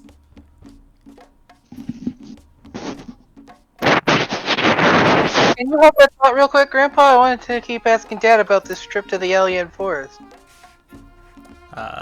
He's going to point at Stradora, like snap and point and say, sure, as long as you have a story time with Grandpa later, I got a couple more for you. Absolutely. I'll even make sure to drag it in listening buddies. Looks at Sergey. Its face lights Oh, up. that sword. I look up, I immediately say, if you drag me in there, I'm throwing you in the sea with that sword. Look, it's either you or Ostandria for 2 very different reasons. He's going to Anyway. lean over to Ina and say, what are my best stories? God, they're interested. She begins whispering back. What artifacts were... What even is in the... It's a forest. What artifacts are in the forest? I mean, Huh. you know, Sidora, the thing I've told you about. Yeah, but it's not like my dad dug out that fountain. Whew. Roman, again, is, gonna look like he's not all there. And, I'm gonna roll him a, how honest is he with his family die. 80%, 1 through 80, very honest. 20%, or 81 through 100, it's not really that important. Come on. I need you to be 75, he's Oh going... god, it was so close. Yeah. He's gonna say, alright, well, I've discussed it with your mother, but, you're getting a little older now, Stradora. Oh. During the Lostfire conflict, the assassination, was from a exiled Dorai, a Shadow Knight. She knew stuff that we needed, and we went to track her down. Our goals just happened to align with that of Erlor. There was a shrine or a cabin of sorts. It was ancient. It had text on it from civilizations lost. We did our best to preserve what we could of the wall and the text. That was what Irlor was after. And there at the cabin, we also found the assassin. For some reason, it was a site of taboo for the other Shadow Knights. And he shakes his head and said they wouldn't come near it. Which is why the assassin was hiding out in it. We were only there for a few moments before the Forest Witch showed up herself. You know, they say the bound are bound to the forests, and they keep echoes of their previous life. What drew her to that spot? He shrugs. Can I ask Roman like a description, like a more detailed description of the? I guess what I'm looking for. Is it the same cabin where I saw her name? Like the witch's name is Millith, right? Before she was the witch. Yes. Millith.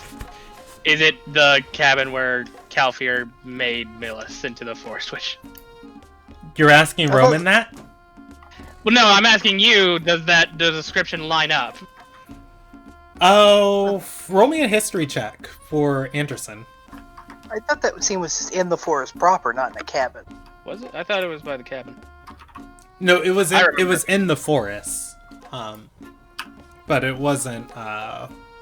It was in the forest, but it wasn't in a cabin. But Anderson, you're trying to remember stuff. Well, hold on. Let me set this. Okay.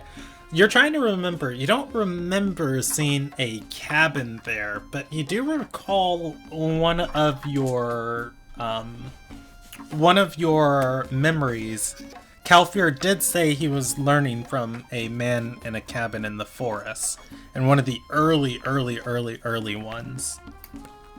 Yeah, but I don't think I ever saw that cabin personally. Yeah, you haven't seen it, at least not yet, in your memories. It's like that cabin's connected to the Shatterer.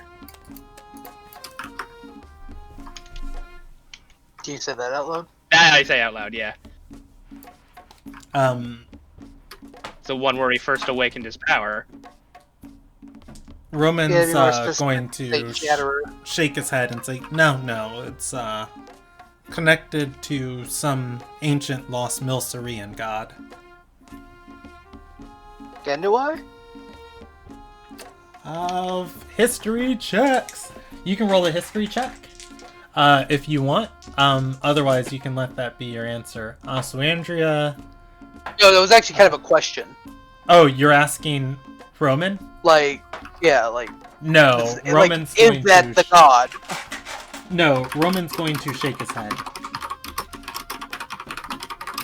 Oh, wow. Out of everybody in the room, the only person who gets it, Ina's going to speak up and say, you're thinking of Delmiltus. As she adds on to Roman's statement, he snaps and says, that's the one.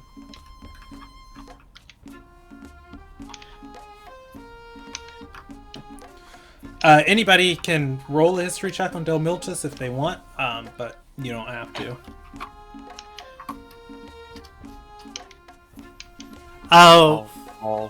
So.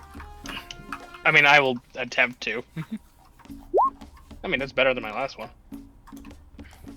Shidori, you know a little bit about Delmiltus. Anderson, you know a little bit about him too. Not too much, though. I'll start at the bottom and move up. I'm pretty sure Claw's check was for to get the name. Yeah. Claw's was for the name. If Claw wants to roll on Delmiltus, he can. Sergey. Sergey knows. Sergey's went to school. All right, I'll start from the bottom up. Kenneth, Claw, and Anderson. This actually kind of makes sense for you. Because all of the Four Ascended, the religion is about living forever. And going on to be eternal. So what you guys know, you guys are all on the same tier. Or actually, I guess Kenneth and Claw, you'll be on a tier below Anderson. What you guys know is Delmiltus was a stupid god who kind of erased himself from history. Not really much beyond that, other than he literally made himself stop existing. Anderson, you know of Delmiltus in the same sense that he's kind of taught as like, what a dumb idea, in that he erased his own soul, essentially. Stradora, you were taught a little bit about this in the Sun Yeth, not much. That the basis of necromancy kind of comes from this god's influences, and that he knew things about how to manipulate souls, in so much as he foresaw, I guess, like a eternal cycle of suffering, and just kind of deleted himself. In which, Sergey, you had a case that involved a member of Darnthel who was like, who followed this path. You know particularly that the people who follow this path see life and death as a cycle of wanting and suffering that once one ends, the other kind of stretches on endlessly and are... sort of begins anew. Yeah, and that for them, eternal bliss isn't dancing in Providence, but it's blowing out the flame of your candle. You know, Delmiltus is spoken about for that Darnthel path, but other than that, he's kind of the first one who figured out how to blow out the candle. Okay. Please don't yawn, otherwise you're going to start making me yawn. Sorry. You're fine, I'm just all tired. Roman's going to speak up and say, yeah, something dealing with Delmiltus. He's an ancient Milcerean god that hasn't existed, though, for years. Or for thousands of years.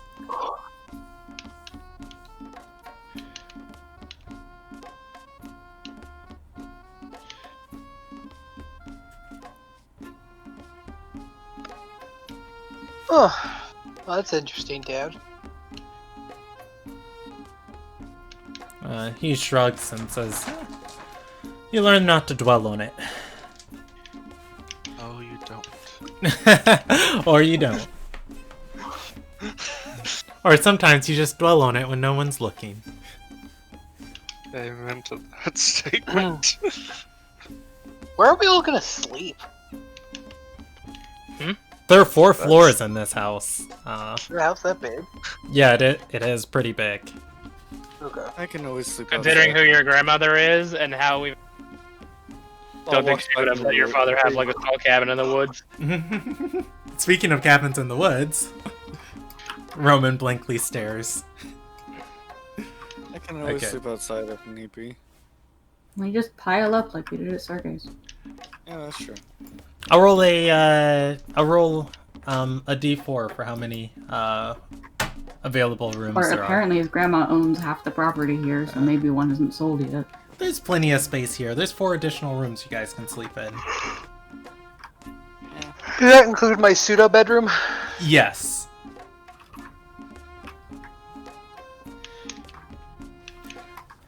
Well, Oh, I'm sorry. Go ahead. I was like, well, that isn't surprising. That the sewer bedroom would be counted.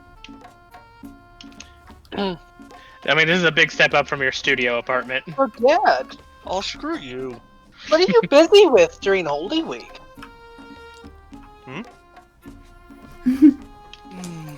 Roman is going to glare at Stradora, and Kenyara is going to look to Roman and say, "Oh yeah, I was hoping we could go to Mirian, of course, if my assignment finishes up." Roman's going to say, "Unfortunately, I have business with the headmistress of Maphis University. Fedora's I'll be gonna out just on smile. travels." just a big shit-eating grin.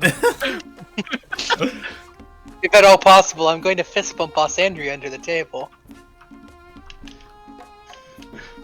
How well does Got that him. go for you?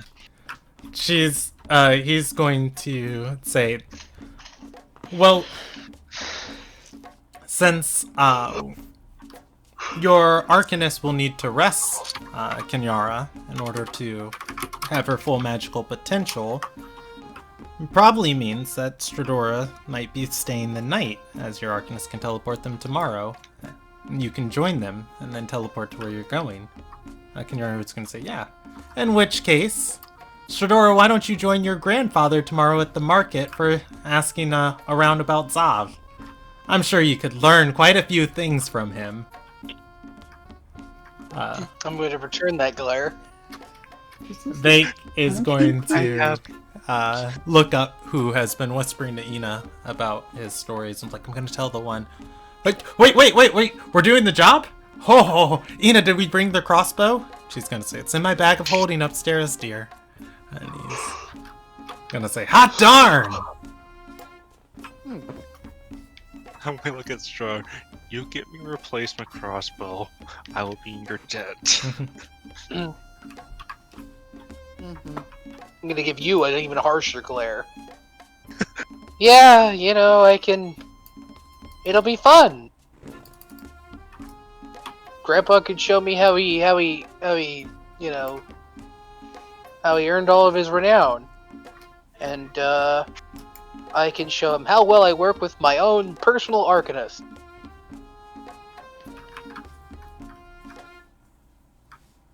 I'm gonna do like the thumb point gesture where you point at yourself and then at the person next to you. We brought down a corrupt prison official together. Yes. That they did. That they did. She hit him with a lightning bolt, and I bonked him on the head. And then you. And then she then. read his brain and got all of the criminal details out of it. She's really good at that. Mm-hmm. I wanted to just bite my tongue. I mostly did the bonking. How about also pissing him off? Ina He was is going to look at all of you and say, "Oh, well, if you're going bounty hunting, you should each, or at least one of you should be, well equipped." She's going to say, "Stradora, how's your armor? What's the condition of it? I can't have you just tromping around in anything. You need to protect that wonderful little, body of yours." not little. She's gonna say, yes, I just, don't want any thief or bandit trying to pull a dagger on you." I mean, I have the As chain. she's saying that, I take a drink and start choking on it. I mean, it's a good condition, Grandma. It's the same stuff I got when I started at the academy. She's going to say, I still have my starting gear. "Nonsense. I'll have something requisitioned for you. You can stay long enough to have it completed, right?" How long will it take to get? And she's gonna say, "Well, if I have if I had my choice about it, I'd bring in a smith from Ardor. Country might be a little bit war-centric, but they do know their way around a forge."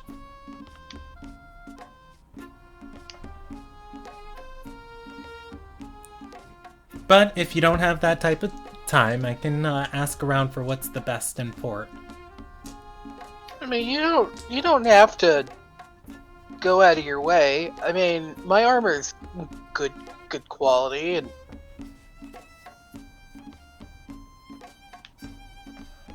I am a Calendar after all. We're tough.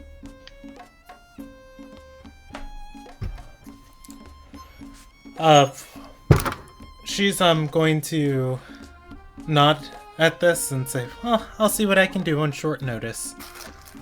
And she'll. Like, I mean, I'm points at Roman. I'm his daughter, and he fought a Shatterer without a shirt. Wait, you what? bought a Shatterer? Without a shirt? You know, I mean, considering, Both of these are. considering the fights I've seen with Alexander, it just might be on how he fights. Um, I'm still wearing a shirt though. And I said Ren is Alexander. going to speak up I and said say, Alexander. Daz only fought chickens and pans before. He never fought no Shatterer. At which point, the older kid. Roman's going to exhale and say, "Yeah, sure. What do you said?" Tradora, you could tell the story of when we helped defend the castle in Ardor. I don't want to tell that story. Okay. I mean, now that you've I brought it up, don't either. You're gonna see a 1,000-yard stare. It's almost genetic. Shadora doesn't look like she's there. Considering both of us were almost blacked out in that fight. Yeah, not a good idea. I did black I out. was on the that other fight. side of the castle. Weren't you being drowned in soup? Yes. Yes, I was being drowned in soup. Thank you for the reminder, Anderson. Always here to remind you. Explain that one to me later. I I mean, was there's also not much to playing explain. alongside the There was song soup, though, he so was I feel being like I drowned did in better. it. I don't know. It's a very short story. No, it's not. I mean, the way I Well, tell I've it is. finished eating. I'll start the dishes then. Pause. Pause Wait, right help now out. at the kitchen. In the, She's- with the dishes. Yeah. At which point, as everybody starts cleaning up, Kenyara's going to say, "Well, this has been absolutely lovely. I'm happy that I can stay for the evening." She'll look to Ina and say, "So, Mom, any thrilling investments? I know Dad's retired." Vake's going to say, "No, you just see. I'll show him tomorrow. Your old man still got it." Ina's going to say, "Nothing really. I'm just going with safe bets. Safe bets now. Couple things here in Marbleport. The main part of our strategies are in Amirian, and we've reached out to a couple of the other stretches. A few things in Dawkinsdale, and we'll see how those play out."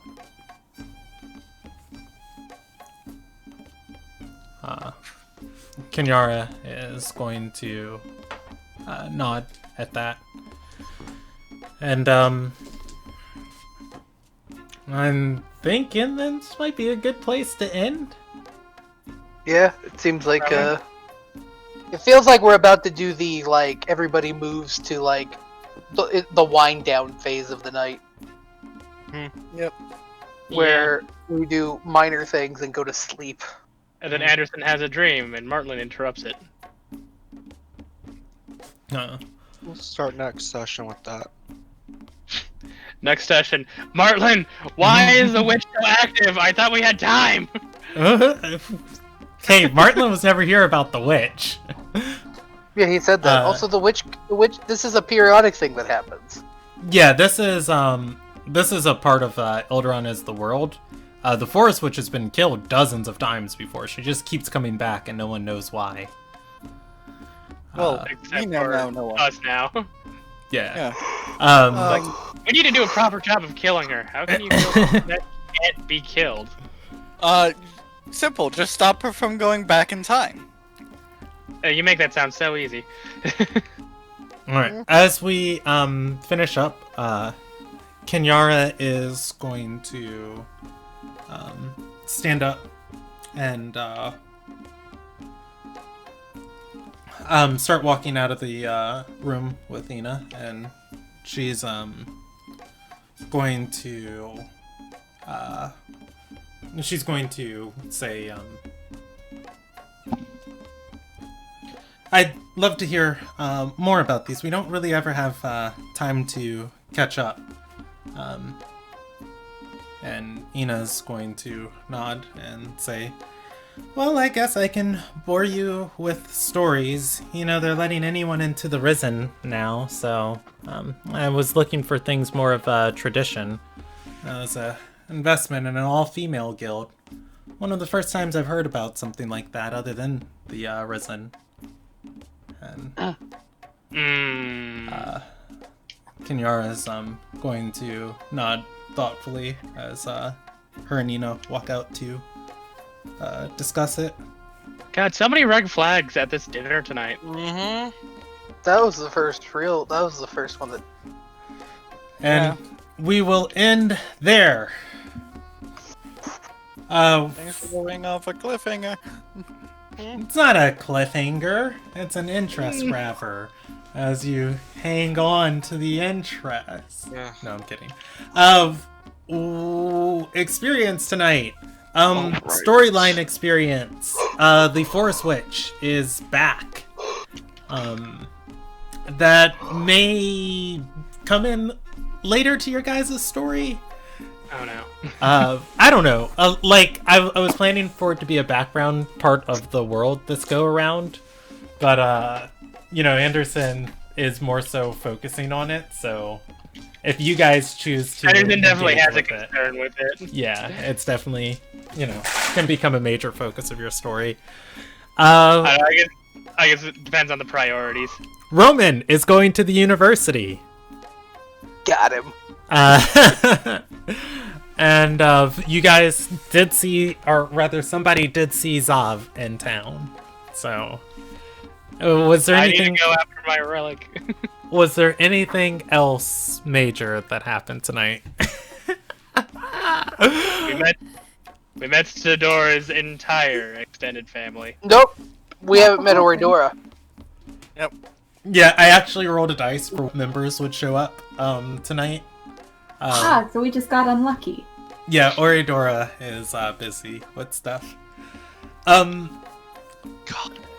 I think the funniest moment of all tonight is Osmandria's flirting goes completely over Stradora's head. Yeah. I'm gonna give minor story experience for that. I'm gonna have to really check that in the recap. You might have to tell me just so I can because I feel like if I missed it now, I'm not gonna see it later. Yeah. And was there anything else that happened? No, I'm just thinking quote of the session should really be yeah, we're gonna take advice from a gnome who shits in a crate. This seems like a good idea. Yeah. Oh, you know what? I'll give Anderson minor. I'll give you guys minor experience for. I'll give you minor experience for Kux the traveling philosopher. I just love that you have a fucking random ass dirty ship gnome. At the ready to basically trick Anderson into thinking he's having a religious experience. Wasn't he gonna drop off in Mobile Port? Anderson was not I'm not Sky's Reach. Oh man, can we talk about, I think we should talk about a major experience moment.